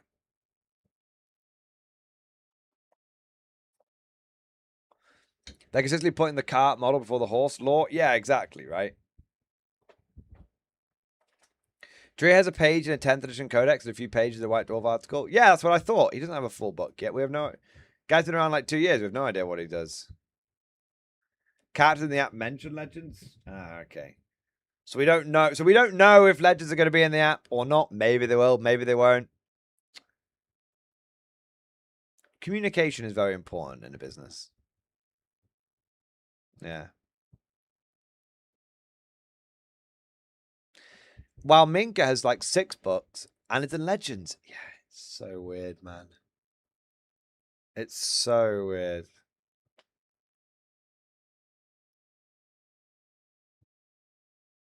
It's so strange. Like, why? Because it makes sense. You obviously have the book, and then you have the model. So people read the book. So people buy the book. You get money off them then, and then they go and buy the model. You get money off them again. It's so strange.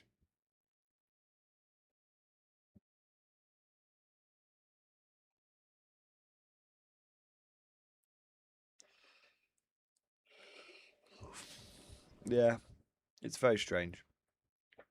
All right. So that was the main bit of beef I had for tonight. I do have I have a little bit more beef, but are we beefed out? I don't want to be like beef saturation. I don't even know if it's worth a stream highlight. Like, I just want... I honestly, I don't even know. I was going to, like, maybe talk a bit about the Armageddon boxes, but I feel like that's searching it. You know what? I'm just going to mention it in passing. I'm going to mention it in passing. But, you know, like I said, I don't want to be, like, making beef bigger than it is. I just want to. I don't want to be searching out the beef unless it's real beef, right? I think that's a fair. Like way of looking at it. So I'm just going to mention it in passing, and then we'll just take it from there. All right. Just hit the beef and quit it. I don't want to like. This is the thing. Like we're just gonna mention it in passing, and then if we want to make a bigger deal out of it, we can make a bigger deal out of it like later. But otherwise, I don't think it's worth mentioning. Well, it's worth mentioning, but like I said, it's only worth mentioning in passing. So the other, let me have a quick drink. Let's with the band-aid and get past the beef. Yeah, I agree. I'd like to get into some tactics actually, discuss like some potential army lists and builds and stuff and any ideas that you guys have had to try and make Guard work. Because I am coming up against a few issues, but yeah.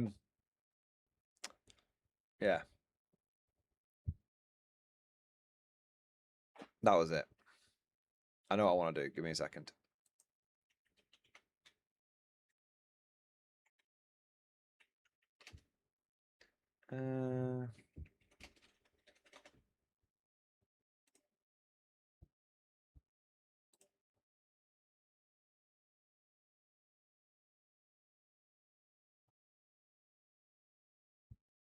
Okay. So just a quick one. I might use it as a stream highlight. I might not. I'll do it in the format, and then at least then it's done, and I don't need to revisit it because I don't want to do it now. And then if it becomes big beef, I have to do it again on the stream and bore you all with repeating it, right? So we'll do it as a quickie, little quickie, right? Little quickie. So I have what might be a little bit of beef, just a little beef cutlet, as it were, a little beef slide. It's not the full burger, but maybe it's a little bit of a tester. But I don't think this is a full-blown beef incident. I think like BeefCon 3 would be a reasonable assessment of it. But I do think it is worth mentioning. I want to talk about the Armageddon box set and there being a bit of a trend with there being issues with the box. So the Armageddon box set is the launch box. That's the one that comes with the Space Marines in it and the Orcs. And it also comes with the lore book and the core rule book. The core rule book that doesn't have all the core rules in it. Oh, I'll stop going on about it. I know, I'll stop going on about it. But it's that one, right? Now, this is the launch box of the edition. So you would think that Games Workshop would put extra special attention into it for a couple of reasons. Firstly, there's going to be a lot of new players who it will be their first introduction to Warhammer 40k, Games Workshop products. You want to put your best foot forward, especially with GW, because remember, their sort of mentality is they want to hook you in, milk you dry for 2 years before you realize that they're taking the piss, and then you drop out the bottom of the bucket. It's literally described within like GW training that the customer, the customers are in a bucket, and they constantly pour new customers into the top of the bucket, but there's a hole at the bottom of the bucket which a lot of customers fall out of. So they have to keep refilling the bucket with new customers. That's how they do it. So something like, and that's why they focus so much on new customers rather than old customers, because the thinking is that there's no point in catering to the old customers because they're going to drop out the bucket at some point anyway. I think maybe customer loyalty is quite important. I think maybe keeping old customers around and having new customers at the same time would be a better option, but what do I know? But the point is, that's not the discussion for today. The point is that this launch box is definitely meant to be like, hey, new customers, here you go. And also, you want to kind of prove with a big launch box like this with the new edition that it's something to be excited about, it's something to be hyped about. And, Games Workshop's had a few quality control issues recently. I mean, we can all, I think, was it every Maelstrom box they did had a problem? Maybe I'm exaggerating. I know definitely the Dark Elder one did. And I know the Eldar Corsairs ones did. And I know the new Lance, the Knights with the Lance the little medium, the sort of in-betweeny night, that had some issues with the sprues not molding properly. And then you have issues with Titus, with bad mold lines. They've been having some pretty serious quality control issues quite consistently now. But you'd think that this is 11, and a lot of people who saw those quality control issues, the people that like to run defense, no, don't pick on the multi-million-pound company. No, don't upset GW. I've tied too much of my personality, and I see an attack on them as an attack on me. Ah, you know, those people, right? They ran defense for all of this. By saying that GW was just focusing production and quality control on 11th edition. Well, it turns out that, you know, once again, the GW ball washers have probably been proven to be putting their faith in the wrong place, because there's been quite a lot of issues with the launch box. Now, I want to make something abundantly clear. Okay, I want to make something abundantly clear. I reckon that the vast majority of launch boxes are fine. Okay? I suspect that... okay, let me rephrase that.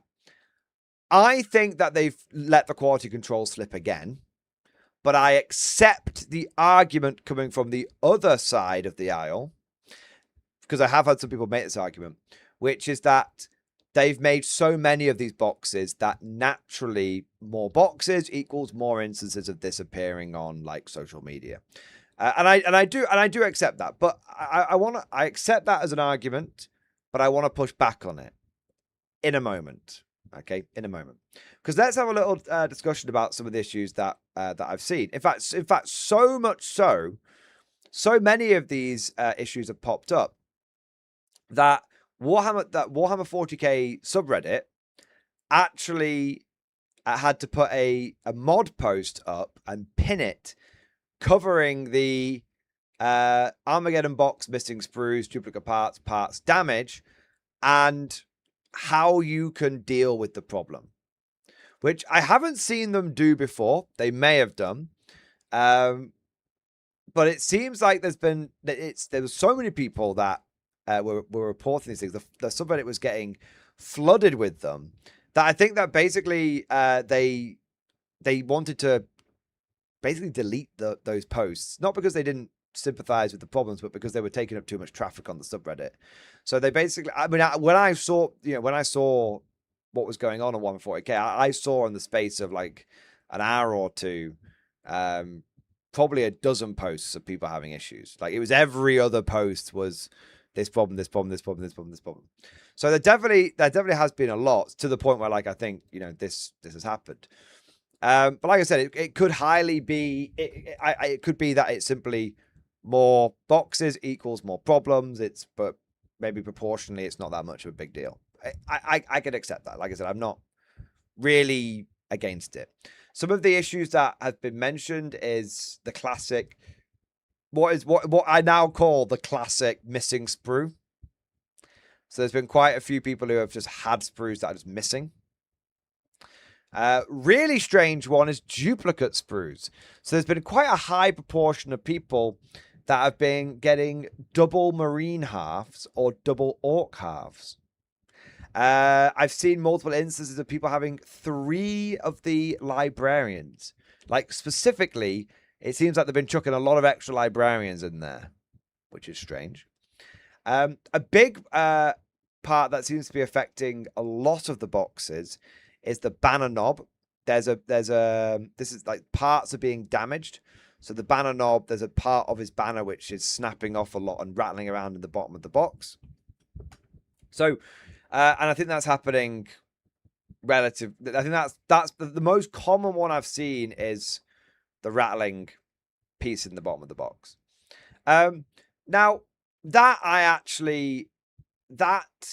rattly piece is not really a quality control issue in my mind, because when you think about it, that's happened in transit. Like, they probably put the sprue in, it was totally okay. What that probably is more an issue of, like, designing the box. They haven't designed. I guess you could say it's not that they haven't checked it before they sent it out. The quality is The way they've designed the box, the way they've designed the sprues and the layout, and the way they rub on each other and stuff like that. So that's kind of an issue there, which I guess still falls under sort of quality control. But the big, I guess the big one for me is missing sprues and duplicate sprues. That's the thing that I find most interesting. That this is happening a lot, because I would say until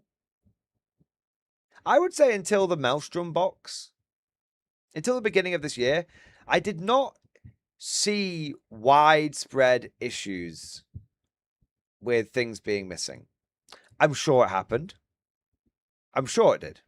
I've no doubt about it. I'm sure it did. But I never saw like legions of people on social media going, hey, how come my thing is missing? Hey, how come this is like wrong and all this kind of stuff?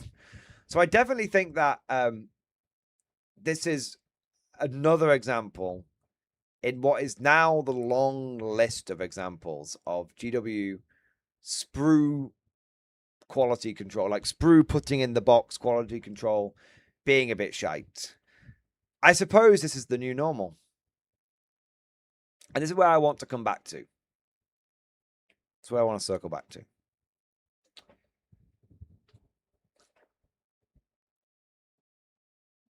I accept and I understand that the argument that they have been putting more boxes out, so more boxes equals more problems. But I want to push back on that a little bit, because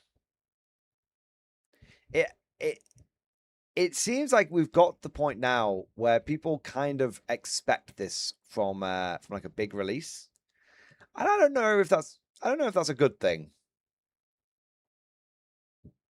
Like, I don't know if that's what we should accept. Oh, it's just they're making more of these boxes, so they fuck up more of them.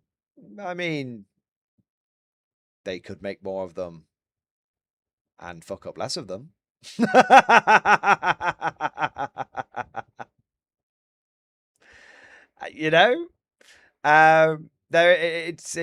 It sounds crazy, I know, but they do have a lot of money. I don't see why they have to fuck up more of the boxes. I think this is just an example. I think this is happening with every release now. Yeah. I think it's happening with every release. And look, I don't like it. But I accept it does happen. I accept it does happen though.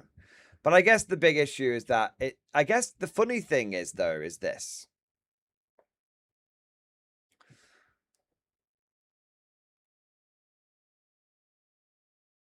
Because normally, yeah, I'm getting tired of giving GW the benefit of the doubt. See, I'm not giving GW the benefit of the doubt. I think that this is just if you buy Games Workshop models, this is a new reality you have to kind of accept. Like, this is the new normal. You don't have to accept it. The only way to not accept it is not to buy the product. But yeah. What's interesting though is this. This is the last bit, because you know what? I will totally accept the argument that there's always been bits missing. They've always had these problems. We're just seeing more of them. Okay, because they're bigger now. Okay, you know what? I'll totally accept it, because it makes sense. Yeah, and to show how fair and balanced that I am, I had an issue with a Warlord Games product. I know. Oh my god, Warlord's not perfect. I ordered a box of the Soviet Mark I Power Armored Infantry, and one of my Power Armor guys, there were no bits to give him the arms. So the arm guns, he didn't have them. He was armless. He's a nice bloke. He was armless. So I accept it does happen. What I find very interesting, though, I feel like Senator Kinsey from Stargate SG-1, Supreme. Well, Thor goes, Supreme Commander Thor. Anyway, what I find very interesting is that GW has changed their returns policy.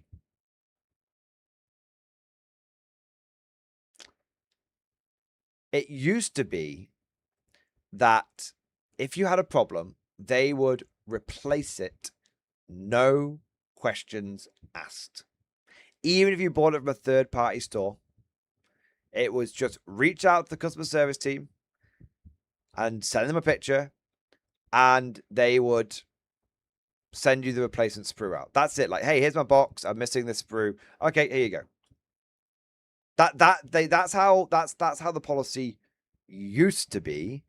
They are a lot stricter now. I've had a lot of people tell me like GW has been much more stingy with believing people and just handing the products out willy-nilly now.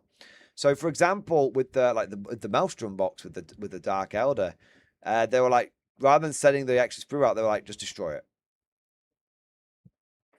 With the with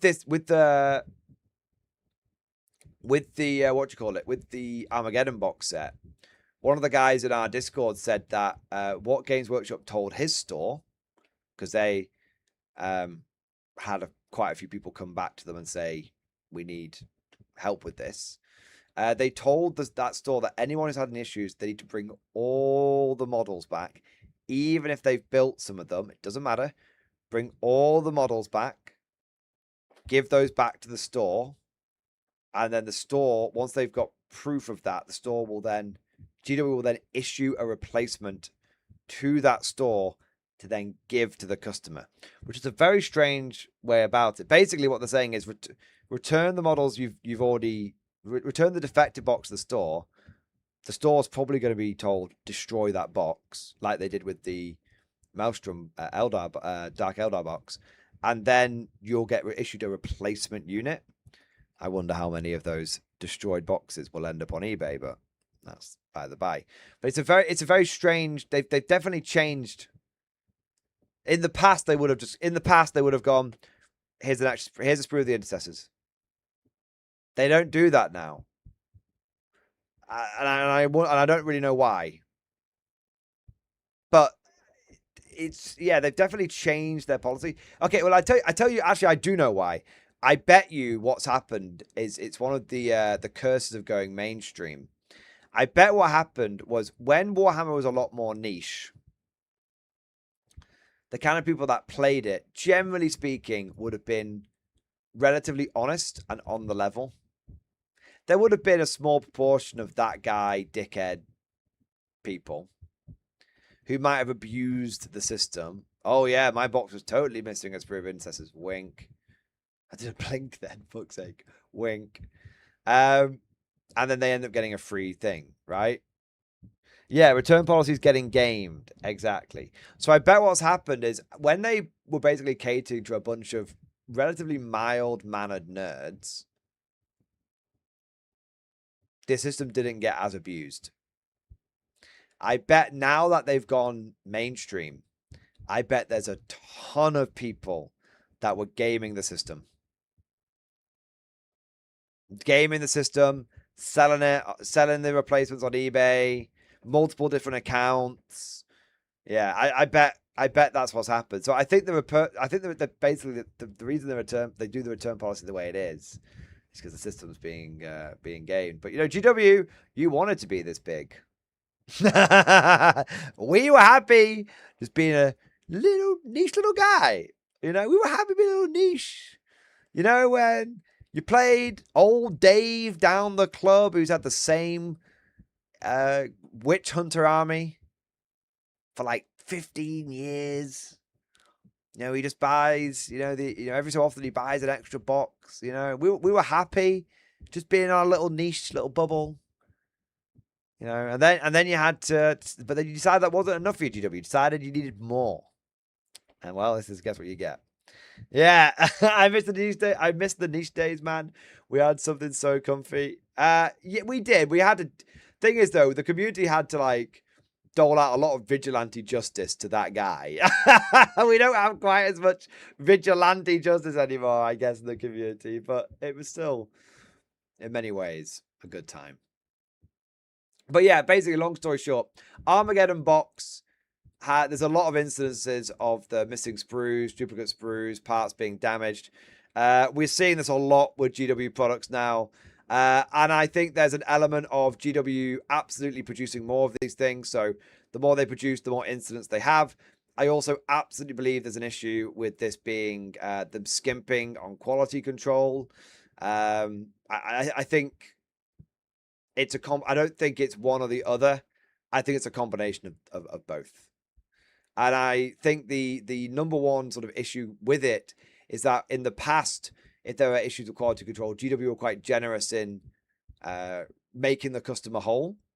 And now, because of the system being gamed quite a lot, now GW is a lot more reticent, which means that you're not unlikely to get your problem solved, but there's definitely, it's going to be less easy than it was. And some people might find it downright. There will be some instances of people just not getting their issues resolved. Yeah. There you are. But yeah, this is it. This is the new GW, man. Low quality control, high churn. That's what they're all about, baby.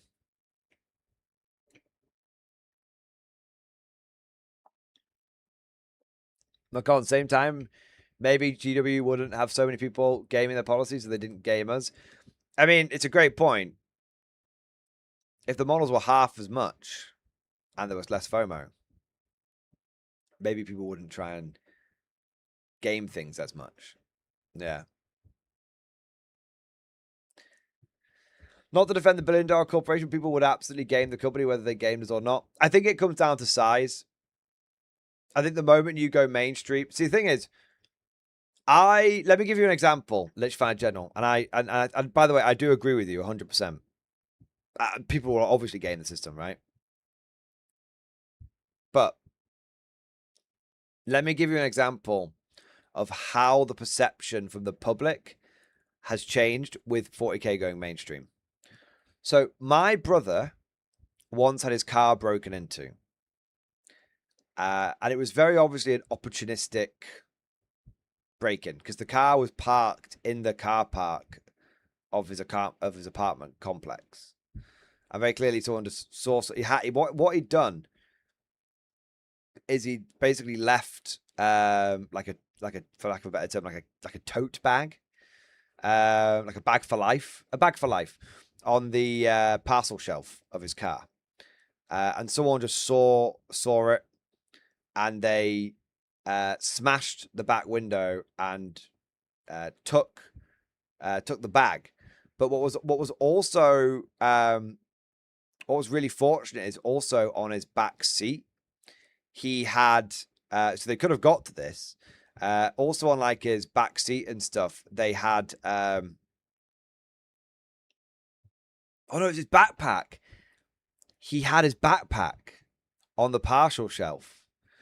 And they smashed it, took his backpack, and they took his army case as well.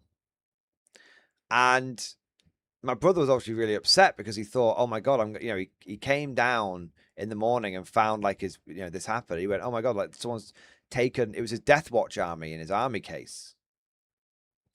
And he was like, "Oh my god, someone's like nicked my stuff."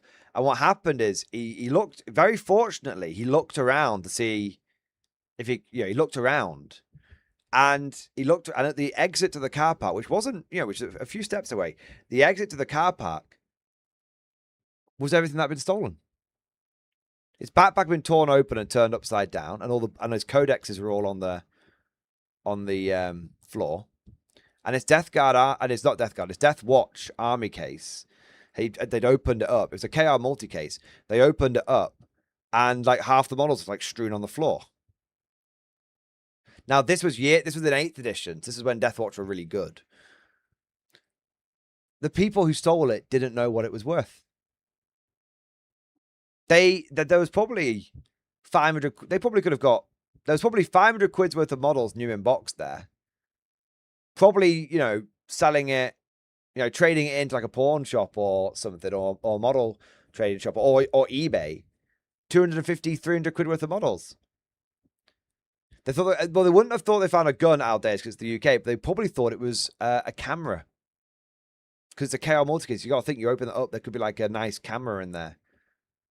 Right? It was your old GW store manager looking for that rulebook. Yeah, like, so there used to be, and what's funny is this happened to my brother, but I've heard of this happening to other people as well, where people have army cases stolen out of their cars. And then, you know, genuinely, the advice was, this was back in the day, we're talking 10, 20 years ago. Well, probably not 20 years ago. Probably 10 to 15 years ago, the advice was, if your army case is stolen out of your car, check the nearest trash can. If you're American, trash can, bin, if you're in the UK. Check the nearest bin. Because there's a very strong chance that they've nicked it, opened it up, realized it's not worth stealing, and then chucked it in the trash. Or not realize what they've got and chucked it in the trash. This was the genuine advice that was given out in a lot of forums like Daka and stuff like that. If your stuff gets nicked out of your car, check the nearest trash can. Check the nearest bin. Because the chance it'll be there. And there were not many. A lot of people, it was like, oh no, it's just, you know, I've checked this, it's just gone.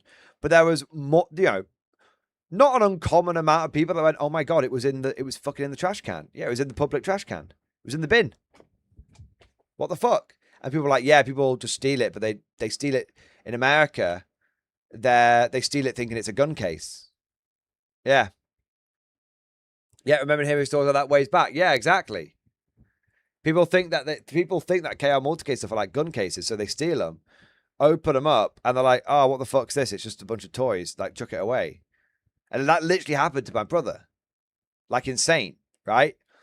So yeah, but one of the problems is now, if your army gets stolen, it's because people know it's worth something. Steal someone's army, stick it on eBay. Stick it on a Facebook buy and sell group. And even if you know, some people might say, oh, well, that, you know, you might be able to find your army and recognize it. Yeah, maybe. But a savvy person will just give it a quick rattle can. Give it a quick spray. Stick it on eBay. Make some money. And you know what's funny? Applying this to the whole GW policy thing, I bet back in the day, GW didn't have a bunch of normies gaming the system. A bunch of fucking scrotes. A bunch of fucking scum gaming the system. But now, people know people know what Warhammer is. Now, they know what Warhammer's worth. Now, they are absolute, and they'll hear, oh, if you contact GW, they'll just send you free shit. Yeah. So that's why now they're going to be way tighter on the whole returns policy and everything, because they don't want they want to make it uncomfortable for people to like steal shit off them.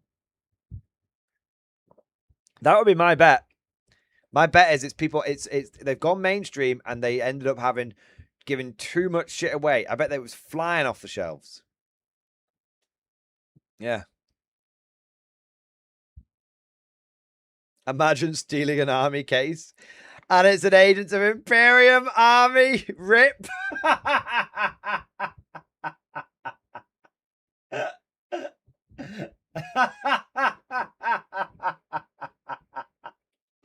Okay, yeah, that's actually brilliant. Fuck's sake. Oh no. What's it? You take it to the local pawn shop. What's it worth? I'll give you $50. But there's like 100 models in here. Yeah, man, I'm being nice. I'm not going to be able to shift it. I'd pay them to keep it. Fuck's sake.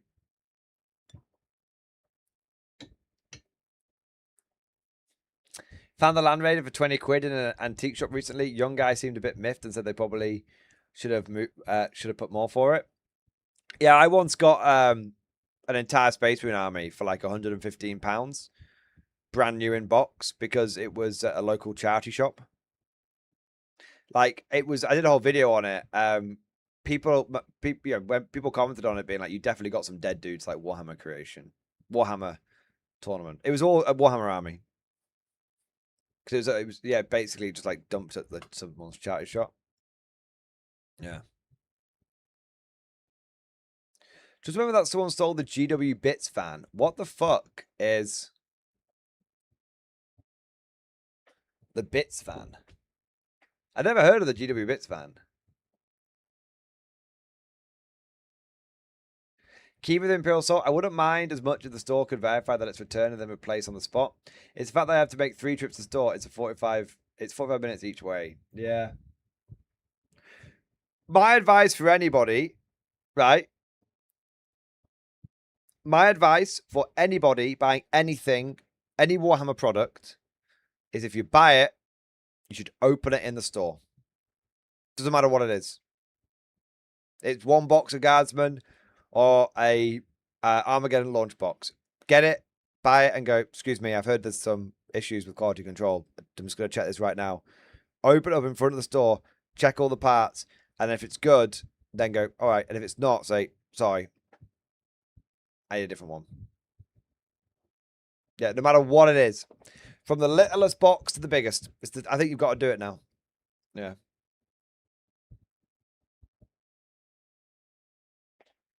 And I think that's just sensible consumer practice. Back in 6, I got an eBay army at $3 per model of Eldar from my mom selling her son's army. She threw in an Eldar fire prison for free. I really hope her kid knew what she was doing. Because that would be absolutely heartbreaking. Yeah.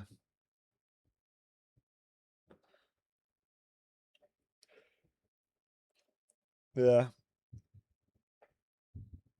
Mom, where's my Eldar army? Oh, those toys. Yeah, I sold it. I thought you'd grown out of that. Just give me the gun. I'll do it myself. All right. We got some super chats coming in here. Let's have a look. Cosmic Drew, thank you for the super chat, man. Boo, talk about the K47 Riftbuster box. How it's good. The K47 Riftbuster box is very good. Split that with a friend. Complete a K47 army each.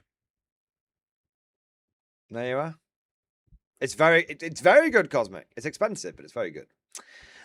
Saucy Mons, thank you for the super chat. One Wyvern will be meta. Might as well to hit will be goated. Trust.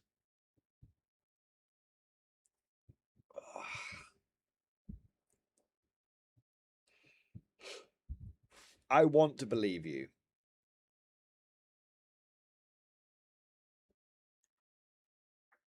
I want to believe you.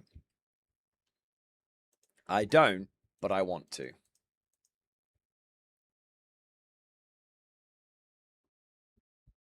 Does anyone know how to get to the... Actually, I have a question. Does anyone know how to get to the Munitor and Field Manual website? Is it here? Aha, it is. Okay, good. Right, that's fine. I've been using the little article they posted on Warhammer Community, but it's not great. Right, where's the... It's gone off the front page now. Lol, they gave it a step cost.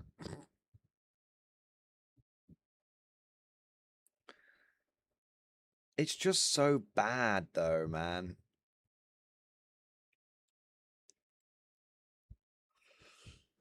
I just think that a better route... Do you know what's better than -1 to hit? The enemy never hitting you. That enemy unit never hitting you. Why would it never hit you? Because they're fucking dead. Put all your power into power. All your points into power. Blow them off the table. The enemy cannot be -1 to hit if they are tabled. That's the way. RTRT, when I went to uni, my mum sold my guard, Chaos Marines, and Beastmen for like nothing on eBay. I may have weeped a little. So strange. It would never occur to me to like sell someone else's possessions. Well, I didn't think you wanted it anymore. Why not ask? You could have asked me. I think they were just like, yeah, get rid of this shit. Fucking. Yeah. Yeah. So no, but no, on a serious note, I think maybe Saucy Mons, maybe it's 95 points. I'll tell you what. If the meta ends up involving Purge the Foe a lot, and involves really, really dead hard units that won't fucking die. So just blowing them off the board isn't really an option. Else and their infantry. Like if big infantry Death Star blobs become a thing, then the Wyvern will be meta. Because then it making the Maswell dip will matter. Yeah. Yeah. That's my thinking. All right. John Henry Eden, thank you for the super chat. I have better customer service from a Russian recaster and I can order individual pieces.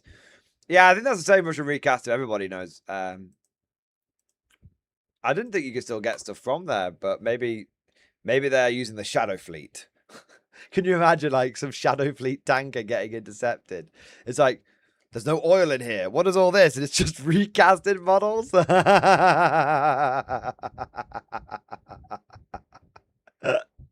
That'd be hilarious. Yeah, so no, become against Maswell Blitzkill, Wyvern against Maswell to hit. Yeah, so they do stack. They do stack, yeah. Killak Nelak, thank you for the Boom Blade. Yes. I know that you want to talk guard tactics, and I'm sorry, but I could use a vibe check on my list and stream discussion. Oh no, like list reviews fall under the tactics part of things. I may have found how to play Disruption Tau, or maybe I am bleeding turnips. I don't know what bleeding turnips means. It sounds concerning, to say the least. But let's have a look. The idea of the list is that you can limit the points scored by the purge the foe player by controlling what they can choose as a condemned unit. Say by starting with only a ghost kill on an objective, forcing it to become the condemned unit until some of the purge player's units have been killed. Use all 3 1-point attachments. Experimental prototype plus 6-inch character battlesuit shooting range. Auxiliary cadre. Auxiliary get remain hidden while shooting next to a ghost kill or stealth suit. Auxiliary add 3-inch detection range of enemy units. Grant disruption. Advanced acquisition cadre. Stealth suits and pathfinders get remain hidden while shooting. Upgrade available to reduce spotted range of stealth suits. 100 points. Shadow. Okay, I mean I get the vibe. Shadow Sun. So you've got Shadow Sun and Twin Lance. I see you don't plan on making any friends today. 2 ghost kills, 2 hammerheads, 3 pathfinders, 2 riptides, 2 stealth suit squads, 3 Vespid squads.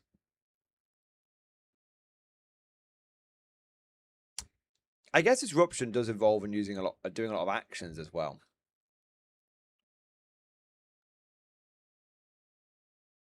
Action will give non-purge matchups, great access to lethal hits through stratagem, can fire and remain hidden.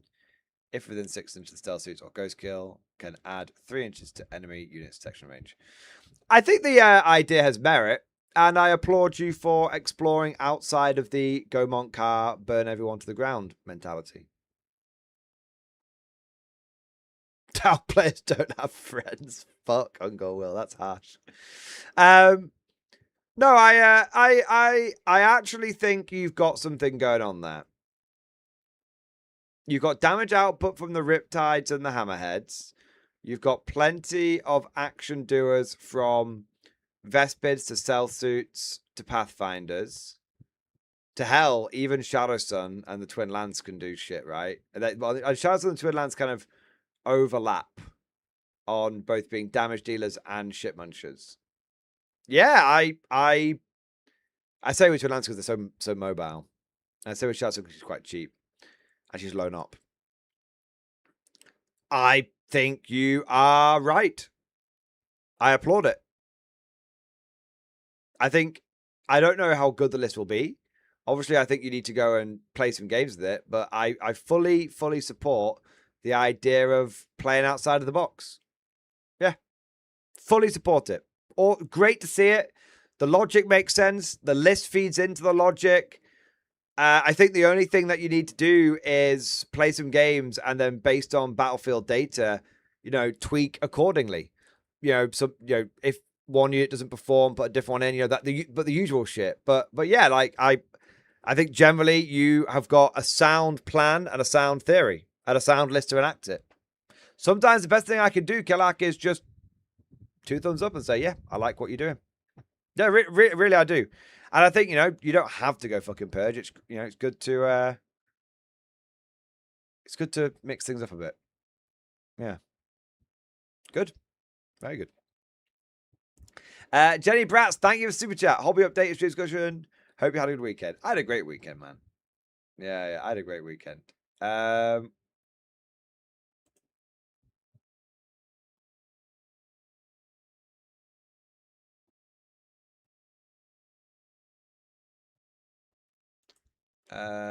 have a look.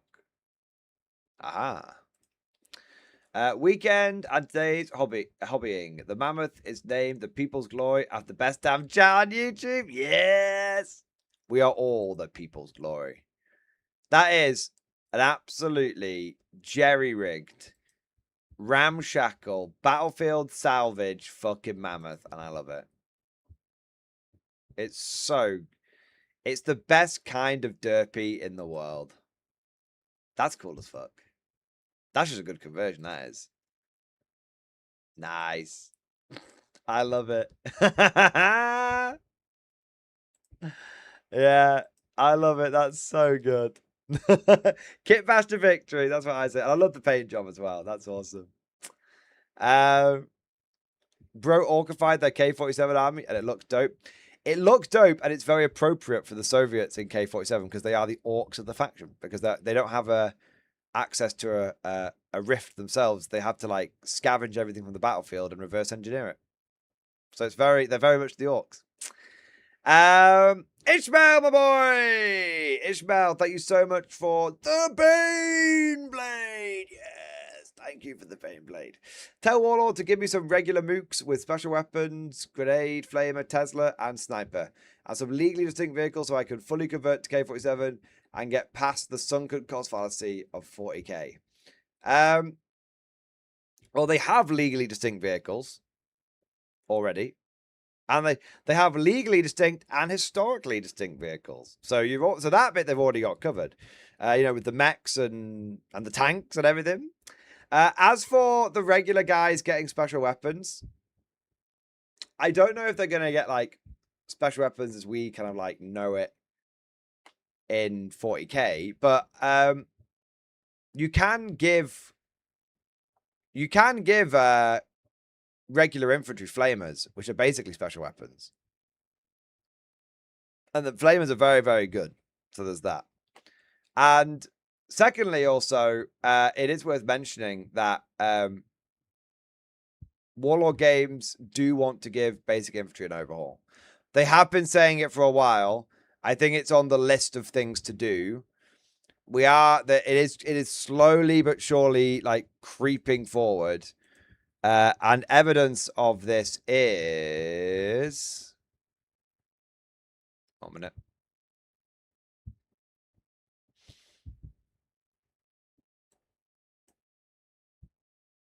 Is this. I think it's this anyway. Oh, is it gone now? Oh, 1 minute. I might have the physical version. 1 minute. I want to restore them from GW. Well, I think you'll be able to, because K-47 is sick as fuck.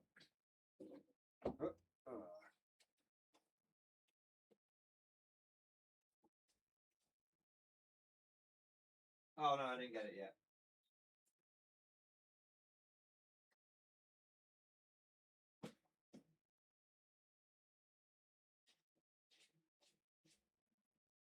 So.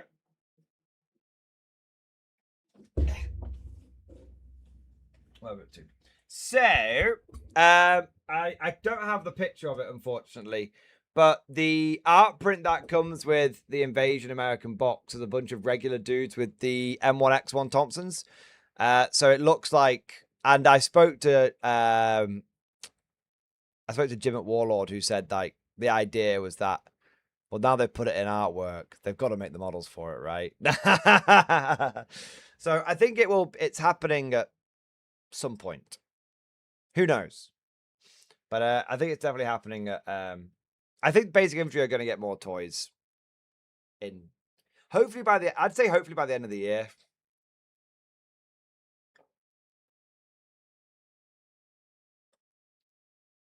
So yeah, hopefully by the end of the year. But who knows if it'll be who knows if and when it'll happen. It's right now it's definitely in the what I would call the ideas phase. You know, it's in the see if it sticks to the wall phase, right? Schedule Commissar, K47 question. In Invasion America, is the US being invaded, or are we invading others, or do we know? It's all but confirmed that the Japanese are invading America. They're using the Ghost War technology to do it. So yeah, it's all but confirmed. Yeah. So that's the which is good news, right? It's a me, Marco. Thank you for the super chat. Or you get might as well blitz skill from cover and might as well to hit from the wyvern. Yeah. I am aware of how it works, Marco. Thank you very much. I just think that 95 points for a glorified fucking weapons team is a fucking mortar squad is a lot to ask. It's a lot. When you know bloody Tal Fire Warriors can do it for cheaper and you actually want them in your army. Well, I want them in my army because you want to do actions with them and stuff, right? But I'm just saying. Just saying. Bloody coming here, giving it the big one. Giving it the big one. Just want to make sure it's like the quad launcher. Yeah, it's fine. No, I am, joking aside, I am very open to the idea of a wyvern not being totally and utterly gash.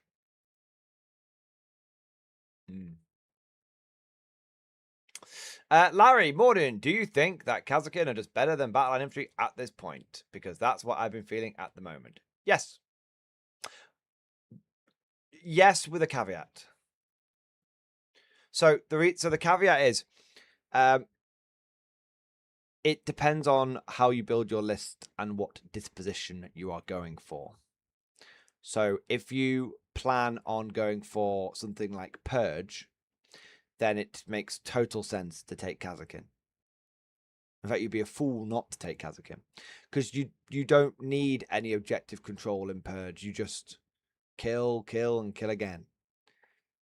But if you're taking not Purge, and you're taking something like more action-based, then it makes a lot more sense to take Battle Line Infantry. Because a unit of Kazakin doing an action is 115 points. A unit of Battle Line Bozos doing it is 75. So it's a 40-point difference. And some of those actions do require you to actually be like controlling the objective. Like I think triangulation into Purge, it completes in your turn, yes, but you have to be physically controlling the objective to do it. And if you're like not, then you can't do triangulation. So having a squad of like Katachans in a Taurox, like race 4, jump out and triangulate the furthest objective away is actually, they're better at doing that job than a unit of Kazakin. Yeah. Kazakin aren't cheaper than Guardsmen, are they? No. But Kazakin 115, Guardsmen are 75, so it's a 40-point difference. Triangulate my knob.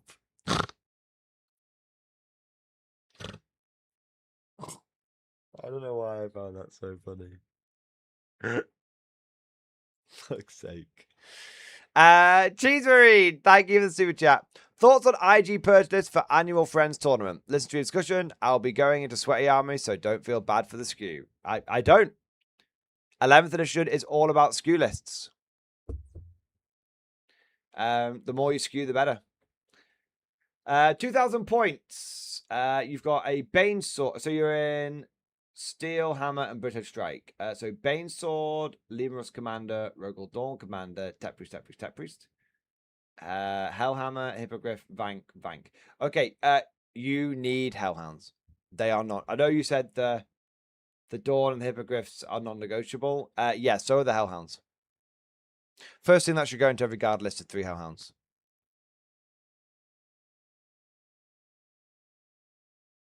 I don't care that you've got a Hellhammer that ignores cover on its main gun and a Banesword that ignores cover on your main gun. That's 2 guns out of your entire army. Every other gun in your army does not ignore cover. So I would drop whatever it... I would drop one of the Tech Priests and the 2 Vanquishers. Is that even enough points? I don't know.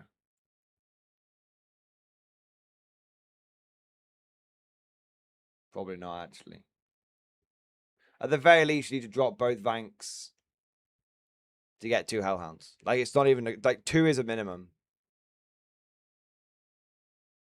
Detachment strat can strip cover, though. Yeah, but you have to fire a unit. So, the detachment stratagem is a trap. You have to fire a unit and a Titanic unit. So, you have to spend 400 points plus to then ignore cover. Or you've got to split fire when you don't want to split fire. The stratagem is fine, but I have some concerns about it. I still think that's why, because you've got the stratagem, that's why I think you can probably get away with 2. Because you've got 2 Hellhounds and then a backup. But you need basically 3 on tap sources of ignores cover. If you don't, there's just no point. You are not going to kill the enemy before they reach you. The enemy is going to reach you, and they are going to kill you. No. It's that simple. Maybe the hippos are negotiable. I dropped 2 Vanks and the hippos for 3 Hellhounds, and you'll have 50... You have 65 points left over. I've no idea what you take for 65 points.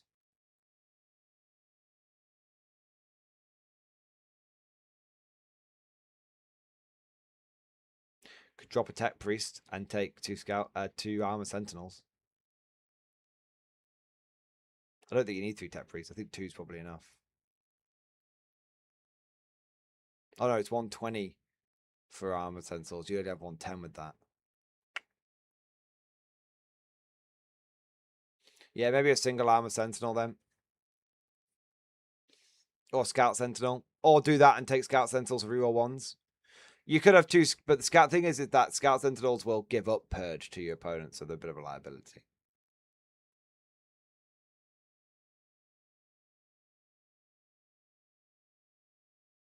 Yeah.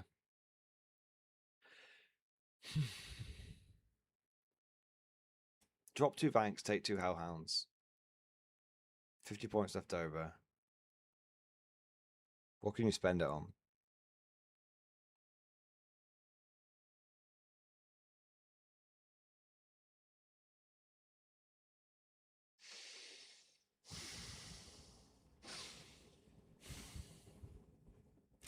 It sticks in my craw to suggest it.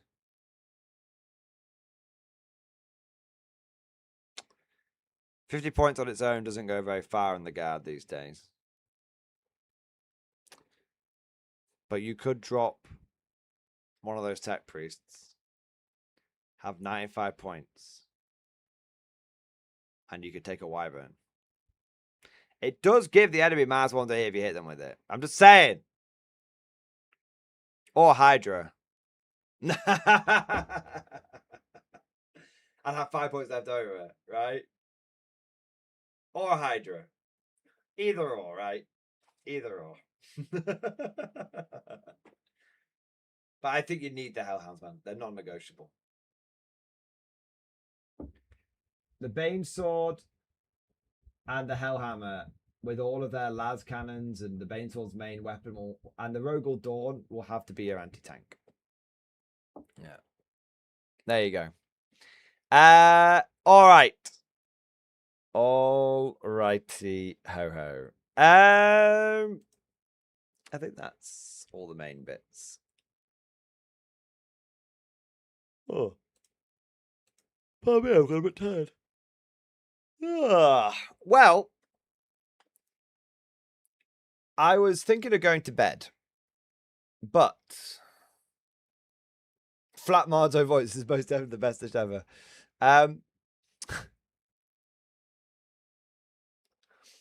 But I would like to maybe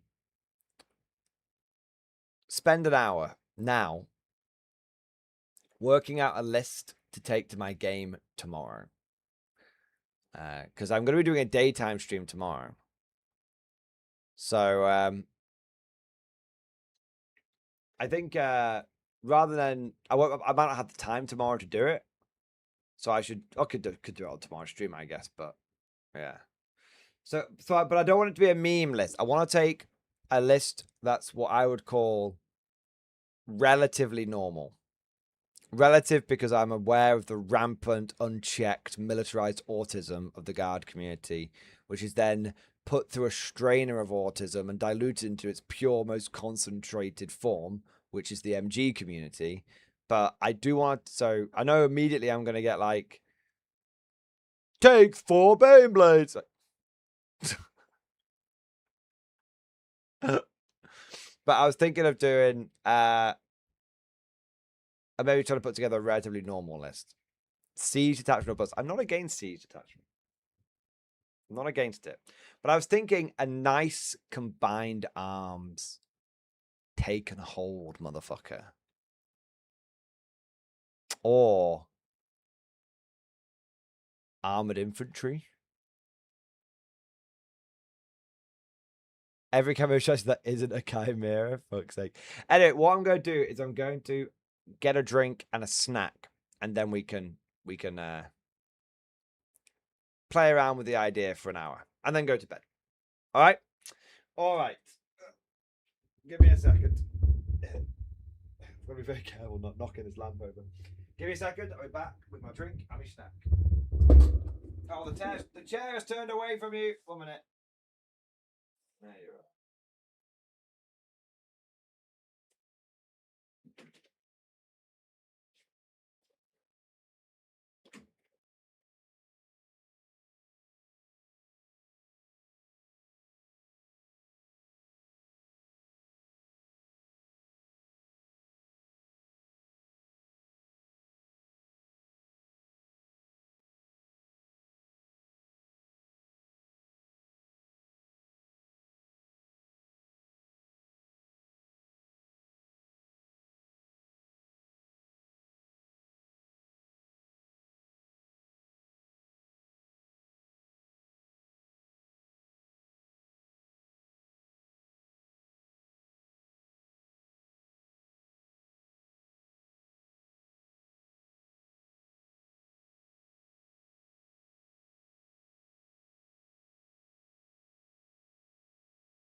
Oh yeah.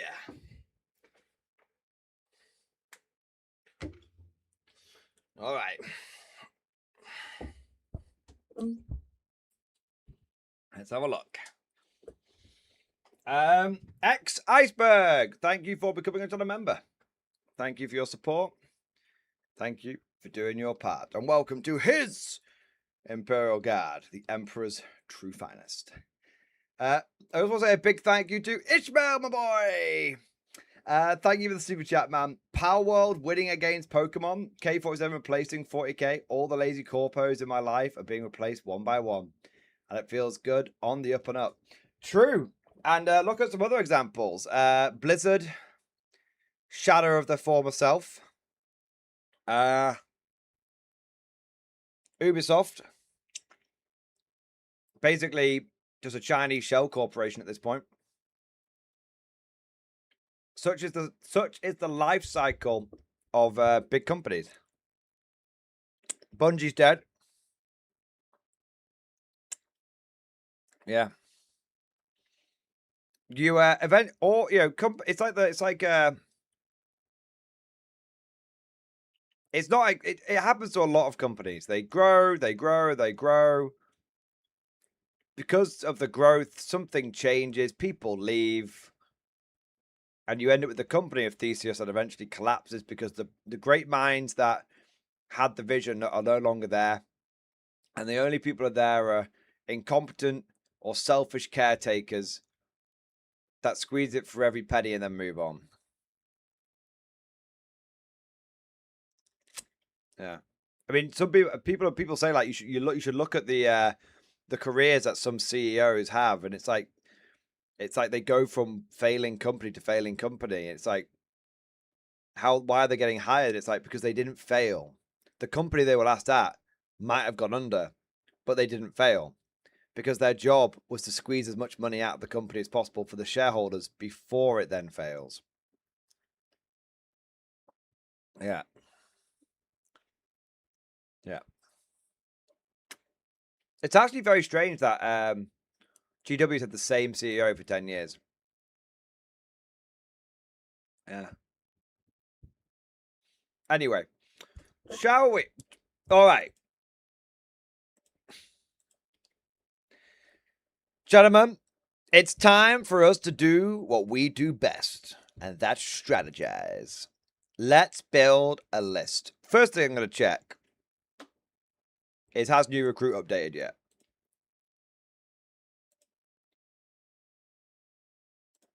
It may not have done.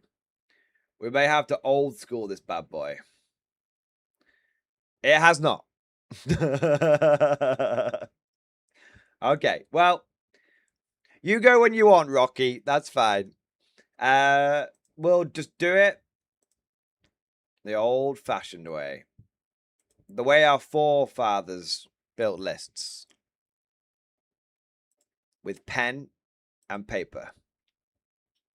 And by pen and paper, I mean just, like typing it out. All right. Should we go notepad? Let's go old school. A blend of retro. It's retro chic. We're going notepad rather than Google Word document.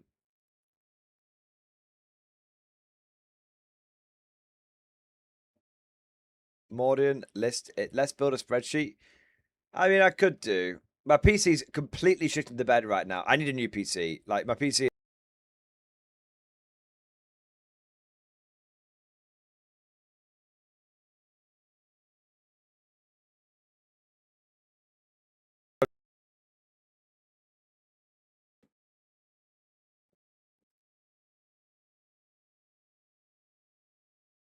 It's got to this horrific point. The SSD's failing. That's what it is. It can't do anything.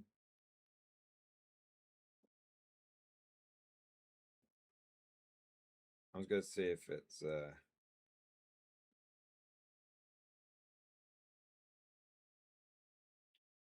I can't tell if it's chugging on your end or not, so I'm going to join it on this end, see how it's doing. It's definitely chugging on. Oh yeah, it's chugging. It's chugging. Oh lord, it's chugging. It just sort of goes through this phase where it goes, and then it goes, and works, and then doesn't work, and then works, then doesn't work. It'll sort itself out. It's basically the hard drive is bottlenecking, so it's like trying to open Notepad. It's like can't open Notepad. It's not. It'll literally just be the SSD at 100%.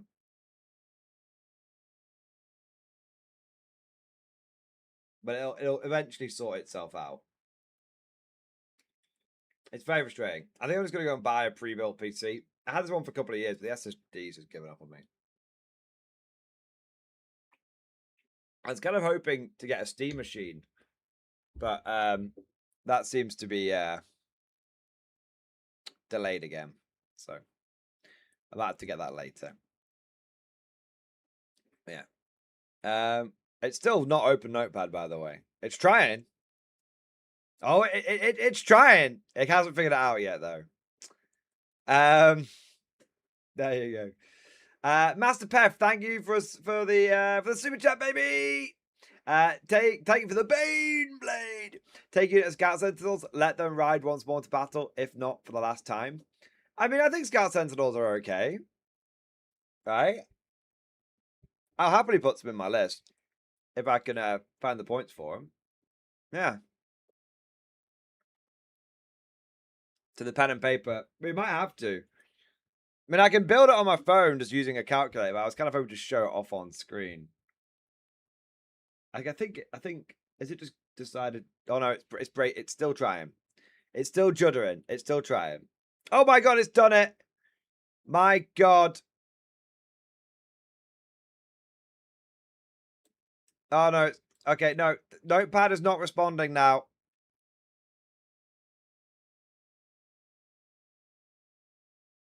Cheers, Mordin. If you can't open Notepad, how do you ever expect to get onto Pornhub? Bro, I live in the UK. They banned wanking, man. I don't know if you know. Yeah, like, so all the porn's gone in the UK, boys. It's gone as you need a license to have a wank. Essentially. It's a grim, dystopian, wankless hellhole. Same here in Georgia. Oh my god. They're banning it everywhere. They're banning it everywhere, man. There you are.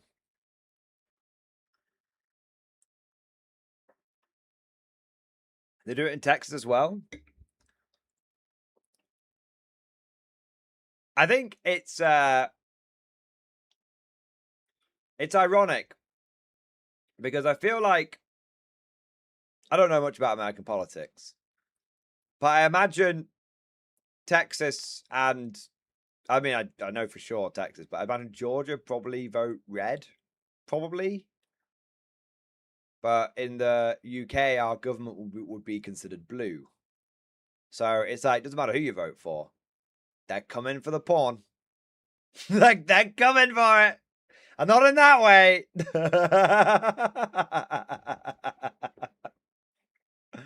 Yeah, they're coming for it.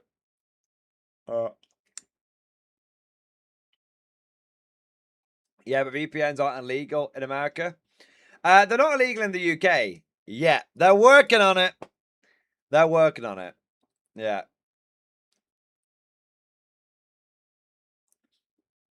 Just VPN to Canada. Yeah, probably. Yeah, sounds like an idea. Gotta. I'm just conditioned now to get an erection whenever I hear a Canadian accent. There you go. There you are. It's gonna be back to the fucking buying porno DVDs out the back of dude's dodgy Ford Focus, isn't it?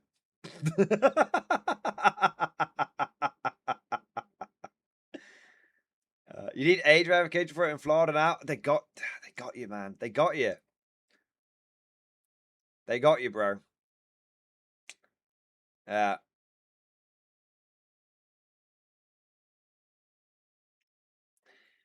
It's one of those, man.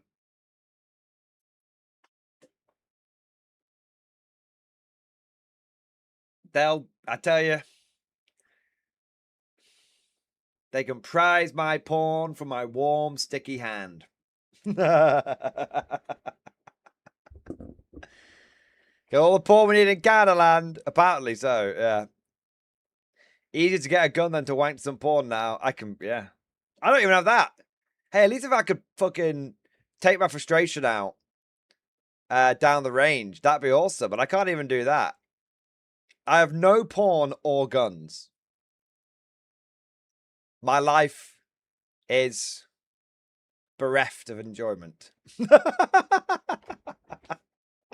God, it's a barren, featureless desert out there, isn't it?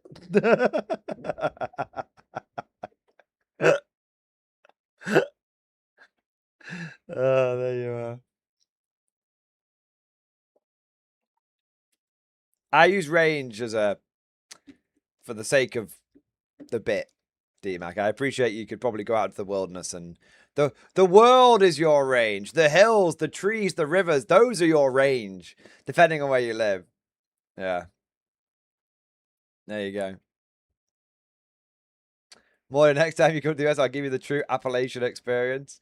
Trailer park, meth lab, and Walmart. Yeah, we don't have too much meth in the UK. We're all about the spice. We got them spice zombies on every Actually, to be fair, I've not seen any in a while. There was a time when where I lived, we had a few of them. But that was like pre-COVID, pre the event.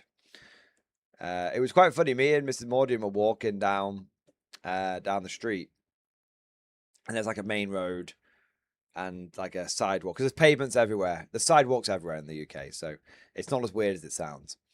We're walking down sort of the main road on the pavement to the side of it, and there's some like we're walking round, and there's a hedge, there's a bush, like a low sort of like waist high bush, not a big one, and I sort of see something out the corner of my eye, and I turn, and there's some dude face down, ass up. With like, he had his pants on, so he wasn't like butt naked, but face down, ass up, just like completely like zonked out, like, and I sort of just laughed and sort of kept walking. And Mr. Mordy was like, "What are you laughing at?" And I just sort of nodded my head. She turned around and went, "Oh my God, is he okay?" I don't know why I said it in an American accent. "Oh my God, is he okay?" And I said, "Don't worry about him, love. He is having the time of his life. Don't worry about him, because he sure as fuck isn't worried about you."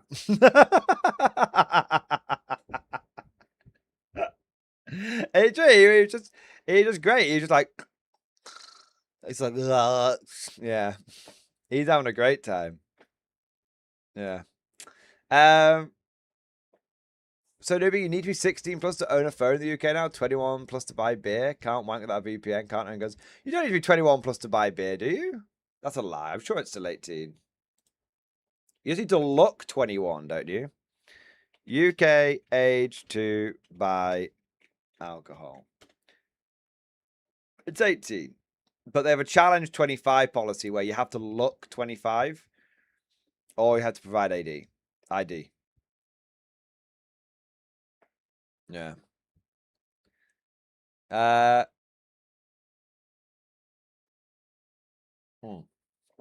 you don't need to it's still 18. Yeah. Thank God. Yeah, there you go.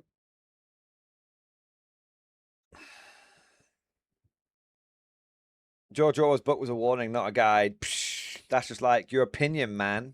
You know? We look 25 earlier in the UK though, so it works out.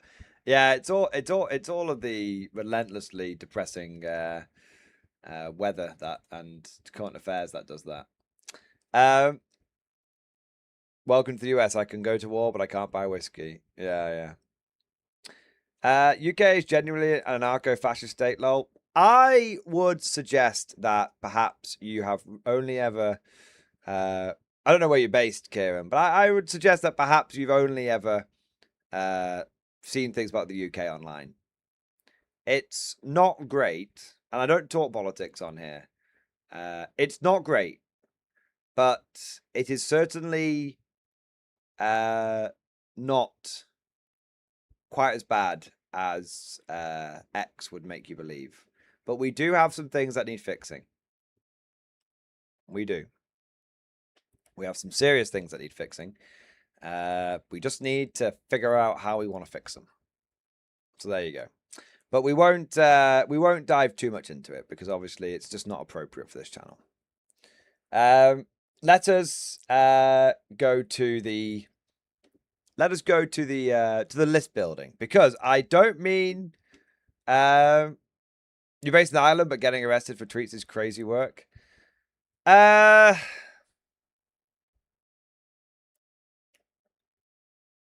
It is definitely, it's not ideal.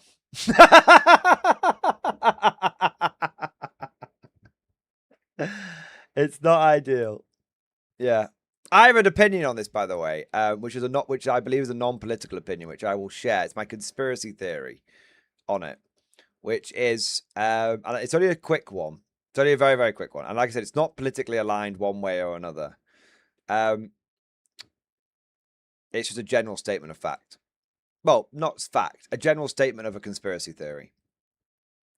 I reckon I know why they do go after those kind of crimes.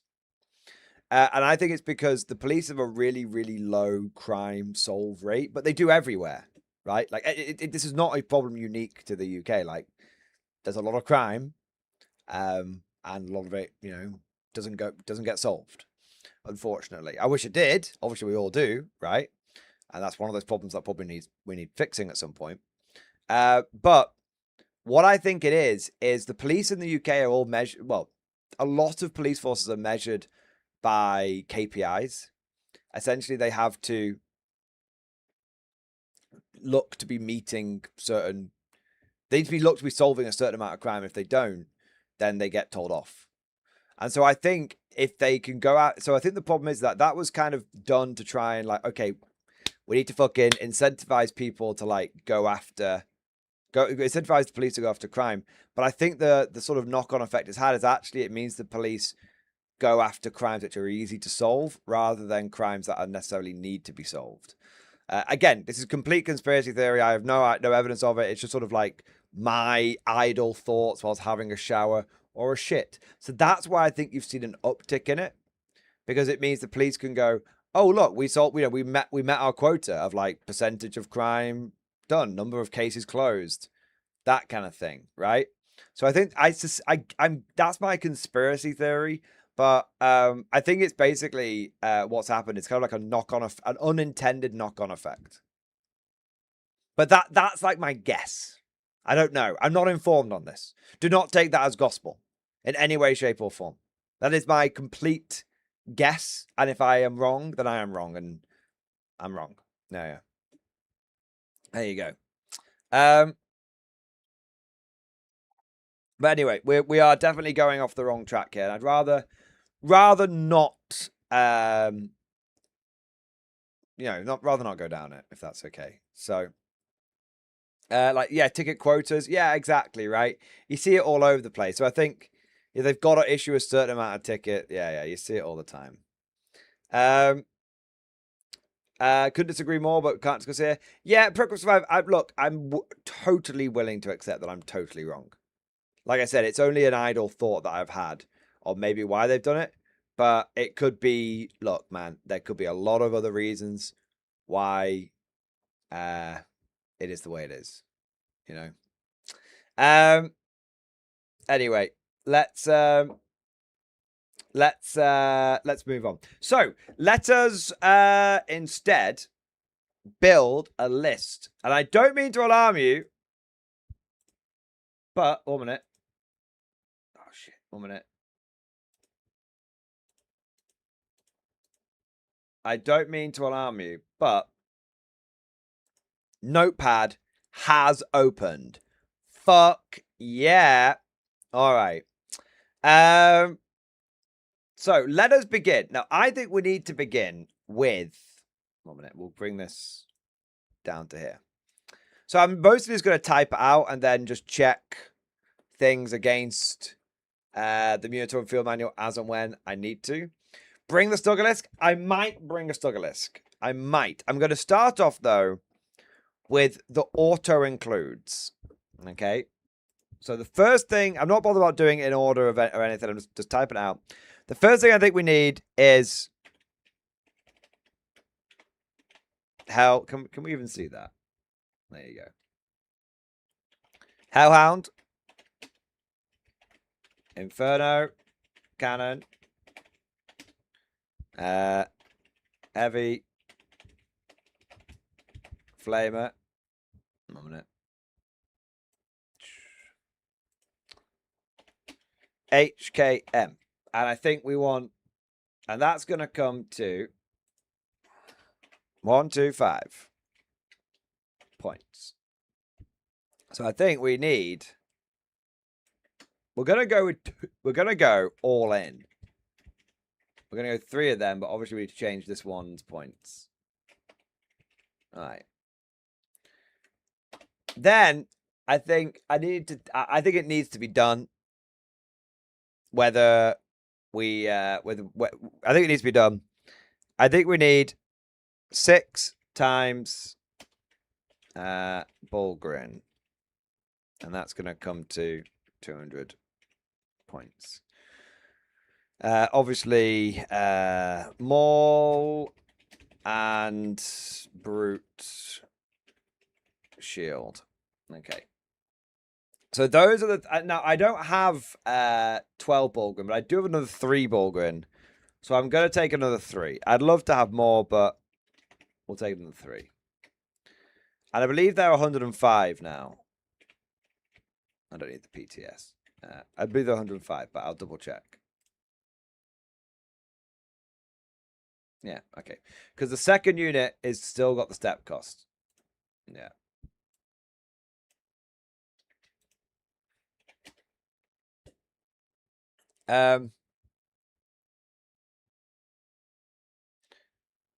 Now that's, I think, my auto include. Almost doesn't matter what list I'm going. I think that's the auto include. So now I think we have to, and I will say this. Detachment. I will say this. I don't like the fact that I have to start every list like this. It would be nice if I could, you know, not have 2 units, 2 data sheets be an auto include. But here we are. Now, what kind of list do we want to go down? Do we have an urge to purge? Are we going to hold the line? I have no idea what I'm going to be playing. I have no idea what army I'm going to be playing. I have no idea what disposition I'm going to be playing. I am tempted to go combined arms.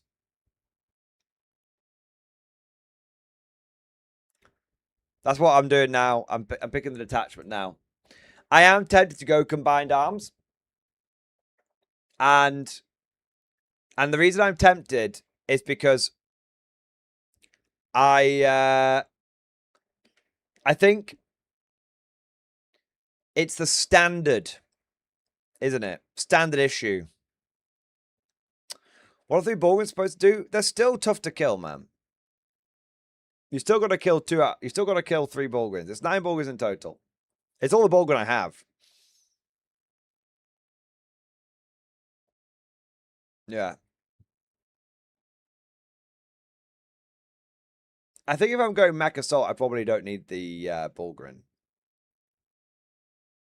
I need to think in a different way.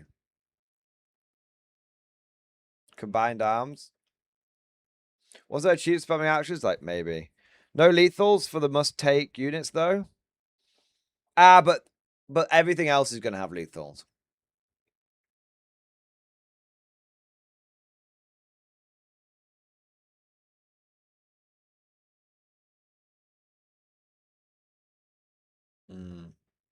I ever thought about bringing more tanks? Well, okay. So let me map out what's going through my head, right? So let's say combined arms. take and hold. That's what it's called, right? Take and hold this position. Yeah. So what's going through my mind? I'll take you through the whole process. Then you guys can sort of say where you tweak it or not. Right? So I was thinking 3 hellhounds. And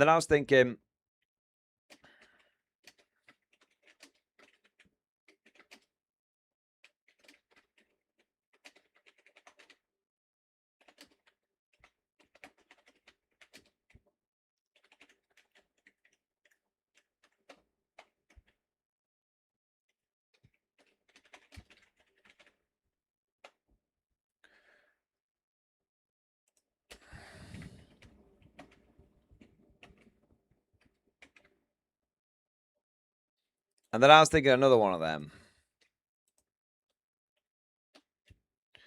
And then I was thinking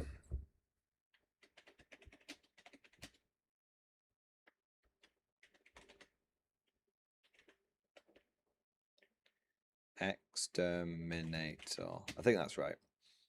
They're 180. And I was thinking I don't need the main gun. I'm just going to do the side guns. It's going to get silly otherwise.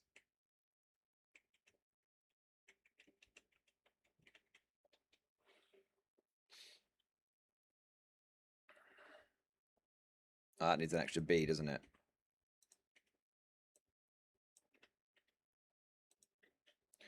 And then maybe another one of them.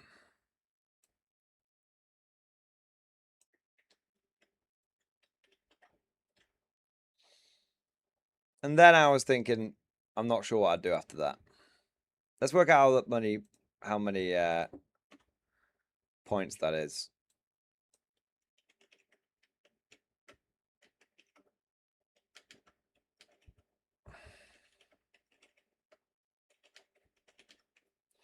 So I've still got 580 points left over.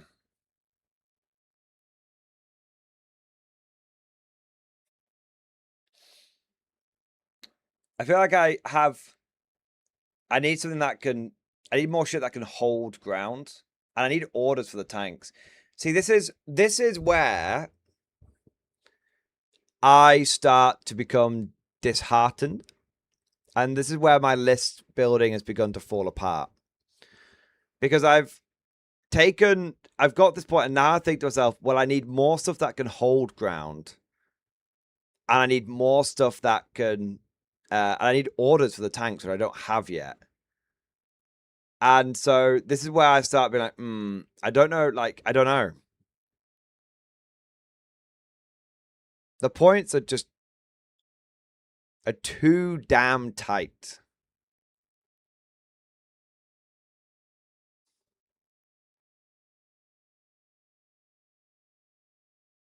Lose an exterminator, get a solar blob. See, the solar blob doesn't do anything anymore because you don't care about sticking your home objective.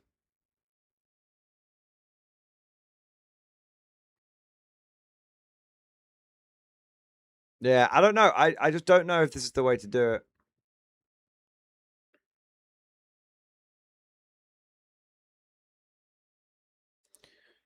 I could take a commando.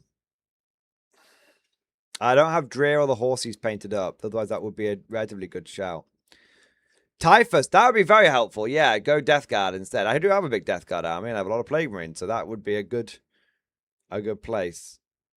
Need tank orders, can't afford tank commanders. Yeah, exactly. That's kind of where I'm at. But I don't really feel like in a combined arms list, I don't feel like there's much that I can really sacrifice at this point.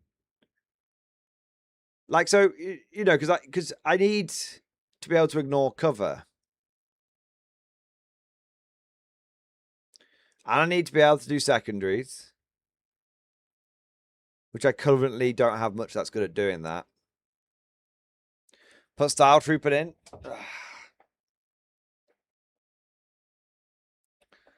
Yeah, this is the issue that I'm finding with my guard points now. I was already finding the points very, very fucking tight at the end of 10th. And I'm finding them just between step costs, hellhound tax, and infantry costs.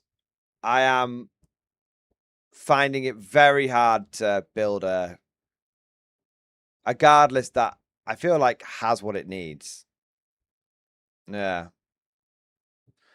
You're only 2 hellhounds? I just don't know, man. I think I need 3. I really do. I think I can tell if I take 1, then if I take 2, then I lose all my ignores cover by the end of what, turn 2, turn 3, and my shooting goes into the shitter.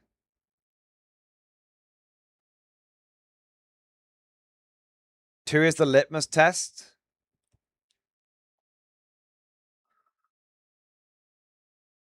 Two will tell you if you really need 3 or not. I guess I could take 2, and then it's just an experiment, right? So if I win, I win, fine. If I lose, fine. Like, we know this now. Yeah.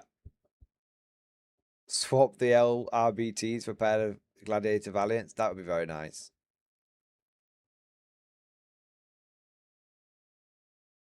Yeah. Okay. Fine, we'll drop 1. I don't think it's going to be enough, though. Because we still don't really have the 4 Leman Russes isn't a huge amount of firepower.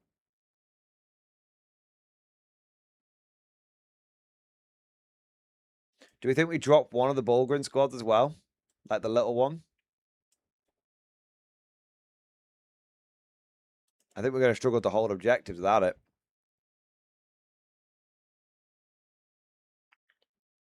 Maybe we have to go purge. Like legit. Maybe we have to go purge or something. I don't know. So we don't need anything but damage output. But I don't know if that's the right way to do it. Take away the big one? There's no way I can take away the big ball. Dude, I'm doing take and hold, man. How the fuck do you expect me to hold the middle objective with 3 fucking Bulgrin? Like, how the fuck, man? Like, I appreciate the insight, D-Man, but you're going to have to back that up with some serious fucking... I got to take and hold it, not just take. I think you want sticky and then bugger off. But then they'll just move on it and take it away. The objectives are so large in the middle of the board. Why wouldn't they just take it away from me? Trade them on guard and command squads? Dude, that's more expensive than Krieg. Why would I spend more points on a unit that is... Why would I spend more points on a unit? I sound like I'm being pissed off. I'm not. I'm frustrated with list building. I'm not pissed off with you. I'm pissed off with the list building. Why would I spend 220 points on a unit that's less durable? This is what I'm saying. Like, it doesn't make sense. I could try a Krieg Psycho Blob.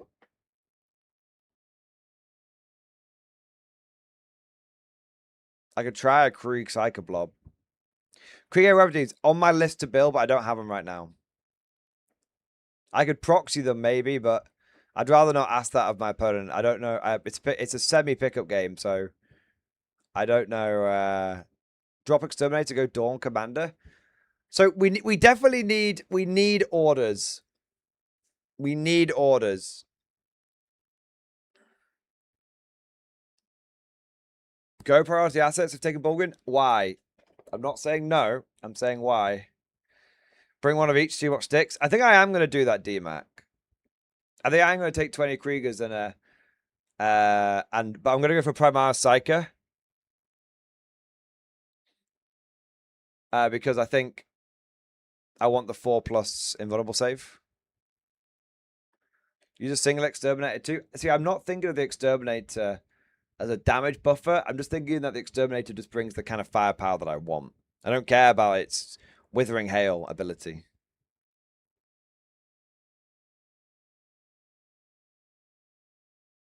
Yak splashing orders.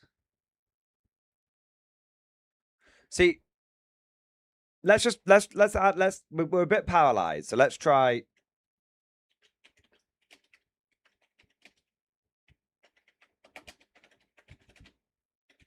Just get some orders in there, see if that helps. Regal Dawn Commander. I want 5 battle tanks. Or 5 main battle tanks. Okay, it doesn't have to be Rust battle tanks, but I want 5 main tanks. I'm not leaving home without 5. Local Dawn Commander. Obviously.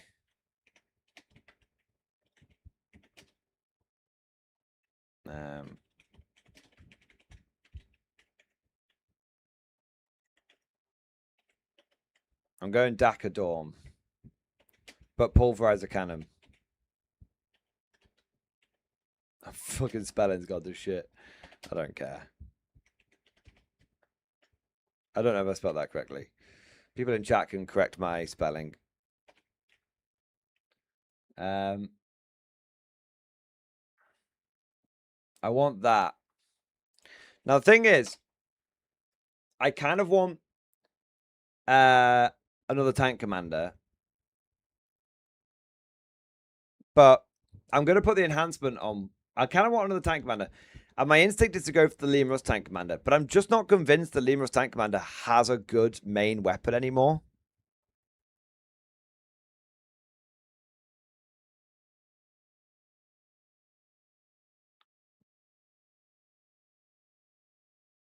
I never mix Bulgrin shields, man. Never, ever, ever.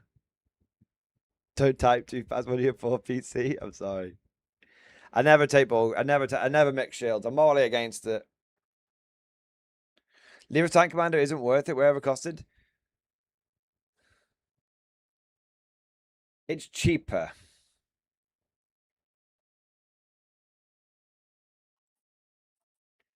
I don't do simulations. Aldeus. It's not my way.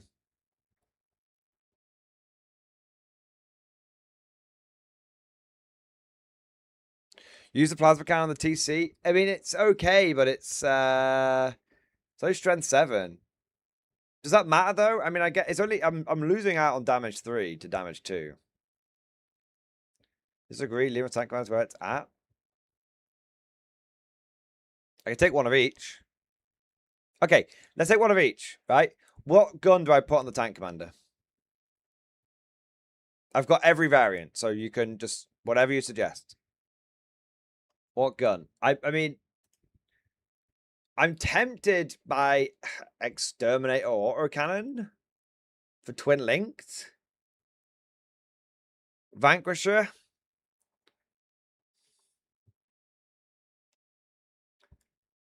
I just don't like the fact that I take the cheapest tank and then spend the most on it.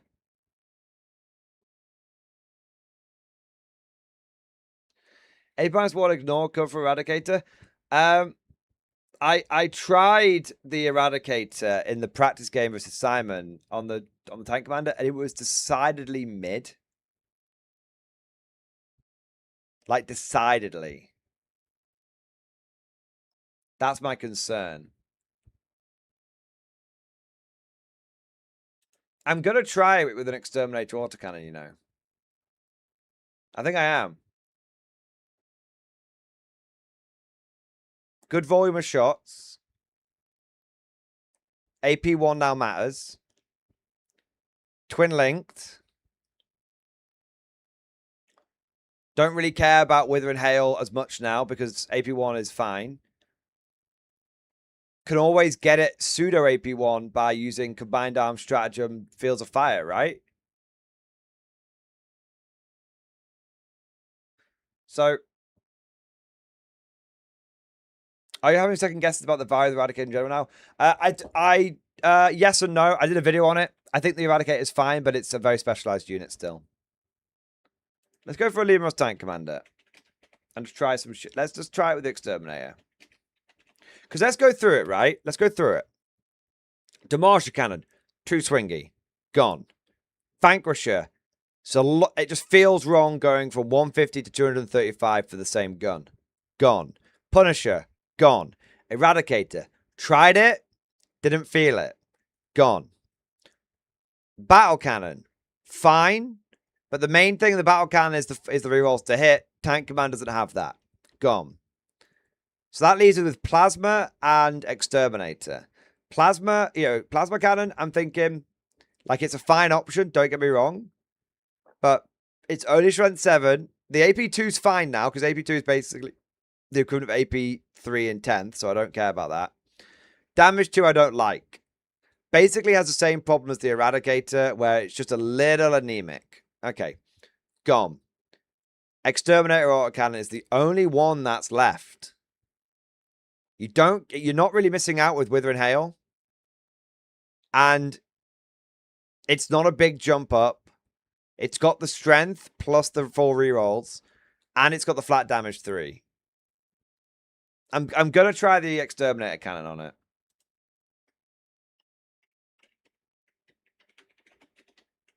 Just by I'm not doing any math on it. I'm going by logical deduction.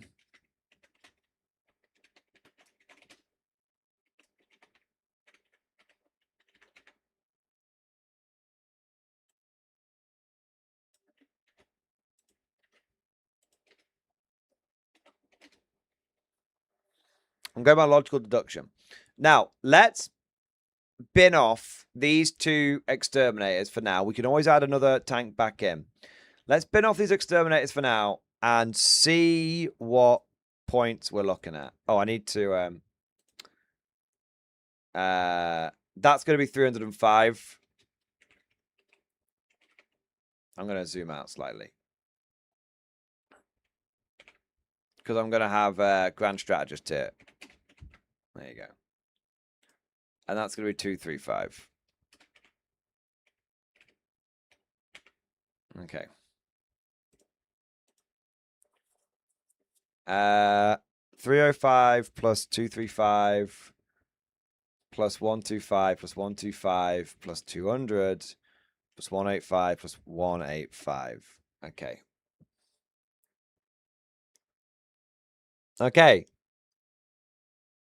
Now, I don't technically need Grand Strategist at the moment. I don't technically need it at the moment because I only have 4 tanks that really need orders, and I've got 4 tanks. So I can save 15 points if need be. Now, that's feeling better. I've got the same amount of tanks as before. And I've got 604, and I've got all the orders, and I've got 640 points. I feel like what I just need now is more ability to hold territory. Like I just need the ability to hold territory. Come hell or high water. Or not go take and hold.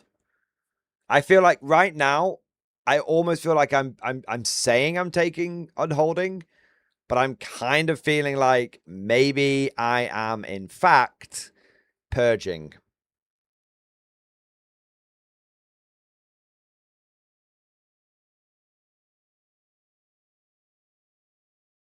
I feel a Hammer of the Emperor list building here.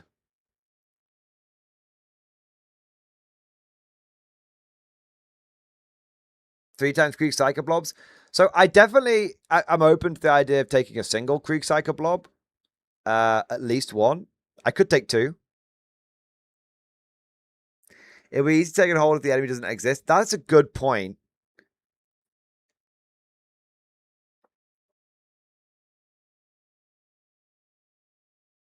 Abhuman and Hammer, but common size of Krieg Blob so they get to pass battle truck and take aim. Yeah, it's still tight, man. It's still very tight. I'm going to, for scientific purposes,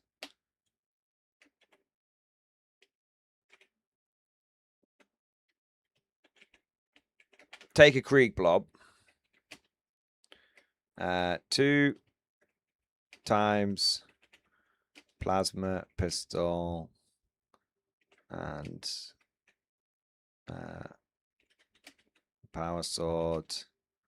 2 times melter, 2 times plasma, 2 times vox, 2 times medic. And I'm going to chuck in a Primaris Psyker.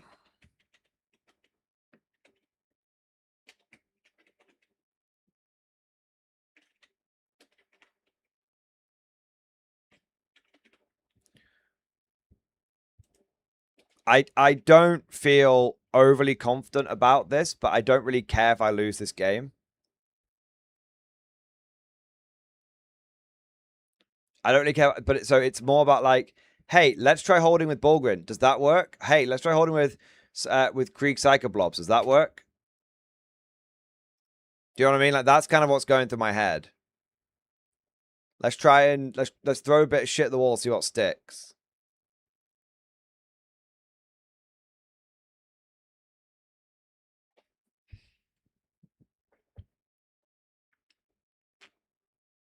Now that is another 205 points in our total. It's a eye-watering amount. That gives us 335 points left. And we're very, very low on infantry. Is it madness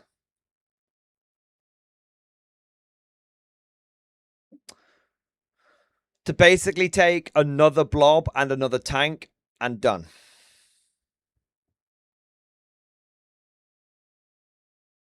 Very low unit count. Yeah, I agree, man. I'm fucked on secondaries. This is it. And then we get to another problem. And then we get to the problem. Okay. So now we've at least solved our primary. Can we do our secondary? No. Oh, okay. We're fucked. There's just not enough points in it, guys.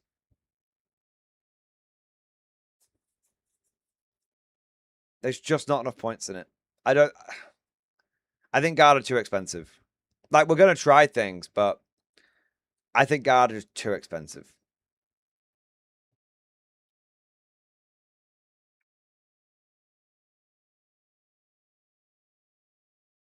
Guard is more elite than Marines. I'm going to turn up to a battlefield with less models than Marines. It's just we're too expensive. We're spending over an hour on this, and we can't build a list that has everything.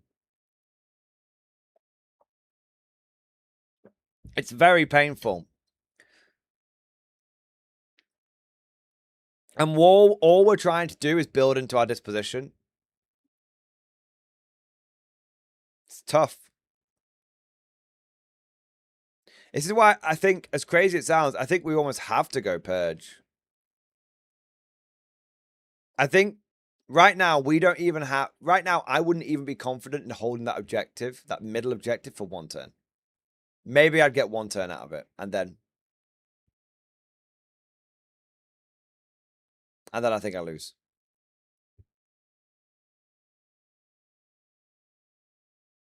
I think that's what I'm saying. I think we have to go purge.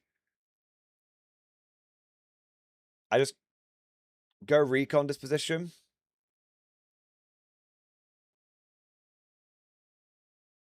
I'll have to look at the recon missions.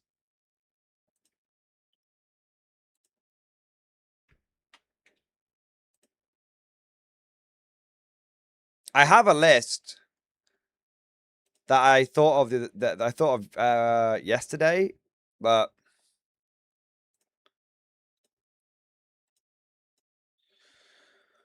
for constant sweep, three or more friendly units within 3 different table quarters and not within 6 inches of the battlefield. 3 points, 4 more. I mean, for each enemy to destroy this turn,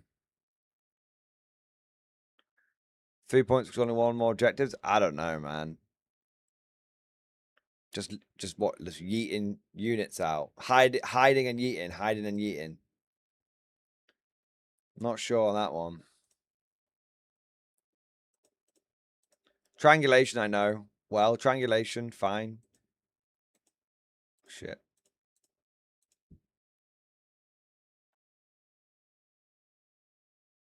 You have to hold your expansion. I know. I just don't. I need to hold my. Well, no, don't I need to hold my expansion? 1 minute. 1 minute. 1 minute. You don't have to hold your expansion. Yeah, you do. You need the fucking 3 points a turn. You need to hold your expansion, yeah. I mean, I suppose you could hold a different objective instead, but you got to hold it to your command phase. Good luck holding the middle or your opponent's expansion. You need those 3 points, man. Sorry, strong disagree.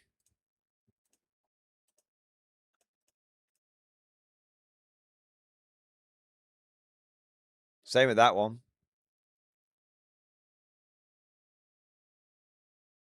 Oh, okay. Okay. I don't need to specifically hold it, but realistically, I need to hold it. I think is the best way of looking at it.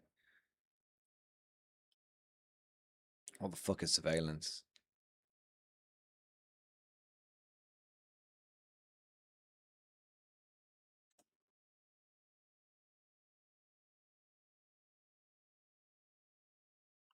Too complicated. Don't like it. Surveil an enemy unit. Nah, I can't. Surveil is easy. So yeah, but they can't have done an action or some shit, right? I don't know.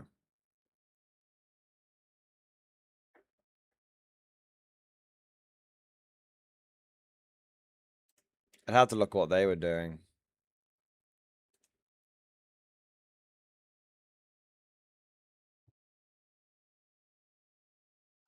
You can't, but you can't ever get rid of their objective decoys, can you?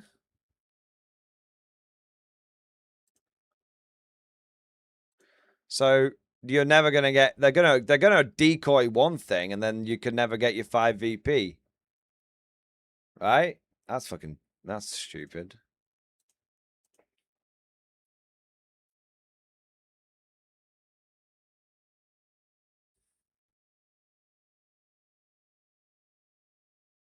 Control one or more central objectives, get 6 VP. Okay, that's nice. Control one or more objectives, get 4 VP. That's nice. For each one that extracted intelligence this turn. That looks fucking ridiculously easy. But you're both doing it.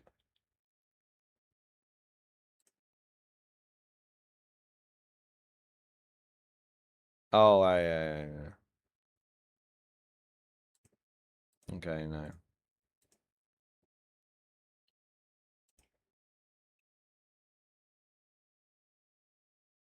Nah, that's shit, that one. That's terrible. Gotta try and hold objectives through to your opponent. Well, yeah, I mean, it's okay. It's not great. Yeah, it's not great. I'm gonna be honest, I'm not sure I'm a massive fan of those missions. I'm not completely dissuading them, but they're okay. They're okay. They're alright.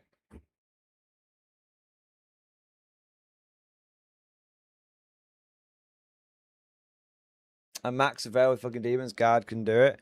Yeah, Surveil seems easy enough. I just couldn't be bothered reading the card, to be honest. Like, it was a bit. Look at enemy unit. He's got like look. Yeah, he's got to look at enemy units basically. Within 18 inches. Yeah, it's fine. You were surveilling because you were just smashing the fuck out of him, though.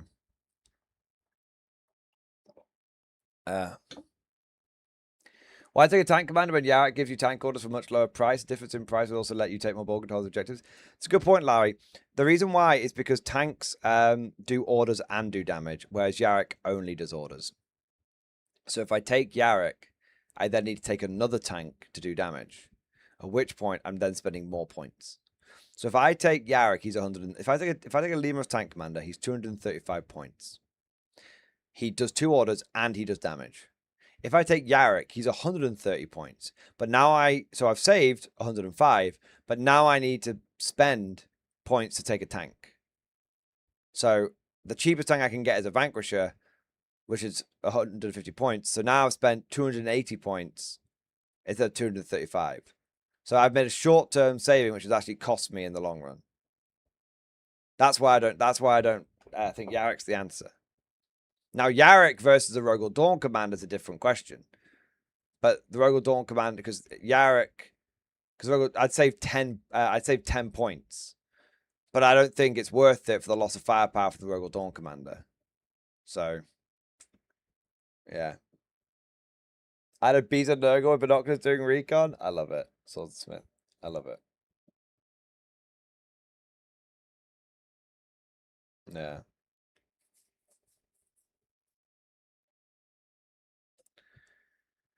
Back to the list.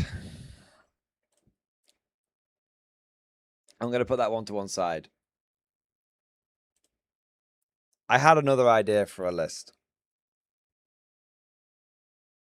This one might be better. I'm going to type it out.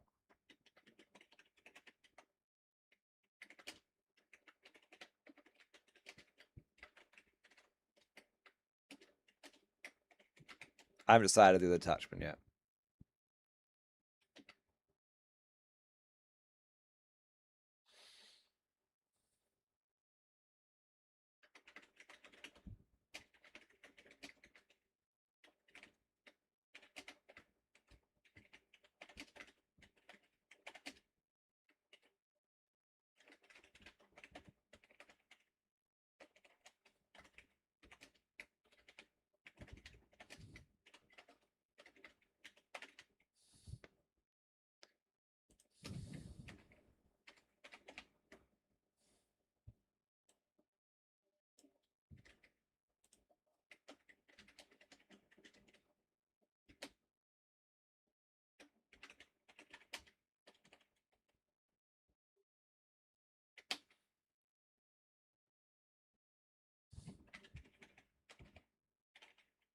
I can copy this from the last one.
And copy this one as well.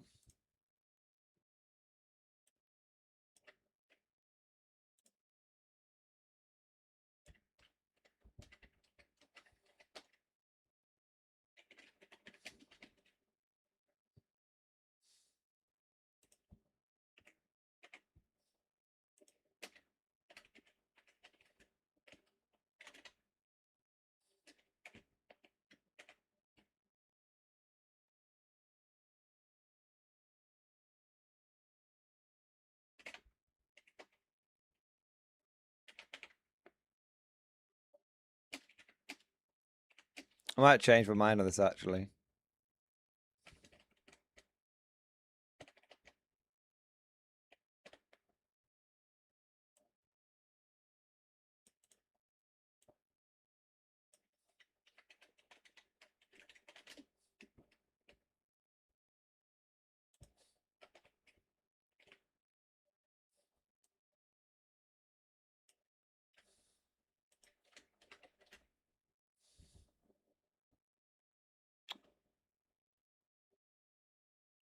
I can adjust it from where I was. Is that 6 or 5? 1, 2, 3. I only need 5. For what I was planning.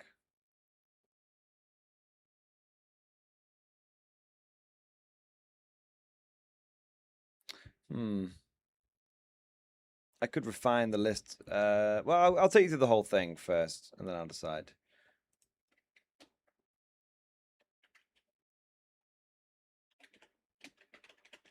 Oh, I kind of want catch. No, okay, Jim.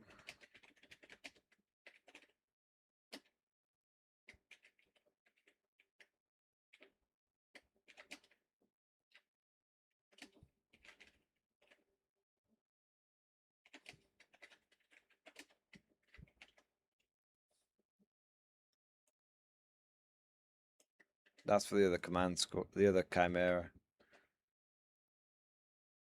Let's see how much that comes to.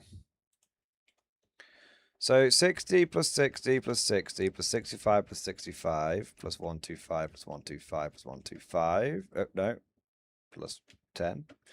Plus 85, 85, 85, 85, 85, 185, 185, 180, 180. And then a Vanquisher.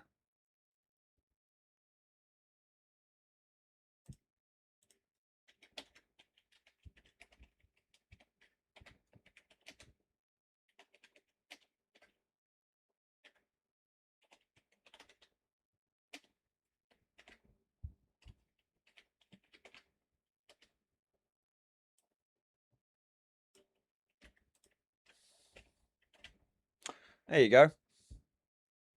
Maybe that's a better list.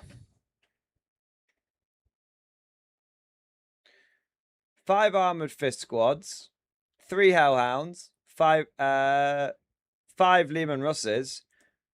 Everything's got orders that needs orders. And I've got loads of shit munchers for doing actions.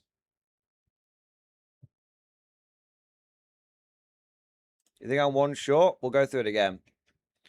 60, 60, 60. 65, 65. 125, 125. 135. 1, 2, 3, 4, 5. 1, 2, 3, 4, 5. Plus 185, 185, 180, 180, 150. We're okay. But I appreciate... No orders for your tanks? Oh, there is. Armored infantry, baby. Lets me do... let's regiment or commanders... Let's you to do squadron orders from infantry officers.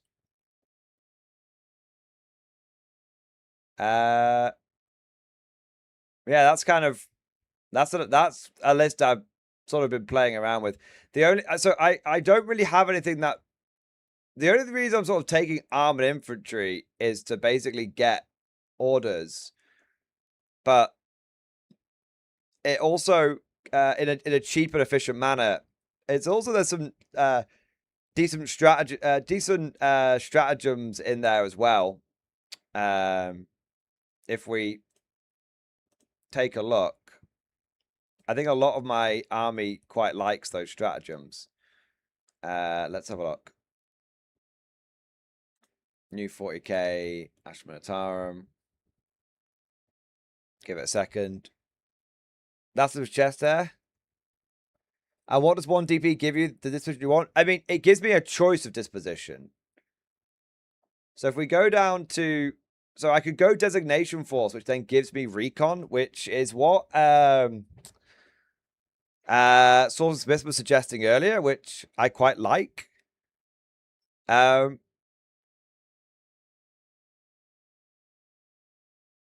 don't get much. You don't really get anything else from Recon.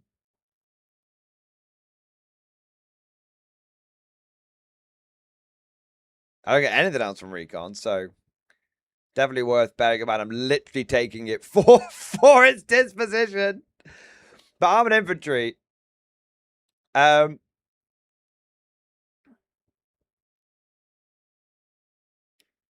it gives you squadron orders on your infantry, which pairs well with the chimeras, because the chimeras are then doing something. On my signal, gives you the order to do the reactive move, which could be quite nice on things like Hellhounds. I haven't really used any of this yet.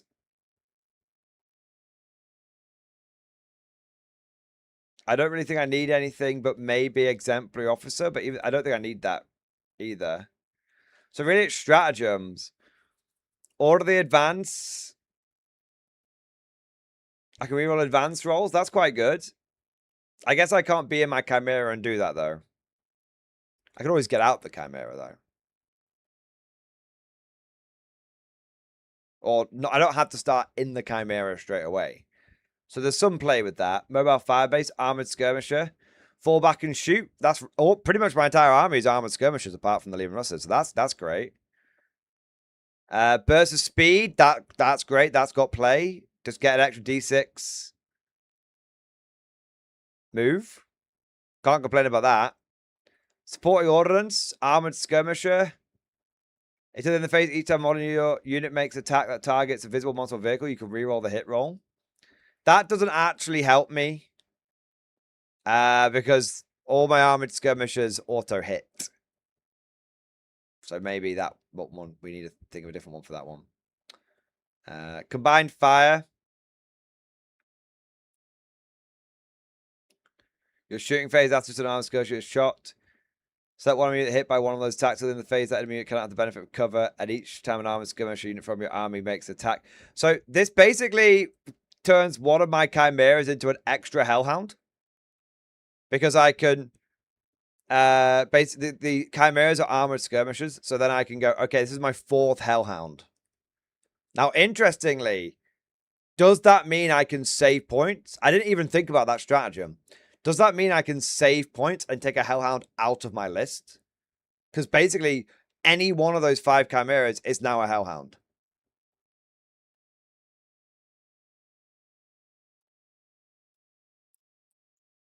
That's kind of an interesting... that could save me 135 points. And there's definitely things I could do with that. Definitely. Opening salvo. Your shooting phase. One extra time unit from your army that's disembarked for transport this turn is not to shoot until the end of the phase. Attack 1 through... I don't. Okay, that's the only one I don't like. That's the only one I don't like. 135 words is it's a fucking lot of wiggle room. 135 points could get me... So here's what's going through my head. And this is sort of the last thing, right? What's going through my head is I would quite like some DACA chimeras. So one thing that I played around with this list is instead of taking command squads, take Castellans. Now I missed out on the heavy flamer and the flamer shooting out the firing deck, but I do actually end up with more orders, which I could then use for other things.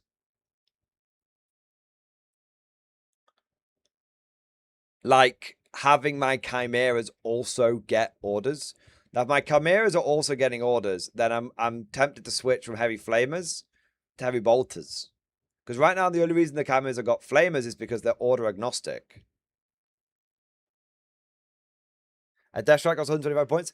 I think a single I do like the Death Strike, but I don't think I want a single Death Strike. Death Strikes, it's 3 or none. 3 or none. And right now, I'm feeling not one.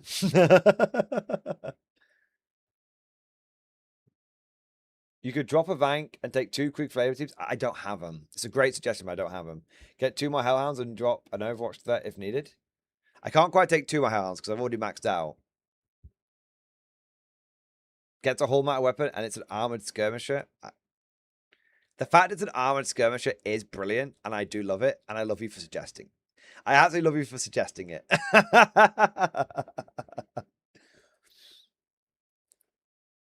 Yeah.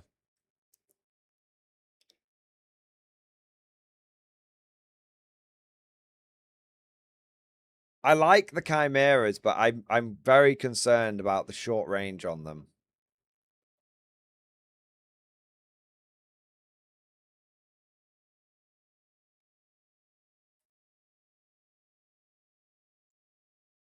And I don't have... The thing is, what makes me hesitate with this list is that I don't have...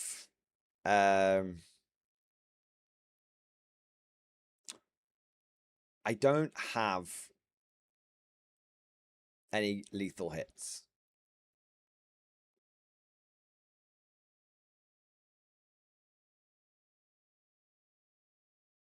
I don't have any lethal hits, which I think could affect it quite badly.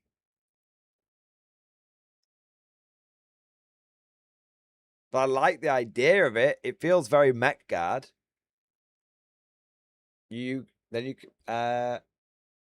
Pseudo Hellhounds, the Krieg teams can ride in a Chimera with a command squad. I like the pseudo hellhound thing. So I think this is definitely coming out.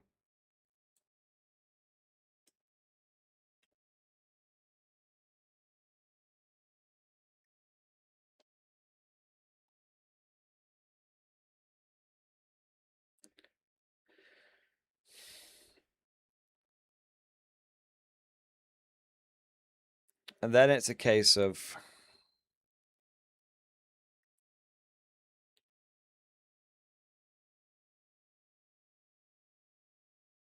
do I take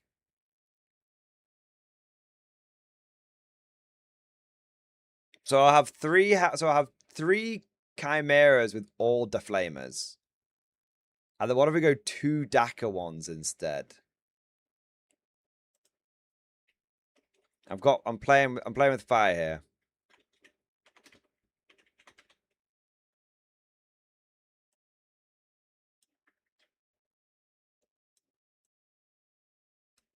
I like normally having everyone with the same. I don't really like mixing it up like this. Now let me sack off this Cadian command squad. Ooh, I've had an idea. 1 minute. I don't know if it's any good.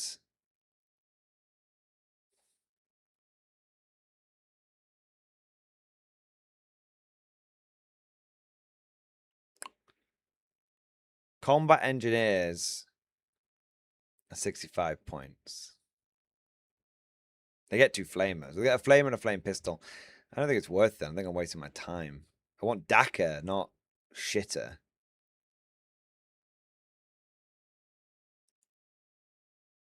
Ooh, pieces are falling into place. Pieces are falling into place. Where's my list? Ogrin is a very, very good shout. But I still need orders. I need 3 orders, and there's only 1 place to find that.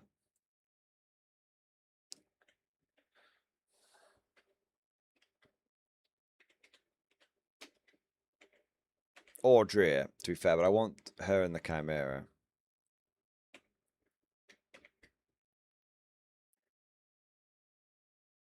That gets me 6 orders. Oh, shit, I got 7 vehicles that want orders. Balls. Oh, no, technically I've got this Cadian command squad as well.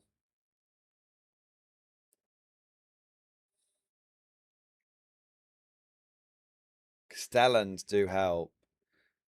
So I dropped 135 plus 65, which is 200. I've spent 85, which gives me 115 left.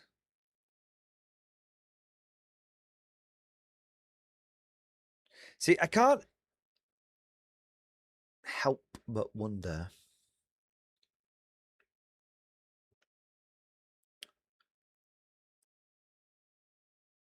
This stratagem right here, let me just say something.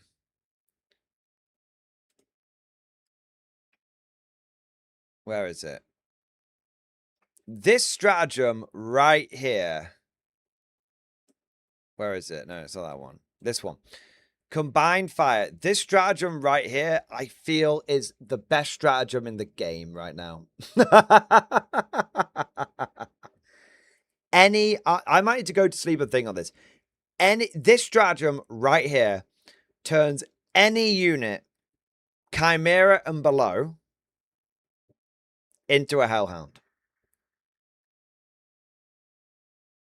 It's ridiculous. It means that no matter what, throughout the entire game, you basically have Hellhounds, which is ridiculously good. Use on the Death Strike after it's shot.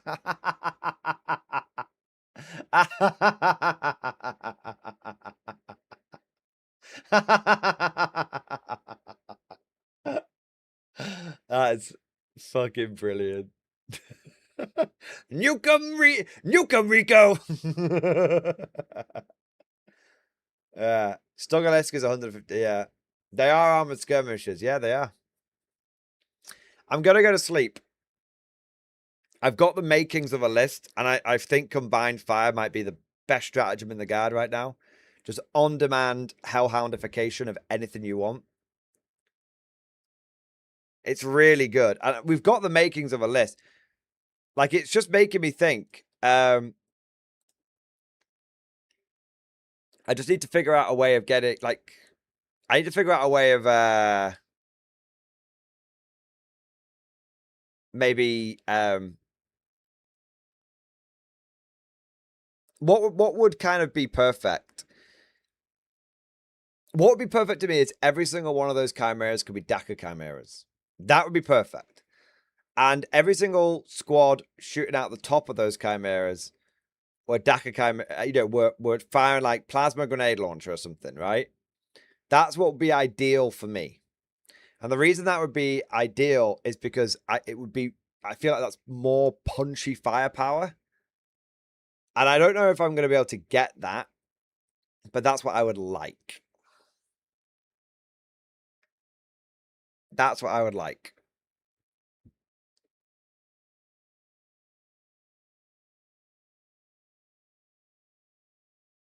An interesting way that's just kind of occurred to me is I don't technically need the flag or the medic on those command squads. So I could have grenade launcher, plasma gun, heavy flamer.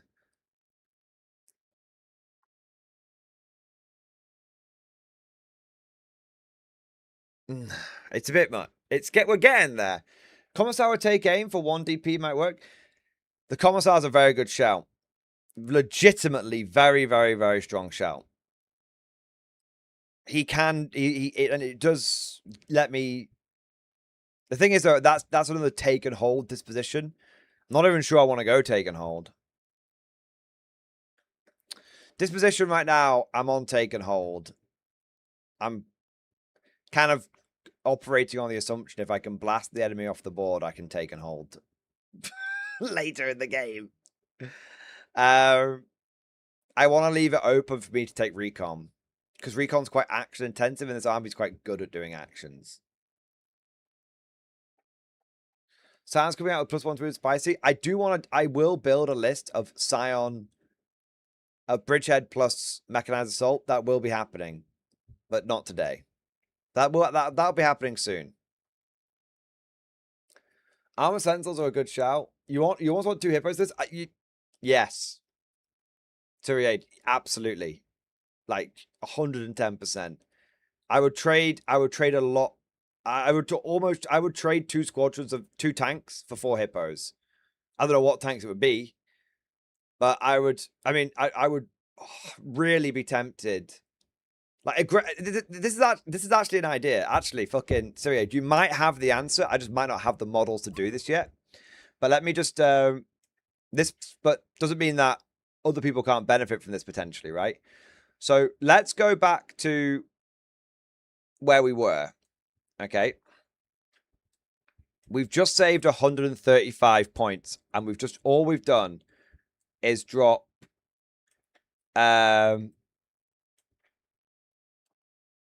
all we've done is drop the Hellhound. So this was version 1 that we got to, right? I think if we dropped the Vank and put 4 hippos in, that would be a sick list.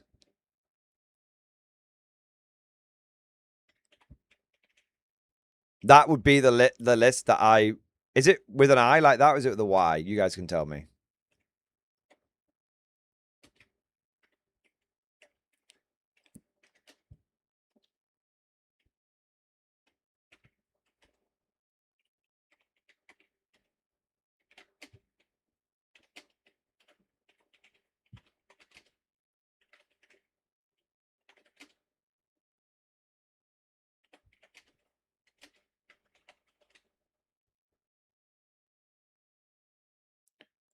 That gives us 5 points left over.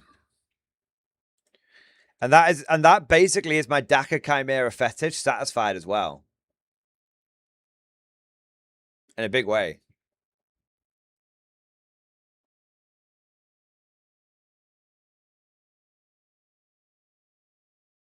Yeah. So we got 2 hellhounds, 5 backup pseudo hellhounds,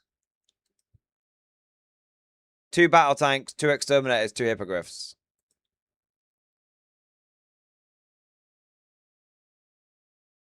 And we've got 5 squads of infantry.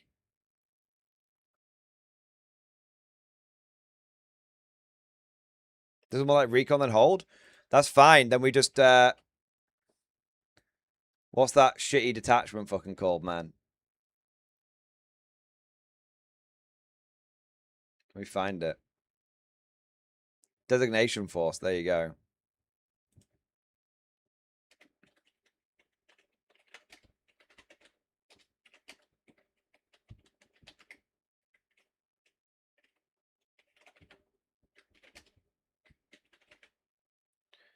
I don't know, boys. That looks like a fucking list to me. What do we think, man? I think that's got the makings of a fucking damn meta guard list. That does.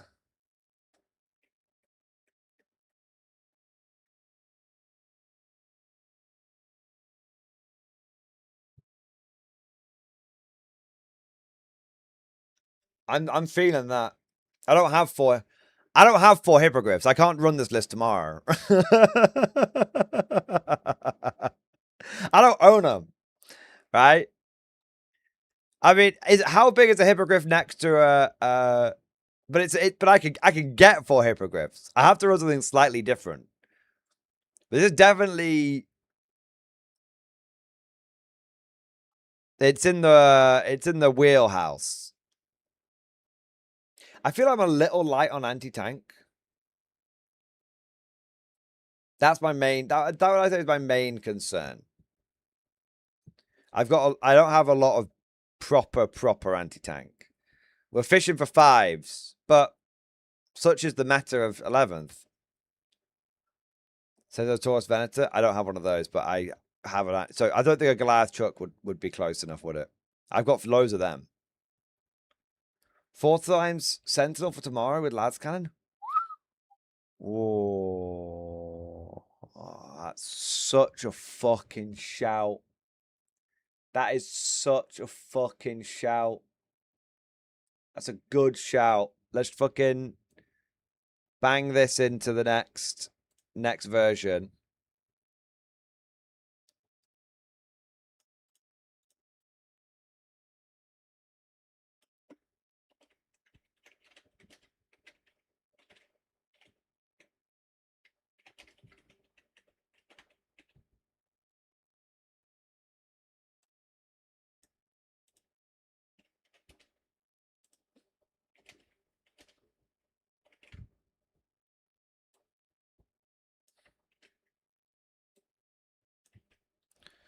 That's a fucking shout. Who made that shout? Chaos. That was a fucking shout, that was, man. Now, that actually saves us 40 points.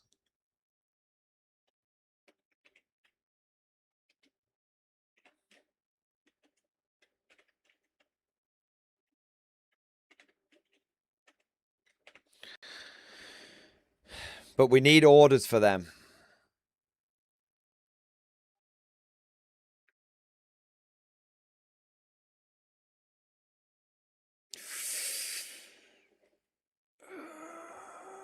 I have an idea. I'm gonna add up the points again, just to make sure, because sometimes when you add and take things away, it can fuck with things a bit. 60, 60, 60, 65, 65, 125, 125, 1, 2, 3, 4, 5, 1, 2, 1, 2, 1, 2. 45 points left over.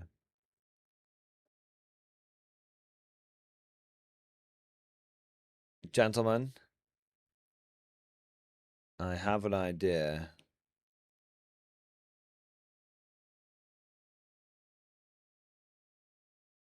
Well, actually, one thing that's worth mentioning right now is I actually only need 1 more order. Fuck. Yeah, I didn't even think about it. Like I'm rocking 5 of these command chimeras, but not the fucking dudes that want it. Yeah, so I've been forgetting about my order economy on that front. So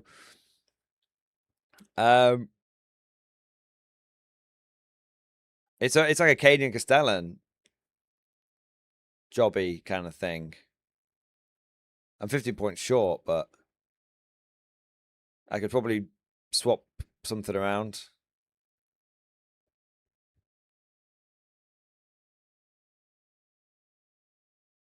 $65 gets you an armored sense. I mean,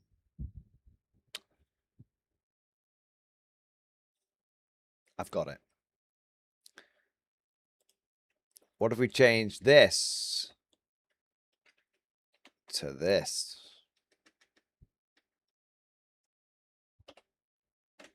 Oh, no, wrong way. Ta-da!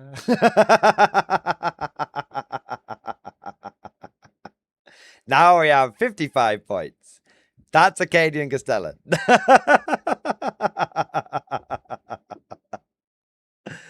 Okay.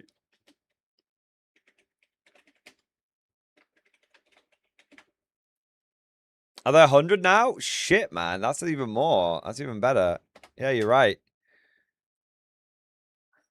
That's a good. That's pretty cheap. Now we actually have 1, 2, 3, 4, 5, 6, 7 orders here, and we've got 1, 2, 3, 4, 5, 6 units that actually want those orders. The issue we have is that a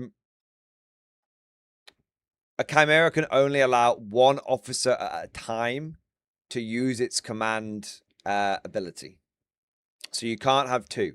So what I'm thinking is we drop one of these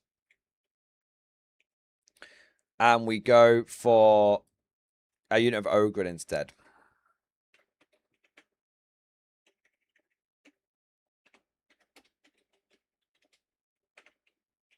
We'll be 5 points under, but that's okay.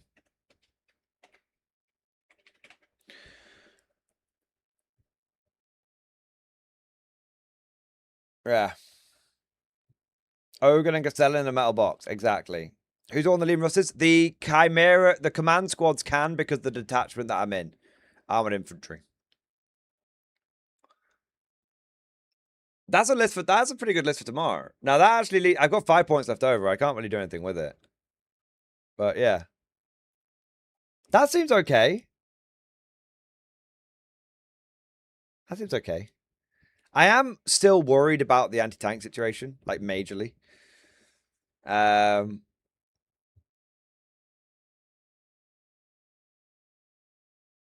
am a little bit like, do we fucking take some Vanks? Slam Mouse is my point to say, and he's a good choice. He's a damn good choice. Don't get me wrong. I could.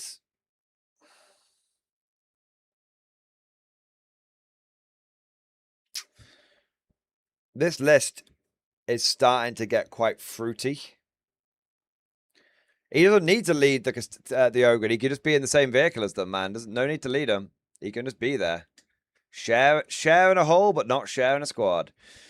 I'm trying another version now. We're getting fruity. We're getting very fruity now.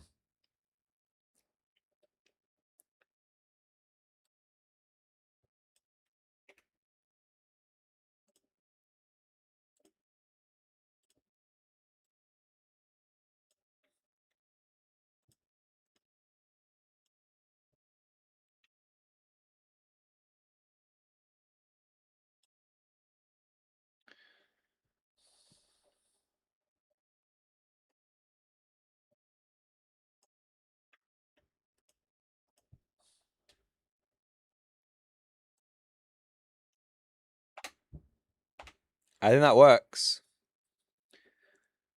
I think that works. We have points left over. Let's add it up. 60, 60, 60, 55, 60, 55, 60, 125, 125, 1, 2, 3, 4, 5. 1, 2, 1. Shit, I need to check that now. It's being a bell end. No, it's fine.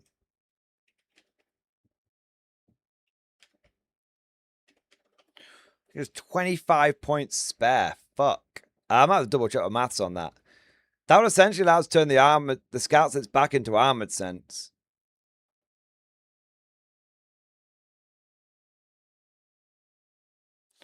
Other option is turn battle tanks into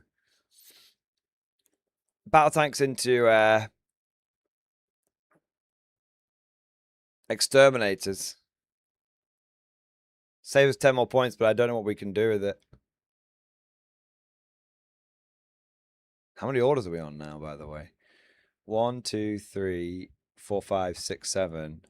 1, 2, 3, 4, 5, 6. We've actually got an order spare now. It's all coming together. It's all coming together. Enhancements, there's none that I really want.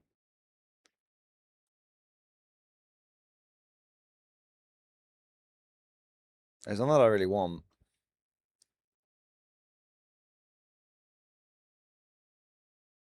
Right, let's make another copy. We're just working our way down this. We're just working our way down. I'll probably have some super chats I need to do as well in a moment. Working our way down. So now I'm thinking we go 2 units of armored sentinels. Okay. We go 2 units of armored sentinels. And then I'm thinking, instead of battle tanks, we go exterminators.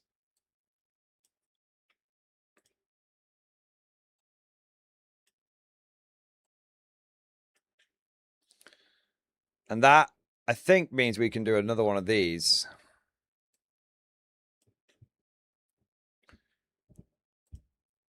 Let's work that out. I think we have some points left over. 1, 2 units. Castellan. Plus Ogrin. Plus Castellan. Plus Ogrin. Plus Castellan. Plus Ogrin. Hellhound, Hellhound. 1, 2, 3, 4, 5. 5 is enough. Let's make sure. 1, 2, 3, 4, 5. Yeah, that's fine.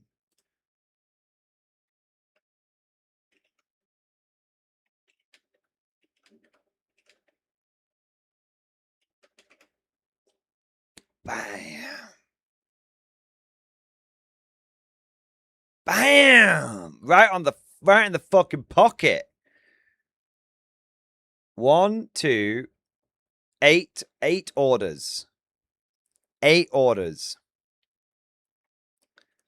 6 units that want orders. Turn 2 of these motherfuckers into... I think turn 3 of them into Dakka Chimeras.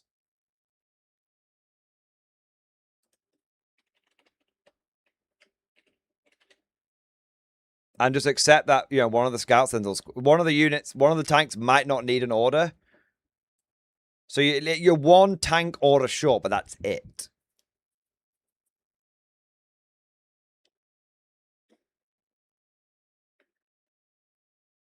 That's it. So Scout Sentinels to give you reroll 1s and a bit more anti-tank. Vanquishers to give you anti-tank and Dakka with heavy bolters. Exterminators, anti-fucking everything. Dakka Chimeras with Ogrins now make up for less Dakka from the Levermus battle tanks, so that's good.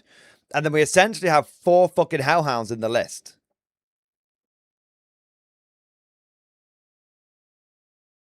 Ironically now, because we've got, we're 1 order short, not 1 order bonus. We're 1 order short. Okay. No, so we're fine. Yeah. I was going to say, I could actually, if I was 1 order over, I could take a, I could turn one of the Katachan Hellhounds into a regular Hellhound. But I don't know how much. It's not that much. It only saves like 10 points. It's just not worth doing. It's not worth doing, even slightly. Only 22 infantry. Yeah. Oregon also adding rippers in the data finder. Exactly. Exactly. It's 22 infantry models. It's nothing. You're much more reliant on the Helens for ignore cover, by the way. No, I'm not. I'm not. Well, yes, you are right, Anonymous, but you've missed something we talked about earlier. I'm going to take... We've worked out that we have infinite Hellhounds. Where is it? Here. So we're in the Armored Infantry Detachment, and we're basically going to spam Combined Fire, which basically means after one of our Chimeras has shot, we remove cover from an enemy unit. We don't actually care about the extra strength. It's just about basically, in this list, every Chimera is basically a Hellhound. So we actually have like 7 Hellhounds in this list. Just not really. But we have what we want. It's, yeah, I think, honestly, guys, I'm telling you right now, this right here is the stratagem of all stratagems to the God. Controversial opinion, I think Armored Infantry, best attachment in the game right now. Best attachment in the game. Just for the guard. Because it just means like, oh, you can't get rid of our Hellhounds. We always have ignores cover. That's very, very helpful. Very, very, very, very helpful. And I think inside an army like Recon as well, because we're probably going to go Recon Disposition. I think in an army like Recon, we've got so many little units that we could just do all these fucking actions and bollocks that we want.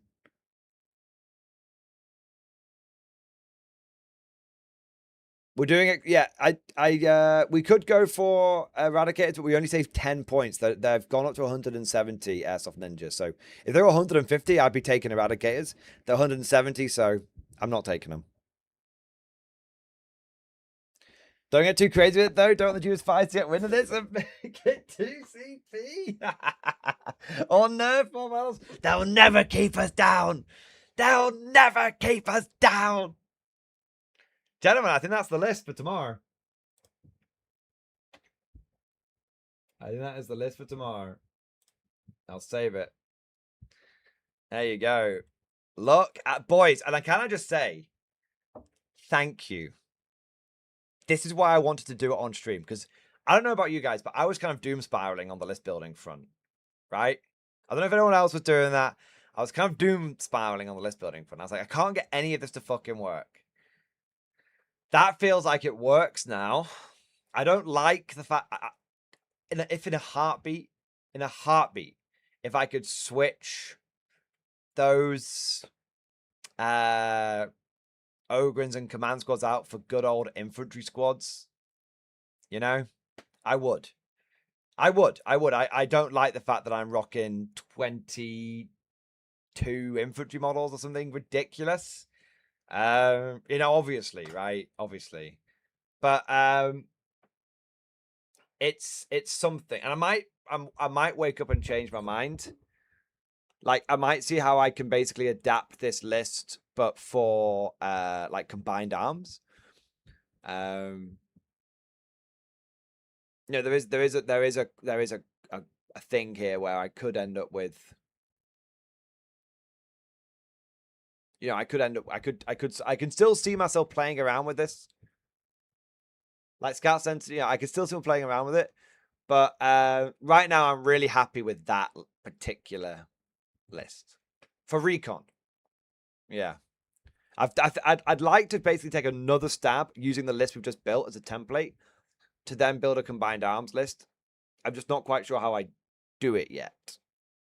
But no, I don't want combined arms because I want armored skirmish. I want what the fuck's it called? My life for combined fire. My life for combined fire. My life for ignores cover.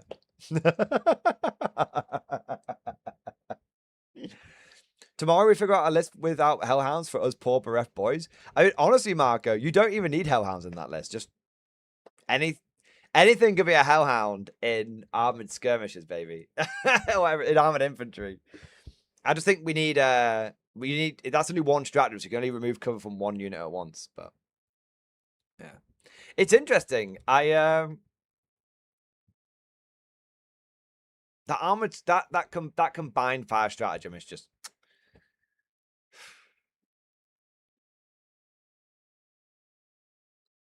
It's very nice. What about siege? The problem is the moment they get within 12 inches of you, those incendiary shells stop working. It's a fucking ball ache. I mean, I'm willing to try and give siege a go, but it's a fucking ball ache for sure. Yeah, I'm okay with that list that we've come up with. That list is fine. Is it perfect? No. Does it feel okay? It feels okay. Yeah. There we go. I definitely want to take another crack at it tomorrow. Maybe. I feel like I'm just a bit nervous around the whole 4 Lehman Russ thing. I could swap those Scout Sentinels out for a tank. Like another Lehman Russ battle. It is, to be fair, it is a straight swap. Basically, 2 Scout Sentinel squadrons for a Lehman Russ battle tank or another Exterminator, and that would also solve my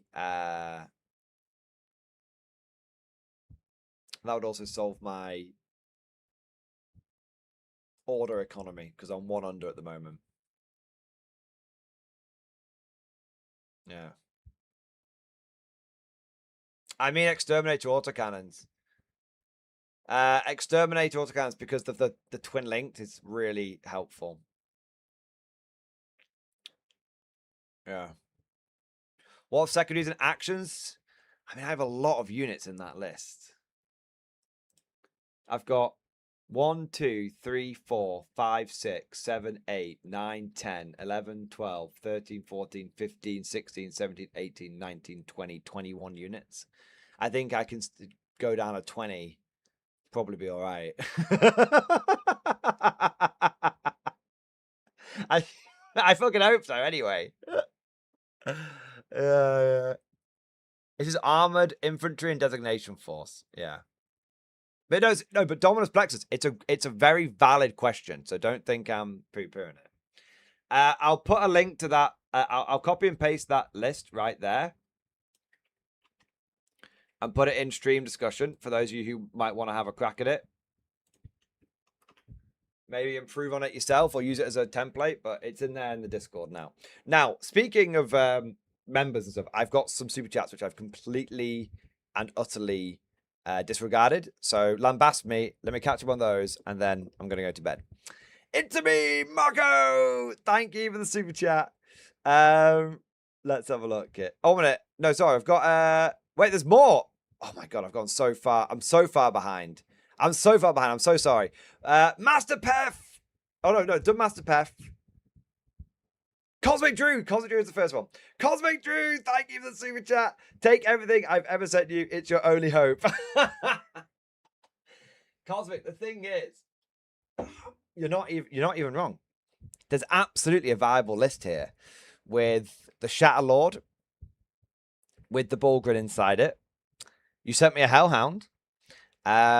You've sent me the Tank of Terror, and then I could take all of that and then combine it with, obviously you sent me the Mordianglorytv and stuff as well. But I'm just thinking that's still stuff I could use in one army. And then I've got the Flayer. The Flayer, I could use Lord Solar Leontus. He's always helpful. And then I could combine that with the Techno Guard and I could totally do it. I could. Maybe we need a Cosmic Creation list to see us through. Warner Malarkey, thank you for the 28 months. X-Force, baby. 11th has made me drunk on a Monday. I don't blame you. I don't blame you at all. I don't blame you at all, man. What have we got next? It's me, Marco. Thank you for the Giga Chat. Yes. Important question to answer for the community. Modern acid dogs or Salvar Chem dogs? Which hound do you prefer? No fencing allowed. I think the Salvar Chem dogs are just a bit more fleshed out. The modern acid dogs basically have like one very, very cool story, but that's it. The Savlar Chem dogs have got actually a bit more to them than that. So I would probably say the Savlar simply because of that. Just because there's a bit more meat to them. Yeah. Cosmic Drew, thanks for Jack. Bring the Titan, it's meta now. The Titan is not meta now, but the Titan will be coming out at Christmas because it always does. Win Whistler, thank you for the super chat. Thoughts on priority assets? Is it Crystal Company viable? I haven't properly looked at priority assets. Swordsman Smith told me it was good, but I haven't actually checked it out myself. I've kind of just I glanced at it and thought it looked kind of shit, but I might be very wrong. So I'm definitely gonna give it a second look. Because Grizzled Company could solve a lot. Grizzled Company could solve a lot of problems for me in my order economy. Absolutely, it could do. Like 2 tank commanders could help a lot. Just or one Lord Marshal or Lord Solar even. One Lord Solar. It makes the command blob points viable again. There's a lot that it can help with just because it gives you so many extra orders. So I'm very open to the idea of... So actually, you've got me thinking... fucking hell, I'm going to end up writing on the list. You've got me thinking because a quite effective Grizzled Company list could be where you have like Chimeras with Hellhound... Chimeras with Catachan command squads inside to act as your armored fist squads. And they can do 2 orders out of that now. They can't order like squadron, but they can order like regiment stuff. And that does mean they could order things like sentinels. And then you've got some tank commanders as well. That could be very effective. Yeah, so we are going to have to come up. Yeah, Grizzled Company, I think, has some play simply because it's like, okay, and now we have all the orders we want. How do we now make these orders do what we want them to do? Yeah. Guard getting to flex his brain, building lists again, making some of the nuttiest things to ever grace the boards. So that is true our days. So I do really like the list building process. I do like I still wish we had granular points, don't get me wrong. I do like that we now do have to flex our big brains. Like maybe a single wrinkle will form on the smooth brain of the guard community. I like that we have to think. I don't like that we have to take lists that feel unnatural. Like a guard mechanized army with basically no armored fist squads in it is unnatural. Significantly unnatural. So I am still somewhat like... I'm glad that we're able to pivot. I'm not entirely happy with how we with what we're coming up with, but we have to do it. Yeah, armored infantry with almost no infantry. Yeah, armored infantry simply because it makes your chimeras into command tanks and gives you easy access to ignore cover. That's basically why I'm taking it. Yeah, good old combined arms, bro. I tried to build a combined arms list. I gave up. I fucking gave up, man. Yeah. The fact that you just... I can't get what I need. I cannot get what I need into a combined list. I just can't do it. I think the only way you play... I genuinely think the only way to play combined arms, the only way, is 18 Bulgrin. That's it. 18 Bulgrin and then tanks. And you just take 18 Bulgrin, you shove them into the middle of the board, you hope they can last long enough to score you points, and then you just blast people off the board. Like, you can do it, You can do it. I just don't have 18 Bulgrin. Not built and painted anyway. Like, well, technically I do. I have these guys which could count as Bulgrin. So technically I have 18 Bulgrin, but the only way I can get combined arm, the square, circle, and combined arms is 18 Bulgrin, mass firepower, push the middle. The enemy has to. They don't have a choice. They have to push you out the middle. If you don't, you end up scoring like buggery. At which point, all their firepower is directed onto the Bulgrin. Your firepower is not directed onto the tanks. At which point, your tanks then go to town. Yeah.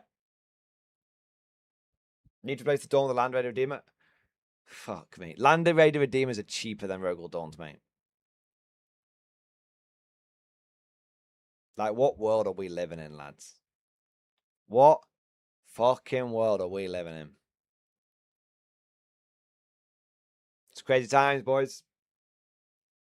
It's crazy times, but this is the world we find ourselves in. They cost over the Scion Blob. Motherfuckers. Motherfuckers. All right. What we got next? Tato Heckler, thank you for Super Chat. Take the list you made for me the other day. I can't remember what it was, to be honest, Tactical Heckler. Put it in stream discussion. I'll take a look. I might run it. Yeah. But the other day is a lifetime ago now. I've been thinking a lot more about lists since then. Yeah. Yeah. I had a thought pop into my head. And I'm going to sleep on it. And I want you guys to remind me in the stream tomorrow about it.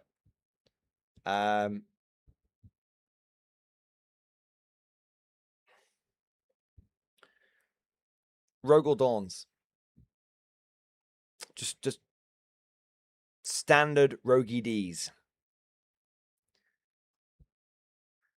I feel like I could drop those Scout Sentinels for some Rogal Dawns.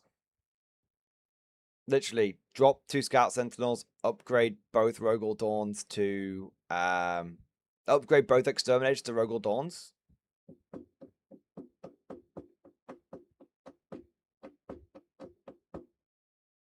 It's a little bit tougher, a little bit punchier. I don't know. We'll play around with it. All right. Probably time to wrap this bad boy up. So let me just say, thank you so much for joining. What a bring out the notepad, get back to it. No. We're honing in. The thing is, we've got the template now. Now we can start. We've got the foundation. Now we can start creating offshoots. Do we go Sentinels? Do we go Hippogriffs? Do we go Rogal Dawns? Do we go more Liam Rustids? We've got the template now. We're on the right track, boys. I'm on the right track. But I'm going to have to rush off. I want to say a huge thank you to everyone. I'm going to rush off, but I am going to say I'll tell you what I'm going to do. I've got some, it's a little out of date. But I think it still works. You'll have to bear with me. I've got an outro video for you, but it'll take me a second to find it. All right. Actually, no, I think it should be okay.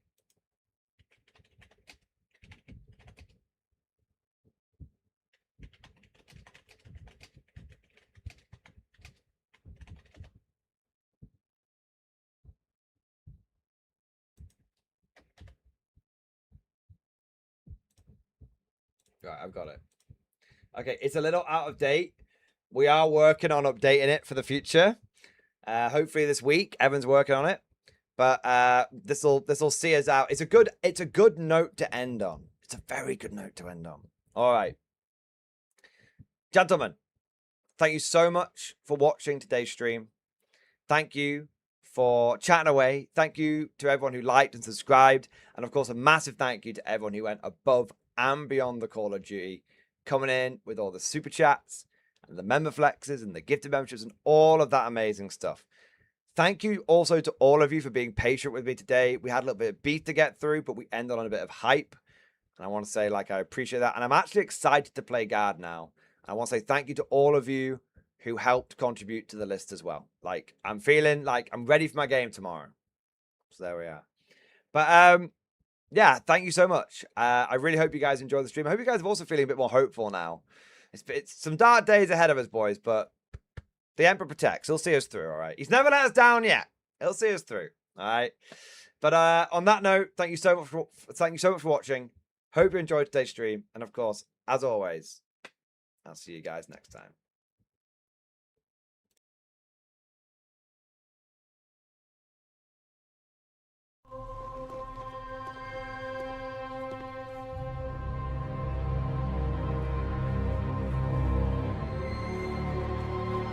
My people, sons and daughters of Helgen, for many years we have been a broken nation, shunned, oppressed, and conquered by those we sought to escape. 10 years ago, I asked for time, and that time was granted by you. You, the strength in my arm, the holders of my dreams. Our forefathers embarked on the greatest exodus in the history of all mankind. An exodus for freedom. Helgen became that freedom. Our new world changed our bodies. At first, it weakened us, but in fact, we were growing stronger. In the time you have given me, I have rebuilt our nation. I have rebuilt our strength. And I have rebuilt our pride. Our enemies at home have been re-educated. We have given them new insights into our cause. On this day, we stand united once more. On this day, those driven to divide us will hear our voice. On this day, we shall act as one, and we shall be ignored no more! General Adams, sir! We got multiple Hellgas vessels approaching. What do we do, sir? Fire!